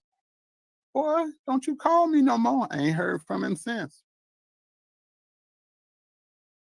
See, I'm the most dangerous dude out there. I'm a thug with a college education. So I can survive in the corporate world or the criminal world, because I know goons and I know businessmen and women. You only know one way to live. You get it how you live. You're a street chick. Both of y'all street chicks. You only know how to deal in the street sector. I know how to deal in the streets and in the boardroom. How you doing? But you come up messing with me. And you thought you had me shook, because see, y'all used to being bullies to people, and y'all don't scare me. Oh, I'm gonna call the police. Call them. We can go to trial. We can go to trial today. Don't that sound All I'm familiar? gonna do is put on my nice suit. Always trying to bully somebody with calling the police on them. You want to bring them into a whole bunch of bullshit and then say, I'm gonna call the police on you. Sound very familiar, doesn't it? Shine my shoes up. Shave my head, look real good. I'm gonna walk in there, open casket sharp, Your Honor, and I'm gonna lay them folders out. I'm gonna do you just like this right here. Like when Larry Reed was trying to mess with me, I'm like, all I'm gonna do, I'm gonna come to court on you two. I'm like, Your Honor, Exhibit B through Z, and I'm gonna drop it on the table. Your Honor, the person over there, the plaintiff, is a lying scallywag, and I can prove it. This person accused me of making terroristic threats. Have they produced any threats, audio or video that they or in writing that can back up their claim? I move for this to be dismissed. And as far as my countersuit, I would like a judgment in my favor immediately. Because if you sue me, guess what? I'm gonna sue you back. I know you ain't got pot no window, but I'm gonna have a judgment. So every time you try to get anything in credit, hell, if it be turning on some cable in your house, you ain't gonna be able to do it because I'm gonna have a judgment that's gonna pop up on your credit every time you try to apply for something. That's how you deal with people like you. I don't have to argue with you. I deal with you the right way, the legal way, the real gangster way. I hit you in your wallets, in your purses. Mm-hmm. Do you want to still mess with me? Come get some. Mm-hmm. I told you, if I don't send for you, don't come over here because you ain't gonna like what you get. I tried to tell you. I tried to tell you.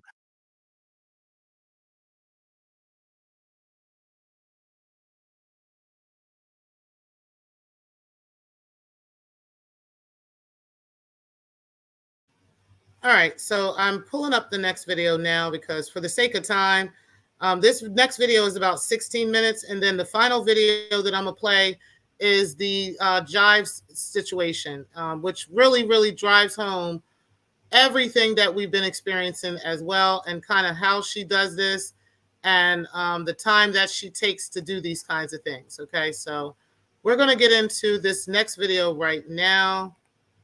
And this one is about, let me share this tab.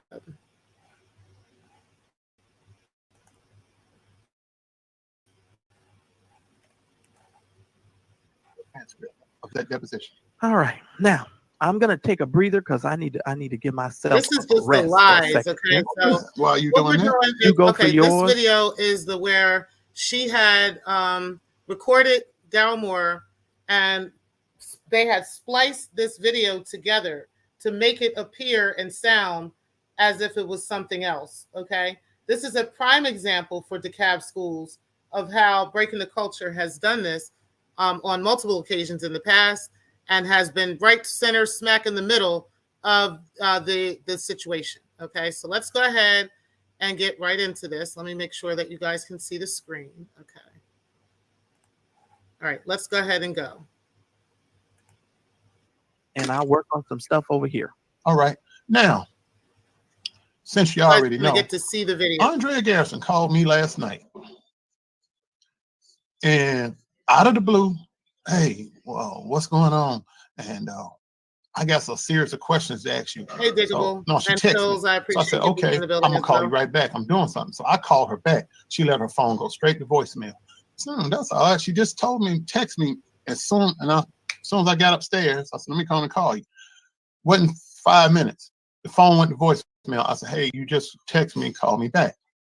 As soon as I hit the red button to stop the call, she calls me right back. Then she started asking me a series of questions, like very structured questions that I had to give her answers to. I'm like, so she was like, well, what's your real end game? One of the questions, what's your end game with Larry? What would it take for you to just squash your beef with him? I said, first of all, I don't have a beef with Larry. I said, I investigated Larry for the crimes that he's committed and the criminal activity that he's doing. I said, I've never met. Well, have you ever met him? I said, I've never met him. I said, you know this. I said, why are you asking me this? I said, you know, I've only talked to him texts and emails. I said, but I got after him and started investigating him because of what he did to you and Jimmy. Well, he's apologized to me. I said, okay, that's fine and well. So, well, I'm playing devil's advocate. Let's just say he apologized to Jimmy. Then what? I said, is he going to publicly apologize to Jimmy the way he did Jimmy on his platform, saying that he didn't believe him and all this other stuff? Is he going to admit to the crimes that he's committed? I said, if he does that, yeah, we got something we can talk about. So he said, well, I'm just concerned about them coming after you. I said, who is they? And when I said that, she hung up. Then I called back. Phone went to voicemail again. So I said, Then I hit exit on the phone again. 2 minutes later, she calls me back, and then the interrogation questions proceeded. And this time I'm hearing ruffling in the background. What it was, when I called her, she couldn't record the call. So when she called me back, she had the other person on the line, had them on mute. But then the second time they called, the idiot had their phone off of mute. I could hear the background rumbling, and they were recording. So she asked me, she said, do you hate Larry? I said, I don't hate Larry. I said, I don't know Larry like that. I said, my dislike of Larry is his business practices and the way he does business and treats people.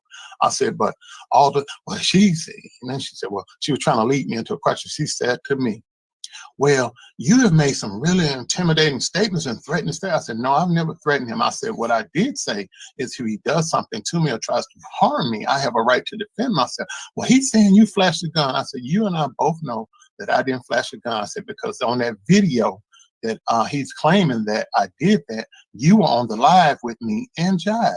And I didn't mention his name. I was talking about protecting myself and my family in my home if somebody came to my house. I never said I was going to take a gun and go get anybody. I said, now he's out here lying and saying all these things. I said, now, had I been the younger me in my 20s or 30s and all this bullshit that he's talking, I might have rolled up on him and I might even try to put two in his chest. And that's what they recorded and spliced it up and mixed it in with all the other stuff that they had from about 10 or 15 videos, and they chopped it all down. And you can tell by the quality because I use Premiere Pro. I know how to mix videos. I went to school for it. This is a piss poor job of chopping and splicing and editing. But I didn't say nothing. So they got that and ran this video at 3 a.m. So I went back and got the actual audio and I put it up behind their video, and I have it. It's about 11 minutes long. Andrea tried to set me up last night. And then as soon as it happened, I got off the phone with them because that second time when the call dropped, I tried to call back. She wouldn't answer. I called everyone else. I said, you know what? This girl just tried to set me up on some bullshit. So while I'm talking to them, I get a text from Jimmy Battles. He said, you know who just texted me out the blue? I said, who? Larry or Andrea? Ha, ha, ha. He said, Larry. He said, I started not to respond. I don't talk to him. I don't talk to him. So this was all a setup. She was trying to see what I was feeling as far as if Larry would have apologized to Jimmy, would I back up off him? So then I'm thinking that's the end of it. I said, this girl just tried to set me up. So I went to sleep it was about 1 a.m. So I wake up about 5:45. My phone just blowing up. People are like, oh, did you see what Conscious posted? Conscious posted this video, and they showing this video, and people in there talking about, oh, you threatened him with a gun, and talking about he's encouraging everybody to report my videos, flag them, report me to YouTube, so they'll shut me down. So it was just right now it's about 700 to 1,000 people that viewed it. So I took a clip of it because I knew they were going to eventually take it offline. So I got the actual copy of what they claim I said, and I went and got the video because there's a bunch of audio that they chopped up in there. That David Fennell guy that I just deleted. I've deleted this son of a bitch about 10 times. He still keeps coming back. Conscious put this video up saying that I threatened him and all that. Each one of those audios are peaking at different levels. They're from different audio videos and videos that I've done in the span of 3-4 months. So he just chopped it all together to try to make it seem like it was all one continuous comment of me on the phone with him. That's a lot. So I'm going to play now, that. does that sound familiar, folks? Does that sound familiar with breaking the culture and or her being involved and even on the phone and even allegedly recording this conversation, and then suddenly it pops up and appears online, sliced and diced from multiple different spaces and different things to make it sound and appear one way? Girl, you and your history of doing this. Because I got it up. Hold on here. All right, it's ready. Okay, which one did you say I should pick, Marcellus? The Chrome tab? Is it on Chrome, the video part? Yeah. Yeah, go ahead. Just pick it for now, and I'll tell you whether or not we can see it over here on this end. All right. Well, it's working. There it is. All right. Now, This is I'm gonna let you hear their whole lie and watch their lie, and then you're gonna listen to me at the end. And you're gonna tell the difference.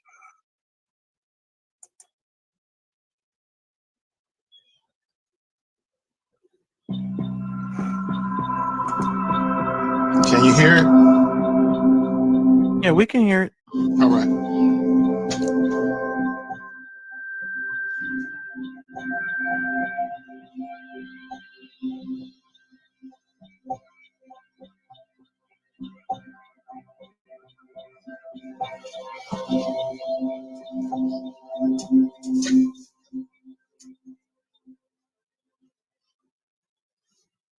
You live in Sandy Springs, Georgia.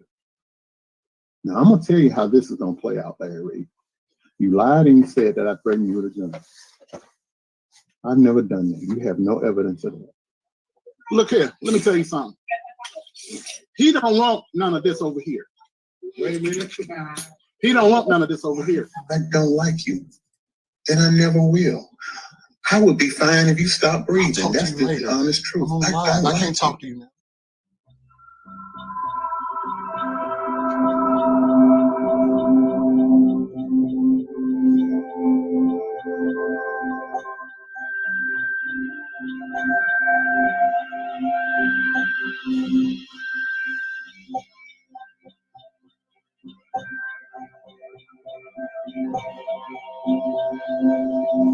You all ought to be ashamed of yourself for this foolishness. Now, this is the spliced and diced If I don't get my way, Larry Reed will be fucking breathing. But because I don't want to spend the rest of my life, I'm let his ass talk.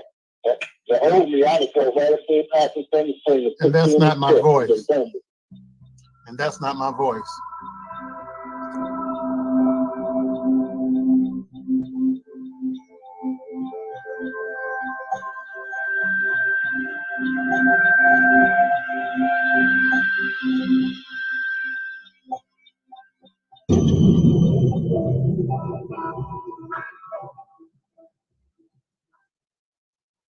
Now here's the truth. What that San Antonio miss tried to do, it was, and somebody said on my Facebook, why is King John always in the beat? I'm like, I think people like to use my December 2019. Because it brings them something. Just like any blogger that has built a following, is going to bring something. You know what I'm saying? And that's exactly what Before we continue, I want to stop right here and just acknowledge something. There was something that Drea has recently said to our sector, that she has never mentioned her kids' names or anything on YouTube, that came from me, right? But you guys just heard her tell Malia to turn that down. Now let's go ahead and keep going. We never forget. Me personally, I don't mind sharing my name on my platform with people that's trying to do something positive. Daryl came to me and he was upfront and positive. And I said, Daryl, whatever I could do to help you is what I'm going to motherfucking do to help you. Yes, he did. Daryl, build your platform. That's not what he said today on Larry's Live, ladies and gentlemen. Yep. We too old to be out here beefing about who better than you, who better. Bitch, let me tell you something. Daryl is old, established, got his own shit. As a matter of fact, he has credits under his motherfucking name. He has SAG and all this other stuff. I'm like, well, damn. If I help him, shit, he can help me. God damn it, what the fuck? I'm gonna sit up here and be motherfucking jealous. We can help each other. 4 years ago. You build your shit. Motherfucker, you help me build my boat. We can work in this shit together. We can all goddamn. Yep. And he sit there and he says, Jives is jealous. He says, Andrea is jealous. He said, I'm jealous, but what am I jealous of? Because I don't want to be a blogger. I got a SAG after too. Right there. We both in SAG. Oh yeah, Drea's in SAG too. But I'm jealous of you. Motherfucker, you got bankruptcies and shit. You got lawsuits, and I'm jealous of you. I have no debt. I got no debt. I got no followers, and I ain't mad about it. No, I'm not. And I'm still getting my coins. I'm still paying $400 an hour for my lawyer. But we jealous. I made my coins and I ain't had to beg y'all for not a $9. Y'all ain't never gonna see it. She paying $400 an hour with that big ass forehead. She is paying $400 an hour for her attorney, y'all. The same attorney that has her allegedly not needing to speak with certain people on certain panels and talk with certain people about certain things, right? This same attorney, she is paying $400 an hour to. Okay? Y'all remember this now, okay? Now, this was almost 4 years ago that she was talking about this same attorney who was supposed to be calling Steph Collins, who was supposed to be serving Let Me See Your Transcript, serving me, Marcellus, Daryl Moore, all these people. Now, let's go ahead and keep going. Let's keep going. It's not going to happen when I ain't got no followers, and I still ain't jealous. I don't need no followers. Now, Ms. Jones, we've been talking about the connection with Larry Reed, Bernard Jordan, and Bloomer before you came in. Last night, the accuser of Bishop Bloomer, pay attention, who's been dealing with this story for 30 years, from the time he's 49 now, he was 19 when he was sexually assaulted. And that was his first sexual experience. This man took him back from a revival meeting, took him to his hotel, and asked him, what is there to do in a small town like this? Choke your chicken? He didn't know what that meant. And not Larry, but Bishop Bloomer made an advance on this man and sexually assaulted him, sodomized him in that hotel room, and dared him to tell and said, if you do, I'll discredit you. And that's exactly what he did. He said, you better watch that guy. He told that man's pastor, he got a homosexual spirit. Now, this man's up all over the world preaching against homosexuality, and he's a flaming homosexual. But he dragged this man. This man's had to deal with this shame for 30 years. And when I told Giles to follow the money trail, you know what they did to try to silence him? They said, well, what does he want? Jordan asked this man, asked Larry, said, well, what does he want? Meaning, does he want money? What does he want? And he said, I don't want money. He told his story. He told his story last night for 2 hours. It was so emotional. I was crying. Giles was crying. That's when Giles interviewed Jimmy Battles. Been assaulted and molested. Everybody was crying. I'm meeting this man tomorrow morning. He's flying into Cleveland, and I'm going to meet with him face to face. They've been found that boy. Pay attention. I wasn't talking about Larry. No, he's protected over here. I trust. Hold on. Let me explain. I was talking about protecting Jimmy. I am not a church dude. You got that girl like my girl Deetra. They done got her y'all like Deetra up. And Andrea was high. Look here. Let me tell you something.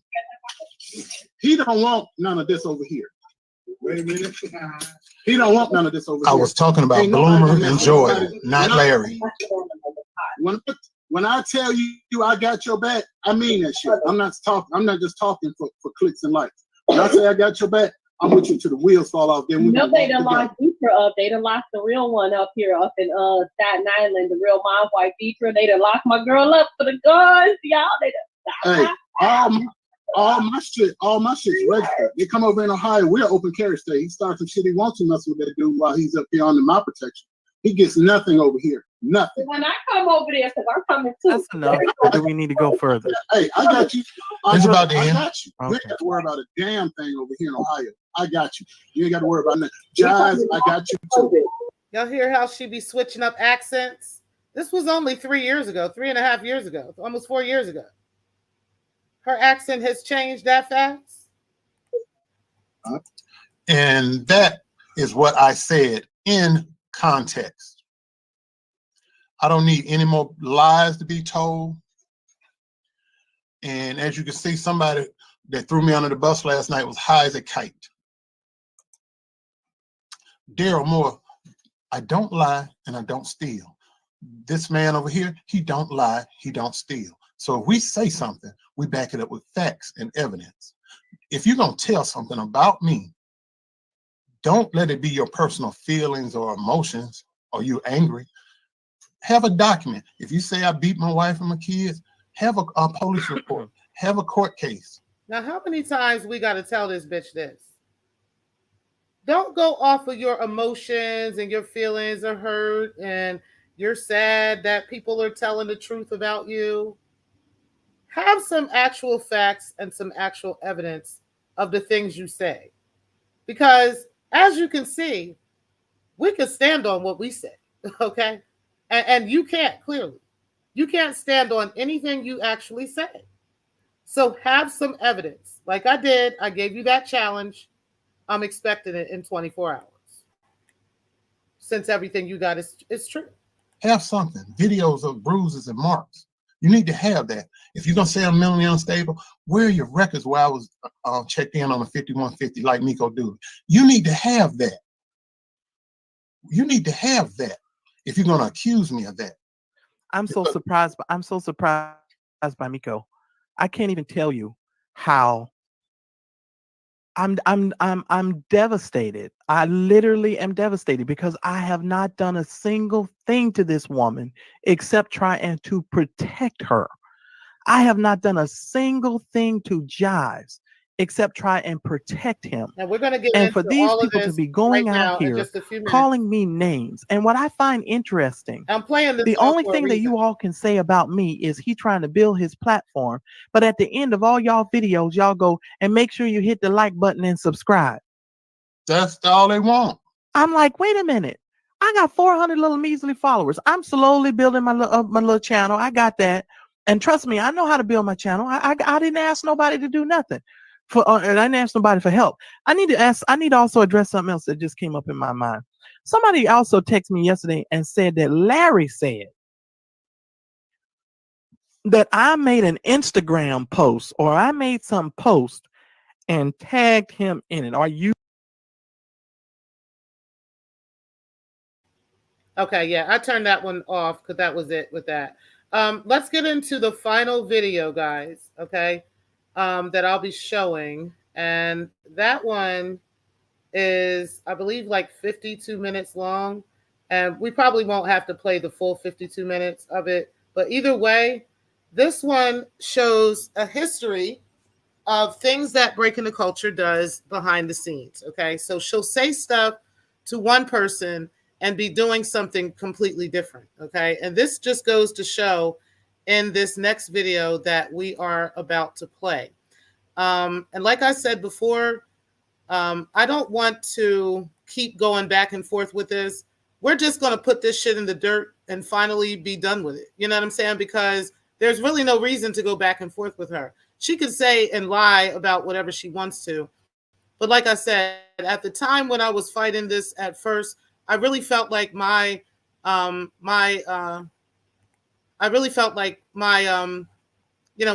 on the line with, my reputation. And so I wanted to make sure that that wasn't happening, okay? And that she wasn't able to just lie on me, without coming with the truth about these things, okay? Because that we're not going to do. We're just not going to just do that. We're not going to tolerate that from her. At the end of the day, you don't get to just lie and just say whatever you feel like it without bringing actual evidence and actual facts forward, about what you're saying. And we can prove everything that we say about you, okay? So again, make sure that y'all do hit the like button. I do got a couple of more things that I may say as commentary at the end of this and in the middle of this. But right now, let's just go on. Again, I just wanted y'all to hear what Marcellus had said in regards to that leading into this video here, because oftentimes people that are on the opposite ends of Andrea, with Andrea being in the middle, there's one side is being told one thing and the other side is being told something else, okay? And the whole time should be snaking everybody in the background, okay? Shout out to Ray and others who have been able to uncover this kind of stuff in our sector, but most definitely she has done this in multiple places, and we're going to discuss this now. Now, I had told her that I had some information in regards to Jives a while back, and she kept denying that and saying that it was something completely different. Her and Jives are cool.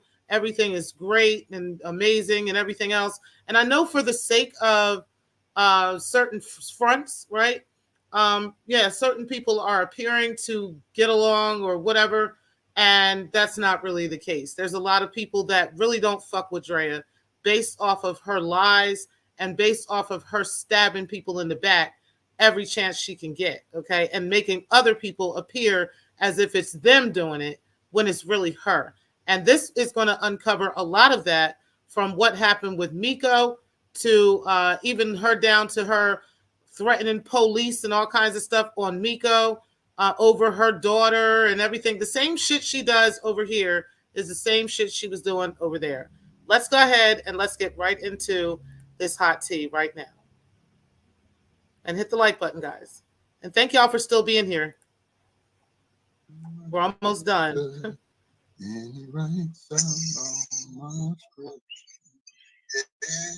Okay, that's what's up.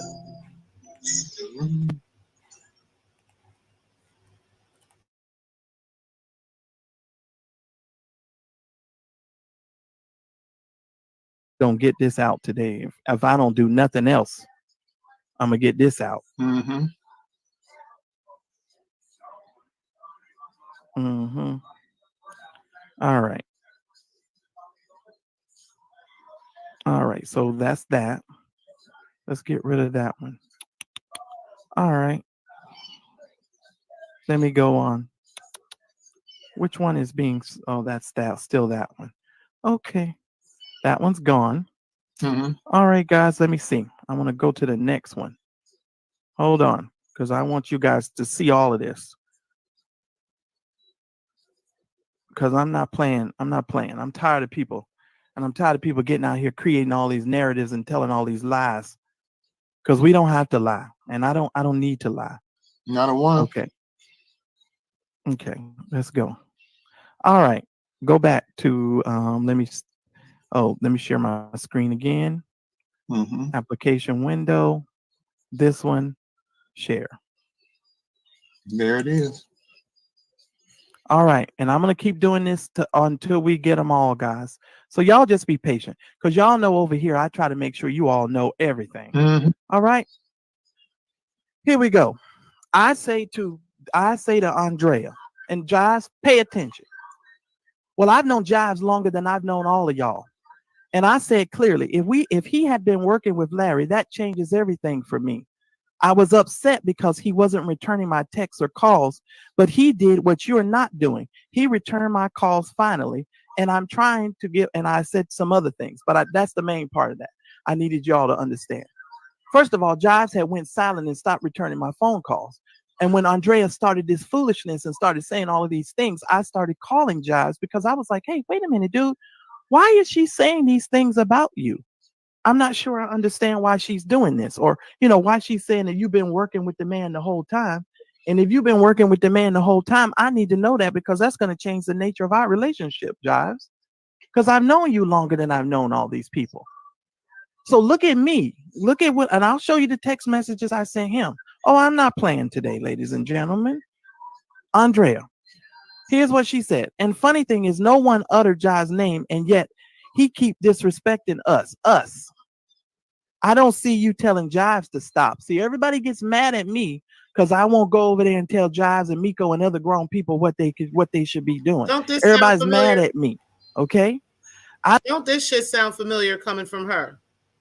I don't see you telling Jives to stop, but you coming at me for not saying his name in over a month. Stop. You said you were done with Jives before that. Yet when I issued an apology for the lies that Jives spewed, it's a problem or whatever she said. And I go, no, because now I realize at this point when she's texting me back and forth, I know that she's trying to spin a narrative, and I know what she's trying to do. But I've been on to her for quite some time. I'm not playing. And here's what I say to her. Hold on, let me go down, because I got to take it down, I think, in order to get my arrow back. Let's see. This arrow's supposed to come up. Hold on. All right, best fit. Oh, there it is. And it should let me go to the next one. Should let me go to the next one. Hold on.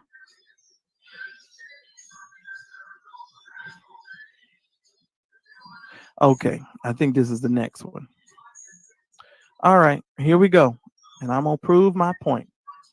Very clear. I said, let me be clear again. Okay? I said, let me be clear again. My being done with him is because he didn't return my phone calls, and you have said that boy's name, knock it off, because she had been going in on Jives. I don't know anything about those lies because the only people that heard those calls are you, Jives, and Conscious TV, and maybe Larry. I don't know, but you want me to hate him for calls that I have never heard, because I remember what the rest of that said. You wanted This me to was hate a back man in for some calls that I never heard. 2020. This was in 2020. So this was 3 years ago. So it wasn't even that long ago, and she's still doing the same shit now, 3 years later. Okay, you want me was to be 4 mad years. at Jives for stuff that I can't prove. And here's what she said. Whoa, I never once asked you not to talk to Jives. I've not told anyone not to talk to him. You said you weren't talking to him, and I have yet to say his name. Laugh out loud. Oh, but I'm going to disprove that myth in a minute also. I've talked about him today after how long he dragged me. Stop. Like I said, you're mad. I did the right thing because Jives is your friend. She's saying that I'm mad that she went over there and apologized to Larry. First of all, Larry, I've never been upset at anybody for apologizing to you. If they apologize to you, that's between you and them. My issue with you is completely different from whatever the rest of those people's issue is. It's completely different. You know what my issue is. I've made myself clear because I think I can speak very well. All right, so let's go down here. Let's go down. I'm gonna clean this up today. I'm so sick and tired. I'm very tired, and I'm tired of people telling lies and trying to spin stuff. You know, she getting over there telling, and people just lie, lie. Here we go. And I tell Andrea, I say, Andrea, I said, here we go. Oh, that's too big because y'all ain't gonna. That's too big. I can't even see that. All right, I say, Andrea, I'm not mad. Please understand that. And I've never been mad. I'm not mad today. Because if I was mad, I'd be yelling and cussing and misbehaving like everybody else.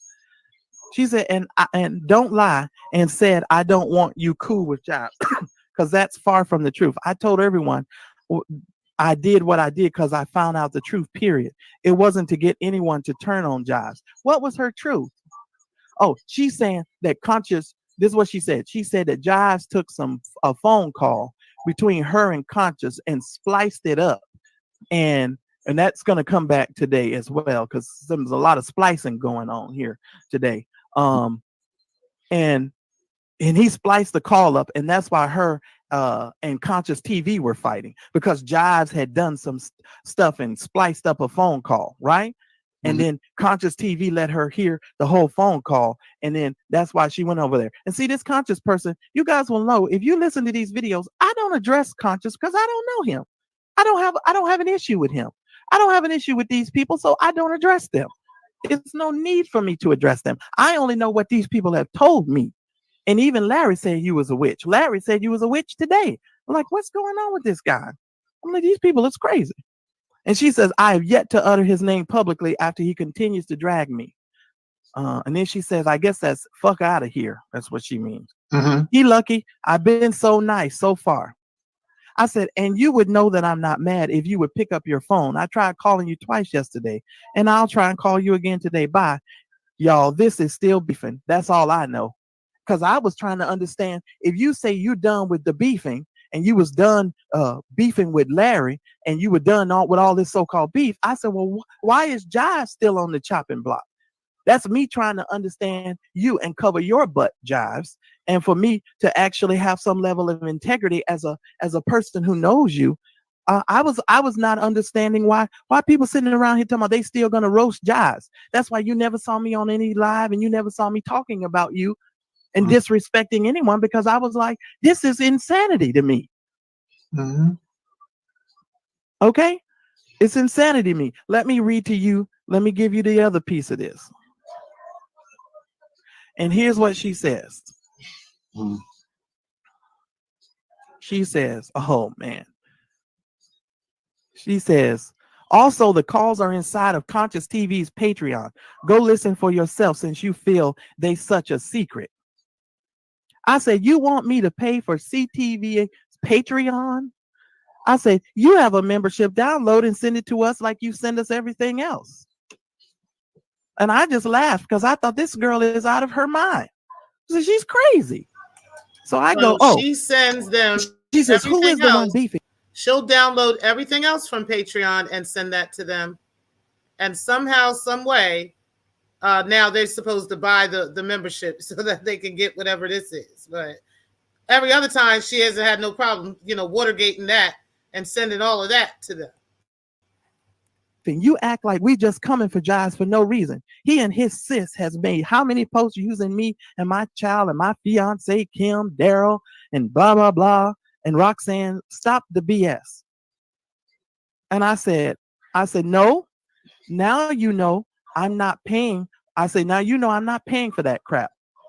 And then I said, ha, ha, ha, that's funny. Because if any of y'all think I would ever land my black behind in anybody's Patreon, you know that the world has sure enough come to an end. Because I ain't getting in none of your Patreons because I don't care that much. Right. And that's just the bottom line. I don't care. And she says, who is the one beefing? You act like we just coming for Jives for no reason. Blah, blah, blah. And then I make my comment. I said, now that's funny. She said, I'm not telling you to do anything. I said, they're all in Patreon and they are calls, long ass calls at that too much to download. You want the evidence of over 1 hour long calls. You go listen. Now, Conscious, this is where you need to pay attention. She says that the proof that Larry has been working with Jives from the beginning of this entire beef and orchestrating all of this mess. She said, it's in your Patreon. Okay. All right. I'm going to continue. She said, yeah, you're the one asking for them. So how else you going to hear them? It's a few and they're over an hour long. She said, you want the evidence? There it is. So her whole idea was to get me to get into somebody's Patreon.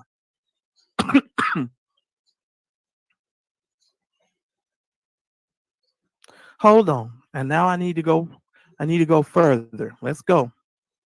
She says here, hold on.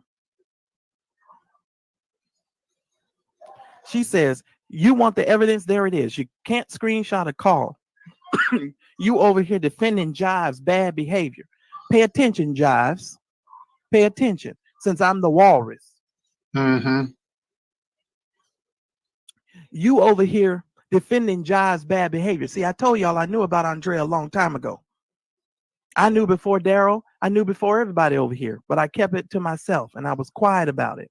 I didn't say nothing, but she's been running from me from weeks. She won't take a phone call. She won't speak to me because I told her until she's able to come out and tell me the truth, I'm going to deal with her. And she cannot just have no general conversation with me. We need to talk about this Larry's been working with Jives the whole time situation. And she refused to give evidence and give proof to those statements. Oh my God. Oh my God. And I'm sorry, I told y'all I have horrible allergies. And I don't have a coronavirus, so relax out there. Because I hear people in the comments be like, I sure hope you don't have a corona. No, I don't have a corona. I've been in my house for almost 2 weeks, I think. All right.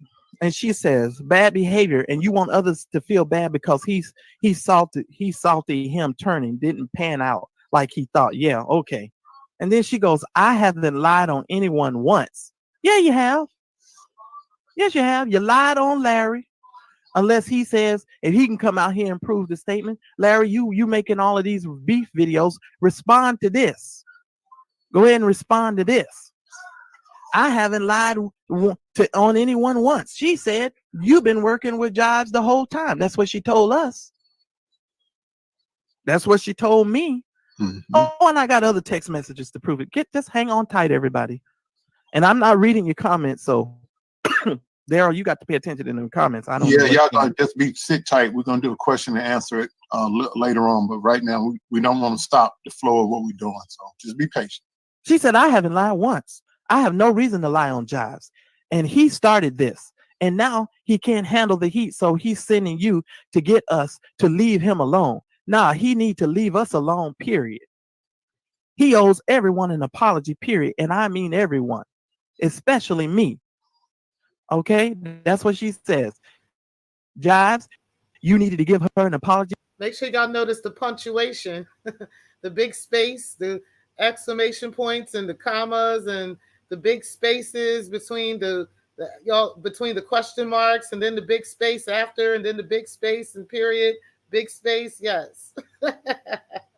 Signature Andrea, so she cannot say this isn't her. Especially her. Mm-hmm. Okay, so here's what I said. Because I'm breaking this down. I said, yeah, okay, not doing that.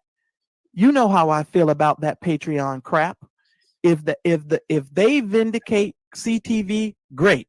I don't know about that, so I can't say anything about those. And I'm surely not going to be upset with someone for things I haven't heard or even understand. But again, I'm not mad at anyone. Do you all see what I'm saying here? Do you see what I'm saying? Do you see what I'm communicating? Yeah. Daryl says, can you please talk in a private call to each other? Oh, no. I drug her out right amongst everybody so everybody could see it, because I understand how she likes to shape these narratives. And I understand how she likes to do things. And right now she's doing what she's doing with Larry, and she's doing what she's doing because she thinks her case is in jeopardy. Mm-hmm. If you think it's in jeopardy, you have no, okay. Mm-hmm. You have no idea. Okay. So then she says, well, I have no other way of getting it to you. They aren't even my recordings. They too long and it's too many to download. I'm being serious. And again, no one, especially not me, asked any of you to be mad at Jives. Only reason why I knew Jives, and see, this is where I knew she was trying to shape this narrative. Watch this. Watch this. She's about to blame us. Watch this. I'm on to you, Andrea. I've been on to you, and you know it.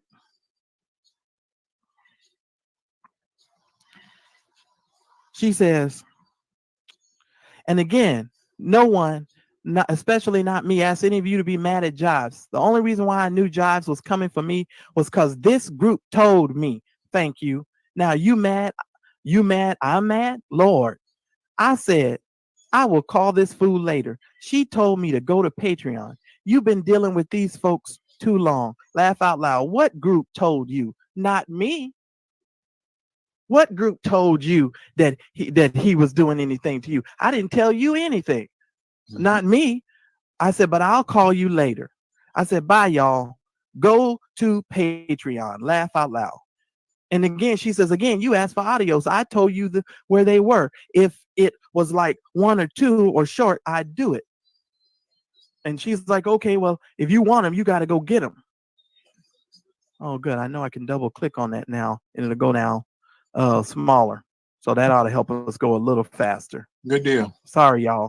I got to scroll. I got to do this. She said they're too long, and this group, including you, were telling me he was shading me. I didn't even know because I was in Arizona when it first started happening. Now, you didn't tell. In other words, you didn't tell me or whatever, because she know darn well I didn't tell her nothing, because I don't even know anything about that. And I go, why again? I said, I told you that after folks reached out to me. Don't even try it, is what I told her. She said, I didn't say why you did it. I'm just simply saying, you mad I'm coming for Jives after a month of him dragging me, and had the group, including you, didn't tell me. And Larry, don't think that that this don't involve you, because I'm coming back to you. Trust me. But I want everybody to be clear about this Jives. And I'm going to talk about Miko, because all of this is all a part of this, because they're trying to paint this narrative that Daryl is some crazy, deranged man. Mm-hmm. Right? She said, I wouldn't have ever known. Laugh out loud. Lord, forget it, Marcellus. I'm over it. You don't like my apology. That's your right. But don't make me feel bad for doing it. I have never tried to make Andrea feel bad for apologizing to Larry, Conscious TV, or anyone. I just simply asked her to prove her statements. That was it. That was it. That was the only thing I asked that woman. That was it. That was it. Nothing else. And here's the sad part. For those of you that are listening, I went to Jives. That's all any of us have all ever asked her for, is to prove the statements that she makes, to stand on her nuts and prove what she actually says and what she presents as fact. I don't think that's asking for too much, but clearly it is for her because she's always lying, no matter where she is. Now wait till y'all hear what happened with Miko. Let's go ahead and keep going. Jives ahead of time. Jives knew about this behind the scenes. I told Jives about this a while ago. So Jives knew. So him going out there and calling me these names and creating these narratives and saying these things about me says a lot about your character, Jives. Because I came to you and I told you what was going on behind the scenes. I just told you I wasn't ready and I couldn't speak about it at this point. That's what I told you. I said, but I will deal with her and I will deal with this situation at a later point in time. I just couldn't deal with it at the present time. I told you that, and you told Miko, because Miko knew. Okay, so let me go on. Oh, I got a lot of text messages, y'all. I'm sorry, but it's that kind of a day. Here's what she says. I said, Andrea, we will talk later. Can I please walk away from my phone now? Thanks, bye. Because she was going in on me because she knew I was on to her then. She said, I never made you feel bad for being friends with Jives or asked you to stop being his friend. I never asked Andrea to stop being Larry's friend or Conscious TV's friend or anybody's friend. Everybody over here knows that. Because why would I ask you to stop being friends with Larry or Conscious or all these other people? And I still was talking to Jives. And everybody over here knew that I was still talking to Jives. But unfortunately, Jives is trying to create this narrative that I wasn't talking to him. I'm going to get to that later. And I said, bye. Just pick up your phone. I'll call you later. She says, P.S. I don't do yes men. If any of you feel that I'm wrong, tell me. And tell me why I'm down. I'm down for constructive criticism because I'm not always right. Hence my apologizing. I said, well, that might have been the reason for my call. Hint, hint. You said I have the right to pull you by your ponytail. So don't say it if you don't mean it. Even if I'm wrong, y'all have that right. But yeah, because I knew she was full of malarkey. Here's what she says to me. She says, you're biased, but sure we can talk. And I just need to cool off before I say something I can't take back, as if that was going to mean something to me, right? I guess. And here's what she did. The day that she was in Dave and Buster's. Pay close attention. This is the turning point. The day that she was at Dave and Buster's, she called us all excited. Yeah, I talked to Larry and I talked to Conscious and everything is fine. But Larry has been working with Jives the whole time and I got the proof. Yes, she did. And then she comes and she gives us this long thing that Conscious TV posted. Now pay attention. Right? And I'm not even going to read all of this stuff because this is insignificant to me. I just want y'all to know I have it. Right? And I'm not lying to you. Okay? This is on. Y'all are welcome to stop and read all this if you want to. Okay? But this is not the meat of what he's about to talk about. Okay? She just told them some bullshit about Larry and Jives and expected them to just go with that. Now go ahead and keep going. Let's go ahead and keep going. Drea. This phone call came on Sunday. We were all sitting around on Sunday. Right? So I'm like, okay, great. Right? And then he sent her this and all of these comments and all of this stuff. But look at the bottom. After she posted this, y'all can't see it all that well. I might have to put the other one up. I said, I'm cool too, but I want the proof about Larry and Jives. Because after she said all of that mess, I was like, okay, you're not just going to skirt around telling me Jives had been working with Larry the whole time. And that's when the fight started. And that's when everything started. Shout out to Steph Collins for the $10 super chat. Truly appreciate that, sis. You said, where's the complaint to the bar on me? Andrea 2 times. You said y'all twice, right? You said y'all got the forms, the instructions. and the hotline y'all can call for help.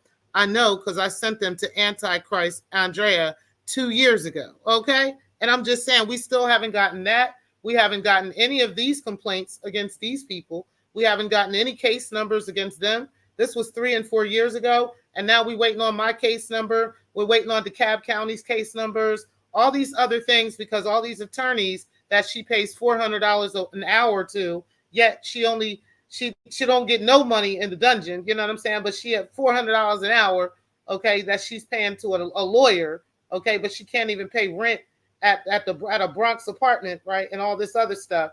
But she paying this lawyer $400 an hour, right? But this lawyer hasn't been in touch with you yet in regards to let me see your transcript, hasn't been in touch with the bar, nobody else, no detectives in Delaware. Nothing has happened as of yet. Like, we still waiting. It don't make no goddamn sense how much this bitch likes to fucking lie. Okay? But anyway, let's go ahead and finish this out, guys. We don't have much more time left on this. So we're going to go ahead and finish this out. But it's just amazing how she goes sector to sector doing the same shit with the same talking points, the same playbook. We cannot believe anything this bitch fucking say. That's just it. Like, nothing she said. Right? But this is what she says to me, everybody. She says, I will send the police reports. That's it. And I went, huh? She said, I'll send the conscious thing too, but I'm not sending those recordings. That is not what I agreed to with him. We both agreed we would apologize, and we did that. Well, Larry, she had told me and everybody else that was in that thread, she said, oh, I'll be providing you guys the proof that Larry's been working with Jives. Yes, she did. And we were like, oh, I said, okay, I'm waiting on it. I'm waiting on it. Okay. Here's what I said.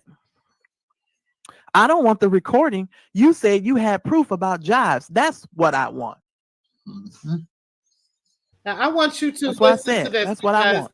I want y'all to listen to this because y'all know how the AFW has been running around here calling people extortionists here in the sector. I want y'all to listen to what this bitch said. Okay, just hear this whole thing out. If you're going to tune out, this would not be the time to tune out. You need to hear this completely out. Conscious post. Oh, no, I promised Larry I wouldn't share those unless needed. My apology was not to harm Jives.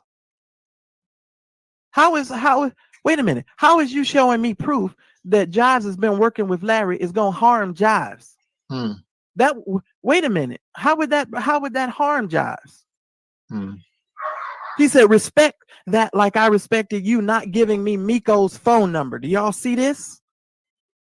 So she put out the fact that, oh, I'm not going to give you the proof of Larry's statements because you wouldn't give me Miko's phone number. Hey, Miko, you made a 45-minute video about me disrespecting me. And here I was trying to be a person of integrity and not give your personal information out because I'm an integral person. Look how she gets mad at me. Look how familiar this sounds. Look how many people's information she has gathered. And look what this bitch says.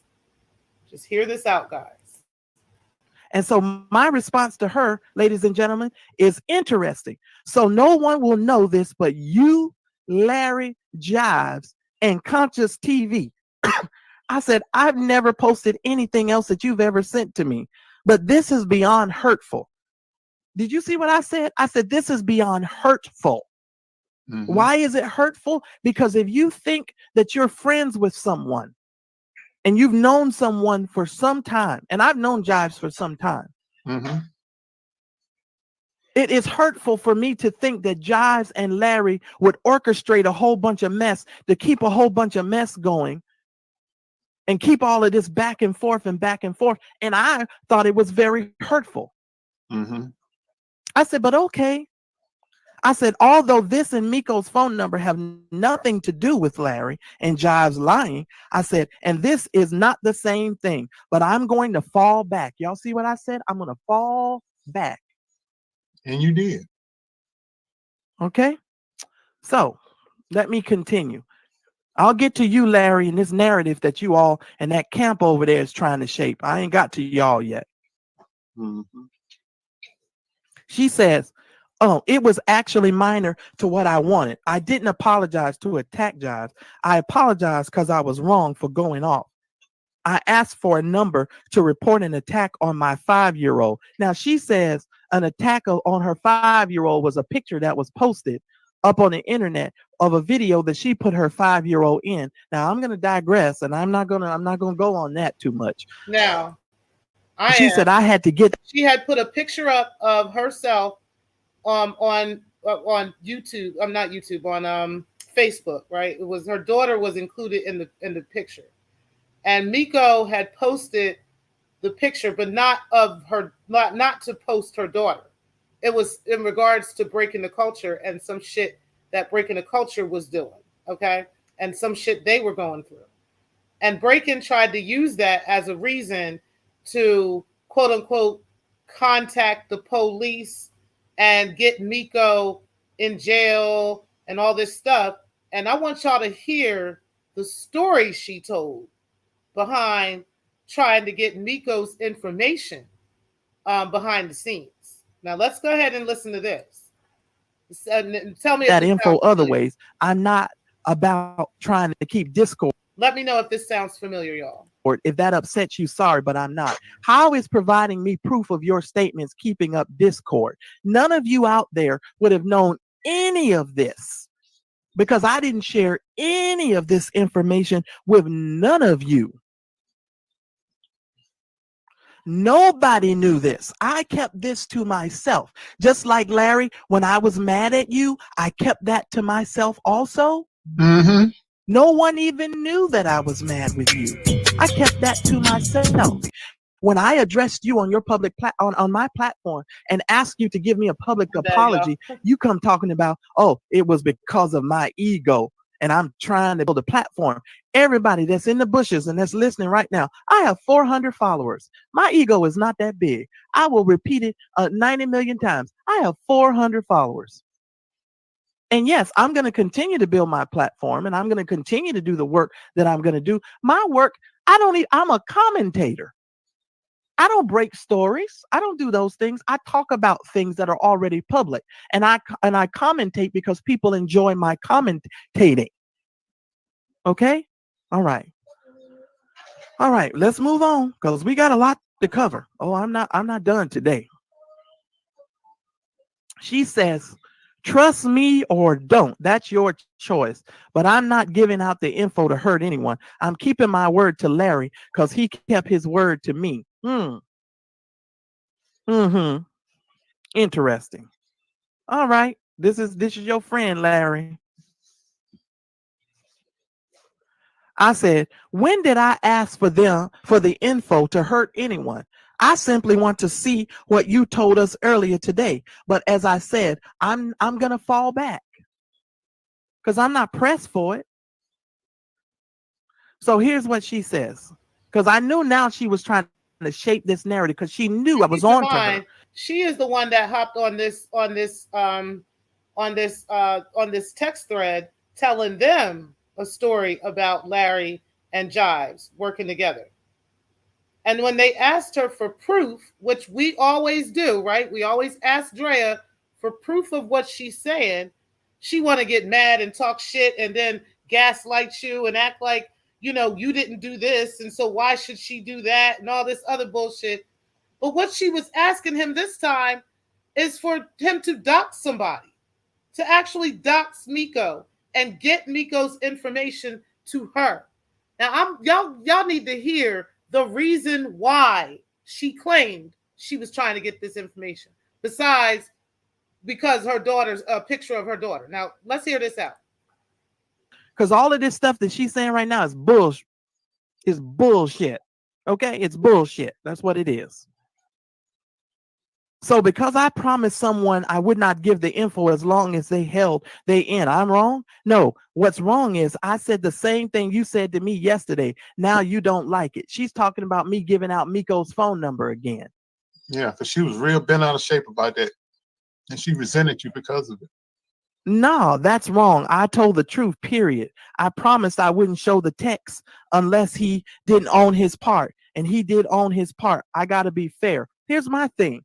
First, she said it was audio recordings. And then now she's saying it's text. Which is it? Is it audio recordings? Is it text? Which one is it? Is it audio or is it text? Is it audio recordings of Propane and Ray and you? Or is it phone calls? Is it recordings or phone calls? Which one do we have? But do you have a history of doing the same things everywhere you go? That's amazing. Just absolutely amazing. You carry yourself the same way with everybody. Like, I can't even make this shit up if I wanted to. If I wanted to be lying about you, I can't. Because it's the proof is right here in itself. Like, it's right here for everybody to see and everybody to hear. All right, audio or text.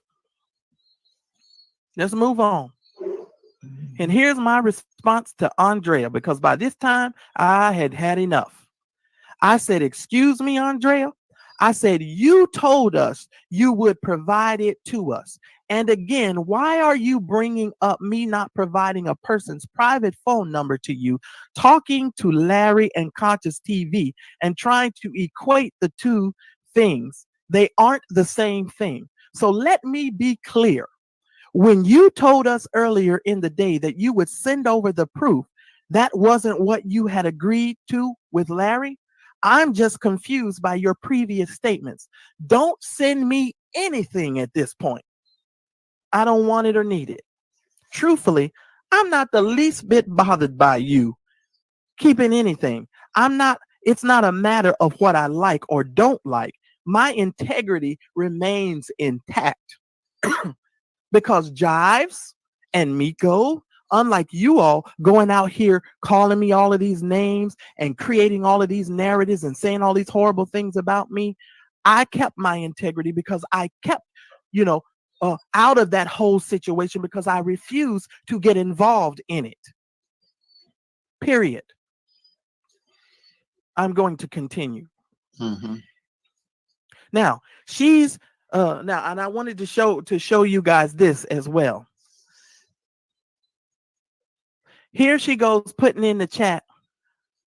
I guess she's going over to Miko's channel or whoever channel this is at the time, and she's up here fighting. They're in the text message. They're in the text war. Everybody's fighting. They call me. I'm at home minding my business. I didn't even know they were fighting. Mm-hmm. Okay, minding my business. She's all in the text. They all fighting. Now here she goes. She said she ain't never spoke Jive's name. She made post after post after post after post about Jives. Here's one of them. Would you commit fraud and then let your mama do a bid for 10 years in jail? There go that big space. Then she had another one she put up here. Right? Mm-hmm. And then she goes through this whole post where she's doing all of this stuff and saying all of this stuff about Jives and going in on Jives.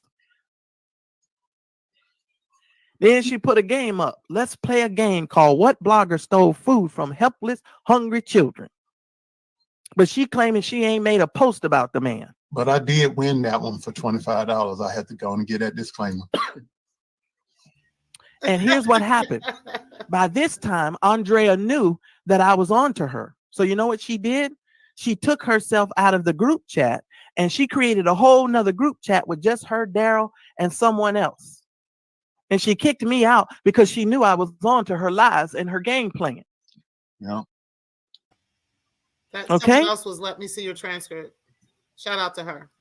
Here we go. I'm not done, I'm not done, ladies and gentlemen. Let's get on Mr. DeMario.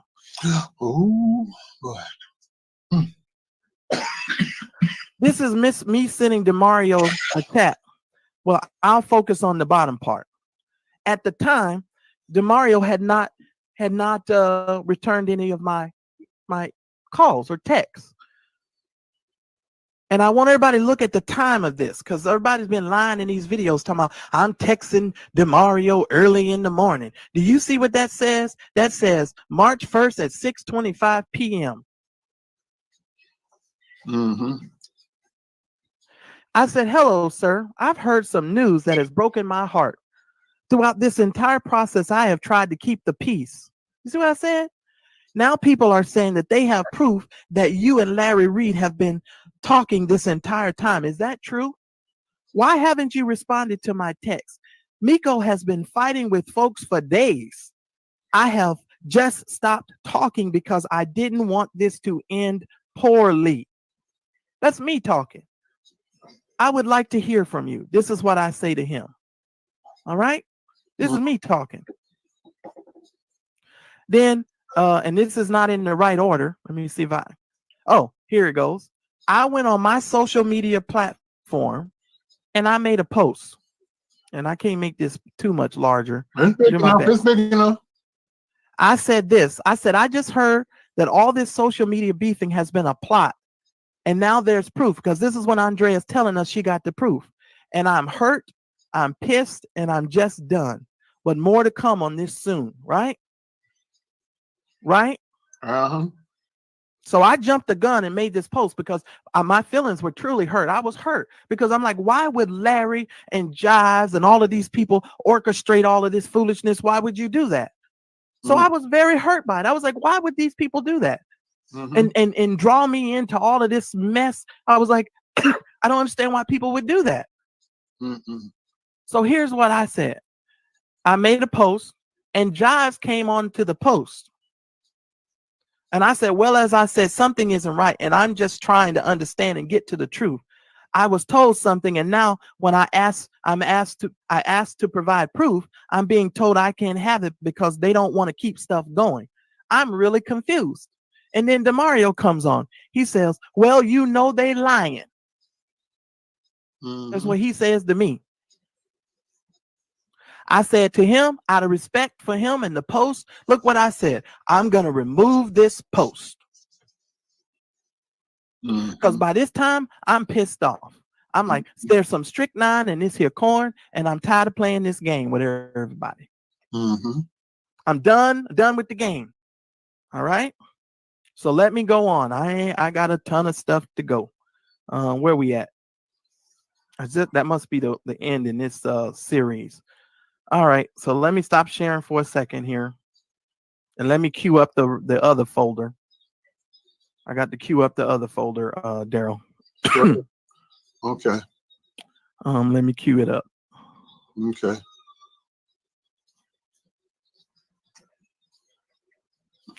Now, let me go over here to this one. Yeah, I'm reading while he's doing that. I'm reading what y'all saying about that. I did have people's backs, and they turned on me. But I'm not gonna let that change the person that I am. I was raised to help people if I can, and I'm not gonna stop doing that. I have no control over what somebody else does. I can only control myself.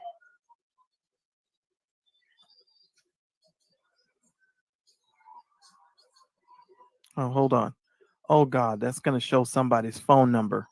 Oh Lord, I don't want to do that. So let me stop sharing. No. Oh man. Oh, that's gonna put somebody's phone number out there. I don't want to do that. Show. Oh my God, how do I cover that up? It would take forever. Hey, if you just read it, it'd be fine. Oh no. Let me see if I go up on. You've already proven that you have the receipts and the facts. So yeah, I know. I don't want to put this person's phone number out here. Hold on. Right. Oh my God. You don't even have to put it up there. You can just read it. I'm pretty sure by now the people that are watching know you telling the truth. 110%. Okay. So I put this in to the chat. Miko, this is your portion. Uh-oh. I can't even believe you, lady. I really cannot. I cannot believe you. Let me just say, wait till y'all see this. When I had an issue with Miko bringing me into her videos and mentioning my name, Miko, I didn't even watch your stuff. People sent me your stuff. I have text messages We're to almost prove that done, people sent guys. me your stuff. Probably Anything I got- say to you all, I can verify it. We got about 20 minutes. I do not watch your stuff. You made a 45-minute video about me the other day, and I still to this day have not watched 1 minute of it. And I just won't do it because I knew whatever you were saying, I didn't deserve it. And I'm like, okay, what is this lady saying these things about me for? Like, I don't understand why she's coming after me for having integrity. And I'll show y'all in a minute why she's mad at me. I was like, this is ridiculous. I was like, are you serious? Mm-hmm. So Andrea and them are all fighting with Miko one day. They're all going at Miko. Everybody's fighting. I'm sitting at my house. So we're in the text message and somebody says, how can we get in contact with Miko? And somebody puts into the text message, Marcellus has her number. And I say, yeah, I sure do. Right? Yeah, I sure do. Mm-hmm. But y'all can't have it. You can't have it because I'm an integral person, and you wouldn't get none of my celebrity friends' phone numbers if somebody asked me for their phone numbers. I wouldn't give them to you. I wouldn't do that. You could be a plumber on the street, and I would not give the person your phone number. Hold on, I want to make sure I start with the first one of these because I don't know where I'm at right now. Oh God, this is too much. Let me take a breather. Let me take a breather here. You all, hold on. I'm gonna close that window because this one's gonna open up. All right, hold on. All right, let me take a breather. And he gave a reason why, and it made sense. He don't give out people's numbers. He respects people's privacy.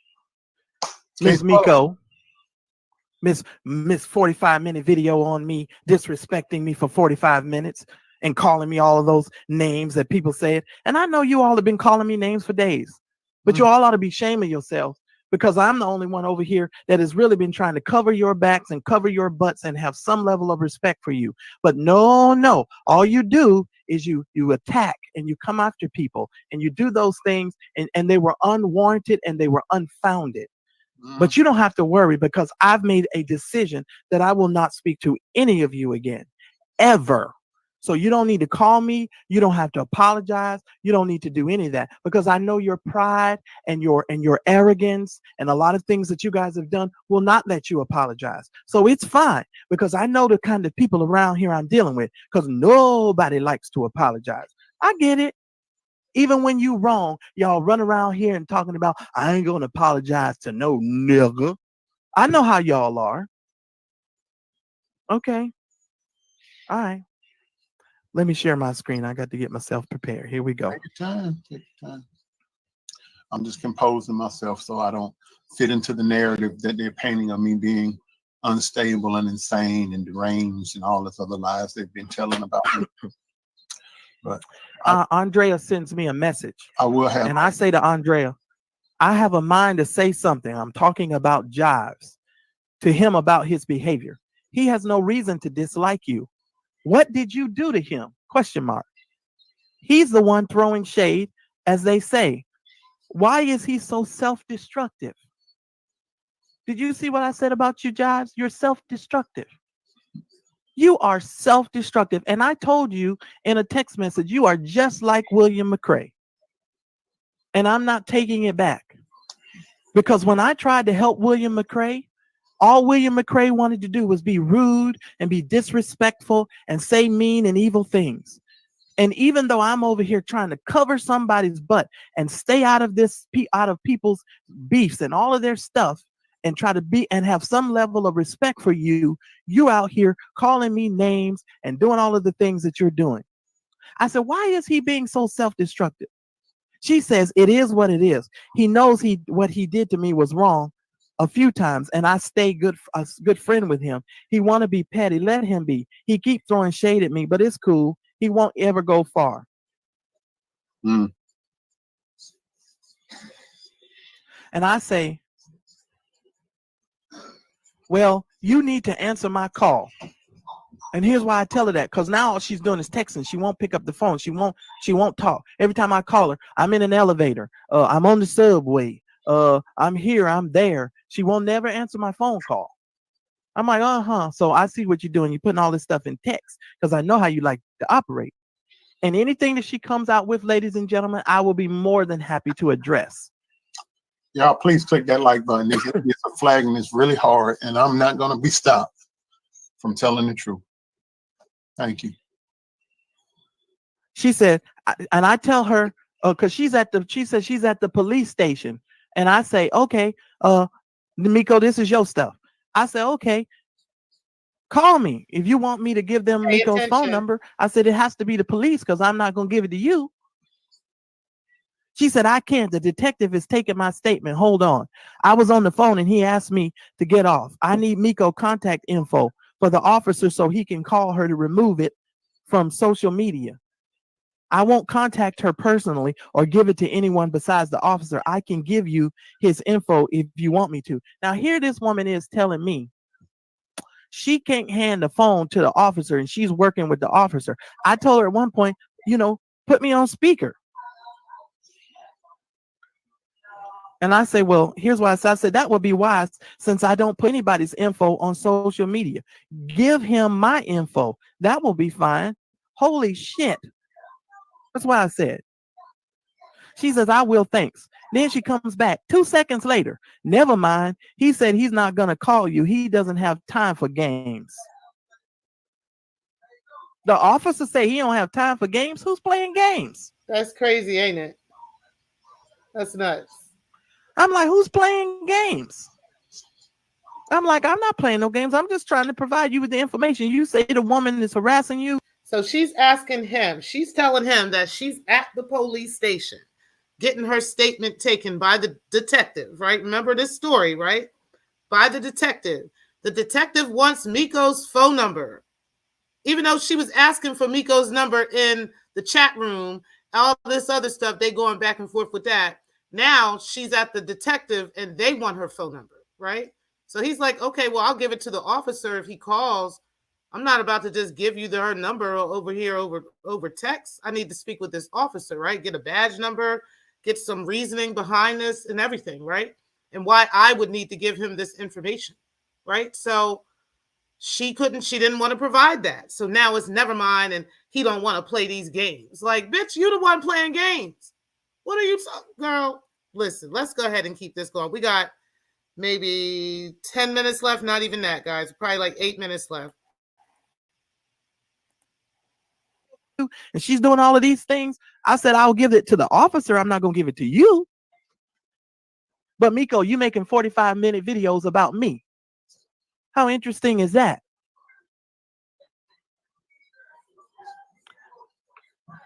And I said, oh, well, just call me when you're done. Because at that point, that's what I said. She goes in. She says, oh, I'm cool. I just wanted the info to give to an officer. Now, Riz, the officer or the $400 lawyer don't exist either.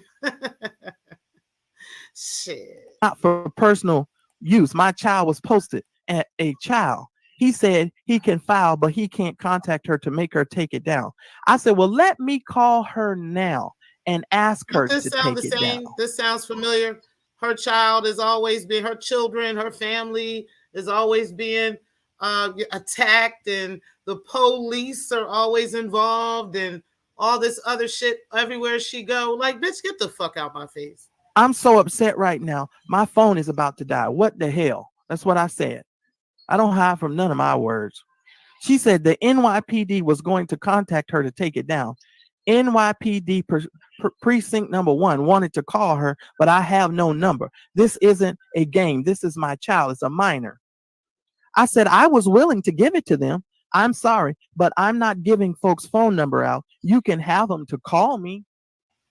Now, just to let you know, if this was back in 2020, we're just going back and forth.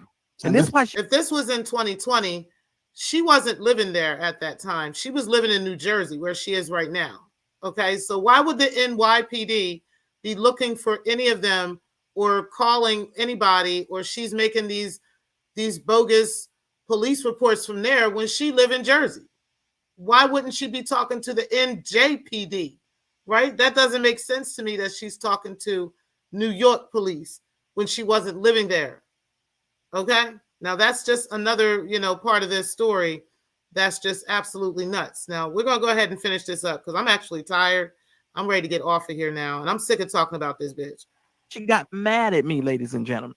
He's not going to call you. He's literally just said he's not doing all of that. He will file a report. That's it. But he will not call around for a number. How you going to call around for a number? All she had to do was pick the phone up, put me on speaker, and hand her phone to the officer. And he could have said, hello, this is officer such and such, such and such. And I'll get you information. Yeah. Just that simple. I gave you my word I wouldn't use it for personal use. Oh, is that like she gave me her word that Larry and Jives had been working together this whole time and she was going to show me proof? Is it that kind of word? That we still waiting on.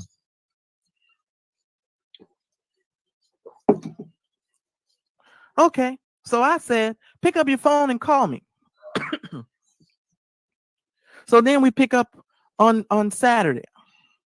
I said, I just spoke with Miko. She agreed to take it's same day. I'm sorry, it's just different time.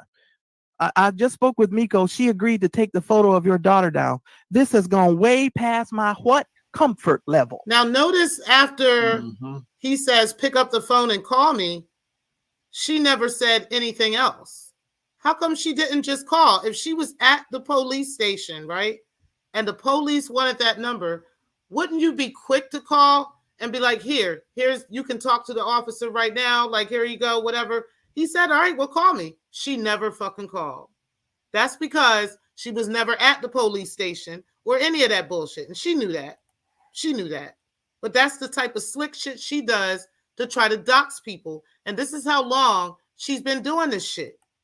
Very familiar in our sector. So all of you people in the bleachers and in the bushes who've been like, well, Marcellus, how can you sit up there and you do this and you do this? You don't know what the hell I do behind the scenes.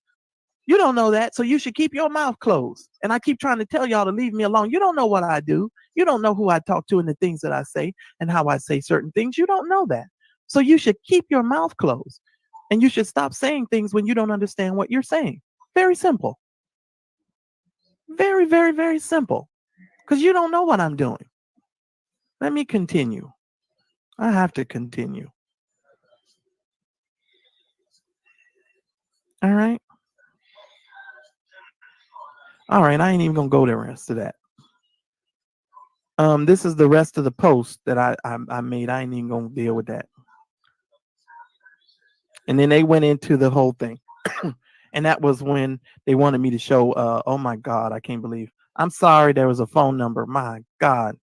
I didn't mean to show that. Let me make that bigger. Oh, Lord. I'm sorry. Oh, my Lord. I didn't mean to show all of that. Oh, my God. I'm so sorry. Oh,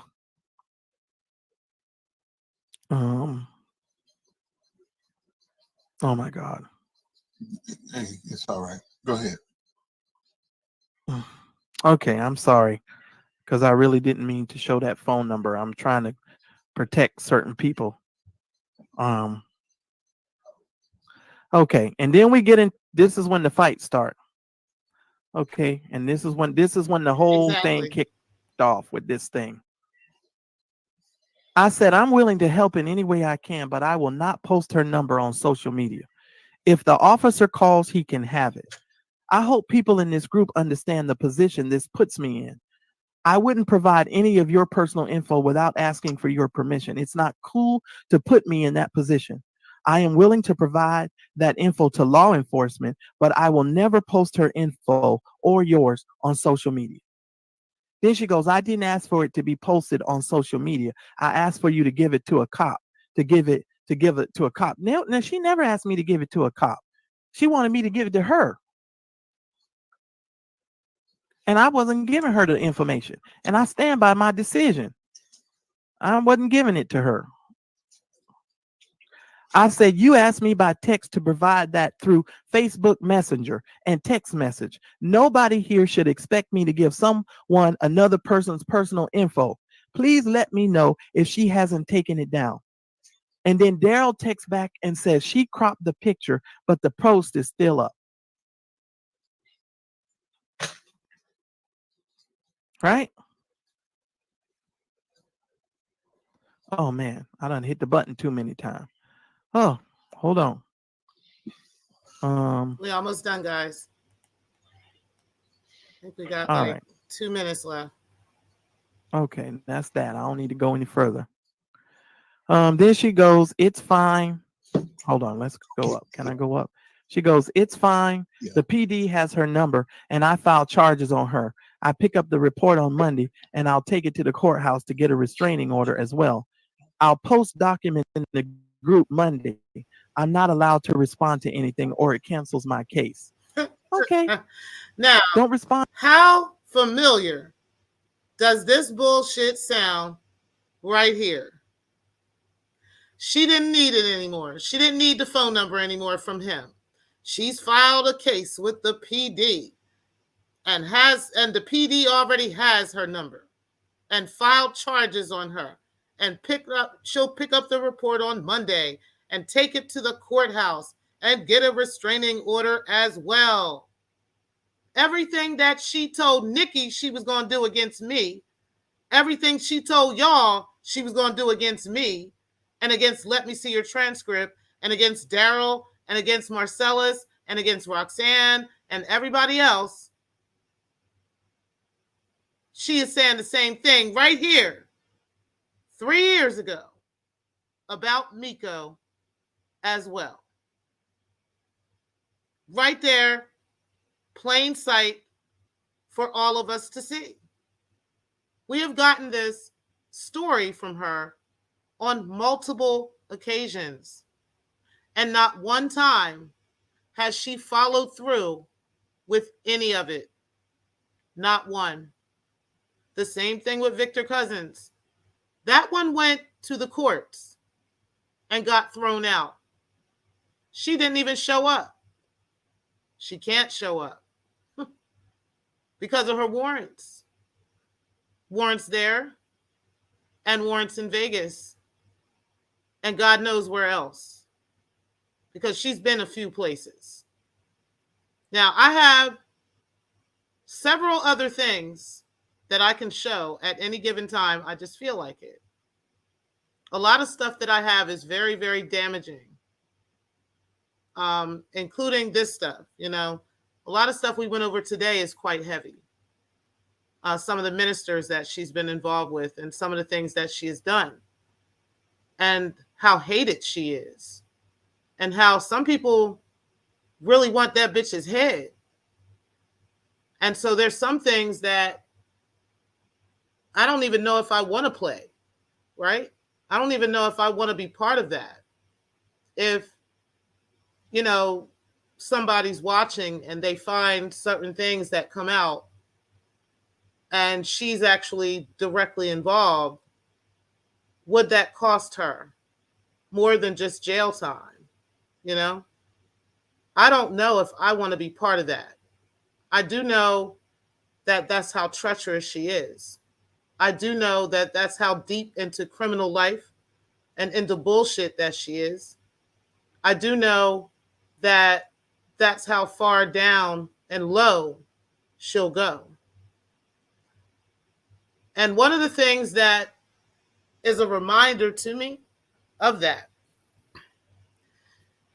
is Michael's grandmother. Because she says that she doesn't, every time she thinks of somebody calling her or talking to her about Drea, she thinks it's going to be somebody letting her know that somebody offed her because of all the shit she's been in, all the stuff she's involved with, and how many people are looking for her and looking to quiet her down, to simmer her ass down. I don't know if maybe where she's at with Danny is safer than her being anywhere else right now because of all the shit she's involved with. All I'm telling her is to leave me the fuck alone. You can talk shit and roast and all that stuff. I don't really care about that. I'll roast you back. I might laugh at it. But lying on me is a different thing. So when you lie on me, you force my hand to tell the truth about you. And like I said, your truth is much worse than anything I could ever imagine making up about you. Like I said, I couldn't even, these stories, if I didn't know them to be true, I would think they're made up because of how crazy they are. So I couldn't imagine making this shit up about anybody unless I'm writing a play or a story, a soap opera or a reality show. That would be the only way I would believe it, is, that way. But this is your real life. So all the stuff that you have said about me, prove it. Prove it with actual facts. Not with, don't use your history of slicing and dicing videos and slicing and dicing words and slicing and dicing texts and emails and all that stuff. Use the truth. The truth will set you free. Sure set me free in your situation, right? The truth. I didn't have to lie to the people. I didn't have to make shit up about you. Put stuff together and all night and take weeks to do. No. I sleep very peacefully at night knowing that I can walk away from this situation right here, knowing that I told your full truth. And I haven't even gotten into half of what I know. I don't even want to. You're not important. And it doesn't matter. You've been proven to be a liar. But I said I would bring and deliver 2 additional Vixen Chronicles, and I did it today in one big-ass 5-hour-long video. Y'all were able to get multiple bits of information. Now, for now, I'm done. Unless I really feel like I have to come back and keep whooping your ass, I'm over it. You are very, very irrelevant. You literally lie about everything you say. Only 99% of what you say might have some inkling of truth to it. Only 1% of what you say may have some inkling of truth. 99% of what you say is a fucking lie. We just happen to know your name really is Andre Garrison. We just happen to know your mom was a whore. We happen to know that you're one, currently one, that you're a hot wife, that your man is a cuckold.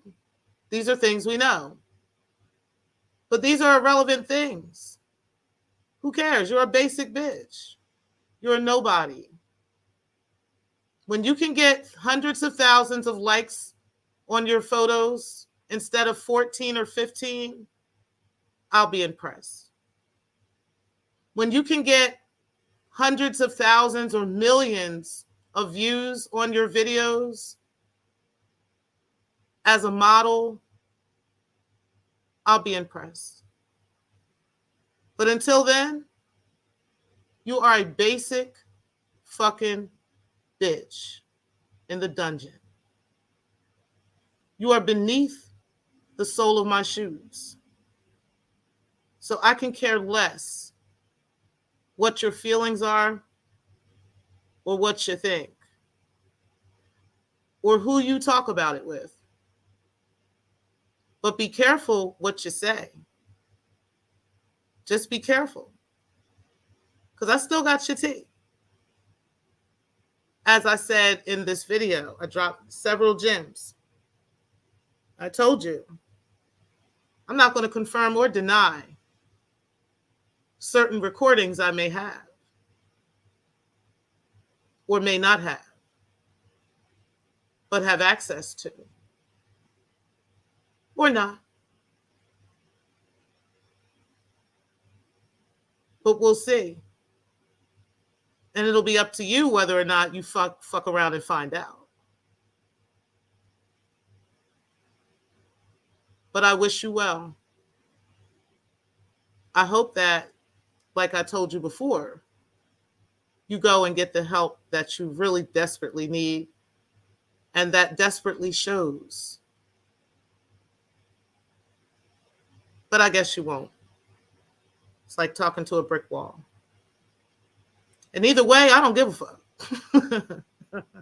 I really don't. Because I'm actually doing pretty good. Doing much better than I was when I was dealing with this before. And so now we're here. Still waiting on that case number though, girl. You said, Miss Murph, absolutely. Let me finish up you guys' comments and then we're going to end the show here, guys. I really appreciate everybody that stuck with me throughout the whole show. Everybody that was able to come back. I know that you guys, some people had to kind of leave out and come back and leave out and come back. The show will stay up. I'm not taking it down. I am also going to make it a part of the Vixen Chronicles the playlist and podcast so that you guys can have this for your listening pleasure. Got another 5.5 hours to show to the detective, right? And all of it is breaking the culture's tea and real shit too at that. So he gonna wonder what them detectives are that she was supposed to go to for all these other people. You said, raise your hand if you have actionable claims, right? He said, that ain't how that works. Facts. He said, that's not why it got dismissed. It's even better than that. He said, I thought citizens file complaints and DAs file charges. Okay, that's what I thought too. You said, I could be wrong though. Right. He said, no, I'd agree with that, Miss Murph. Right, exactly. He said, did you know in the state of Ohio, the prosecution can't re-indict a case that's been dismissed unless new evidence is discovered. Hi, Andrea ×2. How y'all doing? Okay. He said, super facts. He said, I really think people need to hear the reality of how the Cousins case ended and why it's over. But that's just my opinion. And this is your channel and your Vixen Chronicles. I can do that. In a future video. I just really don't want to put a whole lot of energy into this because she's irrelevant, really. But yeah, I can do that on a future video. Just make it like an upload or something like that. So we'll work on that. Okay, that's not a problem. And nice ether there, right? Mm-hmm. Hey, keeping it plain. Appreciate you being in the building. Shout out to you. And you said you sound 100,000% more at ease than the Vixen Chronicles. All right, we're doing the season 2 is much more calm. I'm not even that mad anymore. Just because, she's already proven to be on some bullshit, and that's just that. And good night to you too, Miss Bernice and beautiful Bernice. Appreciate you being in the building today. You said peace out to everybody. And yeah, I do feel much better about it. I'm not even the slightest bit upset or bothered by this chick. It just is what it is. If she feels like making fun of molestation is going to somehow trigger me, that speaks to her demons, right? Especially considering the fact that she's out here lying about her own children being the product of rape and all this other stuff and all kinds of other weird shit that she's been saying when both of the kids are in the lives of their fathers. Well, the oldest son, he lives with his great-grandmother, which isn't his father, but the father is the one that brought the child to the great-grandmother. It wasn't breaking, okay? And then, so if she was a product of rape, if he's a product of rape, wouldn't you think that, this guy would be in jail at this point? But nah. And then the other child lives with his father. So I'm not sure how he's a product of rape as well. And, she didn't even know who was the father to the point where the other guy had to get a blood test. So, but either way, we all know this treacherous whore is going to be exactly who she is. And that's just unfortunate. And this is what we're with. This is what we're dealing with here in the sector. We know what to do with her. We know to keep her at a distance because that's just what the fuck this whore fucking does. Okay. All right, guys, listen, I'm out of here. I don't know about y'all, but I'm about to go ahead and enjoy the rest of my evening. Make sure that y'all do hit the like button on the way out, guys. Okay. It is 5:54 in the afternoon. And I will talk to y'all later. Next time we come back, we're going to be talking about the Keefe D story with Tupac and everything. And we'll probably do that on Tuesday evening. All right, guys. I'm out of here. Let's go ahead and get this ending going with the Vixen Chronicles here. I'm going to go ahead and play her timer, and then we'll go ahead and do the ending of the Vixen Chronicles. Peace, guys. Thank y'all for watching. I appreciate y'all for being in the building. Let me get these last two comments here. It says, you said she wanted to be the poster child for victims of S abuse in Ohio and the legislation she was trying to get passed. Right, exactly. And that's how that whole thing blew up with Jives and them too, because they weren't believing that bullshit. And her whole story on Victor just started unraveling, and that's how that went. You're welcome, Godson. I appreciate y'all for coming out today. And y'all hit the like button on the way out, guys. And thank y'all for watching. Peace, guys. And Steph, thanks for the super chat. I appreciate that as well. Peace, guys. Let's listen to this nigga explain it.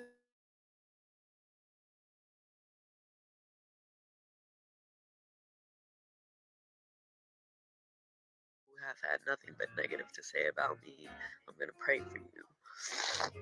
I'm going to pray for you. And then when it comes to Michael Henderson trying to slander me and all this other extra stuff, first of all, let's address that real quick. Michael, stop. You and I have been broken up since 2010.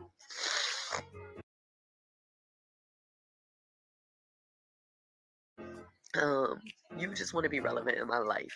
You seen that I got published, and as soon as you saw that I got published, you went straight to my sister and tried to send her this bogus ass thing, trying to slander me and dog me because you saw that I had finally made it in my career and I'm doing something well. You and I have been broken up. I did not pin a baby on you. Stop saying I pinned a baby on you. You knew what it was, just like my sister went out on a limb, and she didn't even have to justify it or say anything because I didn't give a fuck. Because you've been trying to be relevant for years and you're not. Quit trying to make everything about you. This has nothing to do with you. This is about Victor, not you. You know damn well you knew that he was not yours. You wanted to be with me and you wanted to be a family. You didn't want your family to know that you were with a woman that was with child. That's what happened. You got butthurt because you put your hands on me. Because I tried to go to a party with Renika, and her mom and Bubba and Nika had to come and get me from your house, and I moved out. I don't know what I was doing at the time, but you had Junior. You told us to leave Junior, and we were supposed to come and get him in a couple days from you because I had just moved out the house. You wanted to spend some time with him. After that happened, you quote unquote would have got a DNA test that no one's ever seen. And left my son sitting in my sister's parking lot is what you did. And that was that. Like, stop. Don't make it seem like that it was something that it was not. Don't do that. Actually, Victor Cousins just jumped in my inbox telling me that I need to stop and I clearly need help and all this and all that. I need help, Vic, but are we all lying? That's all I want to know.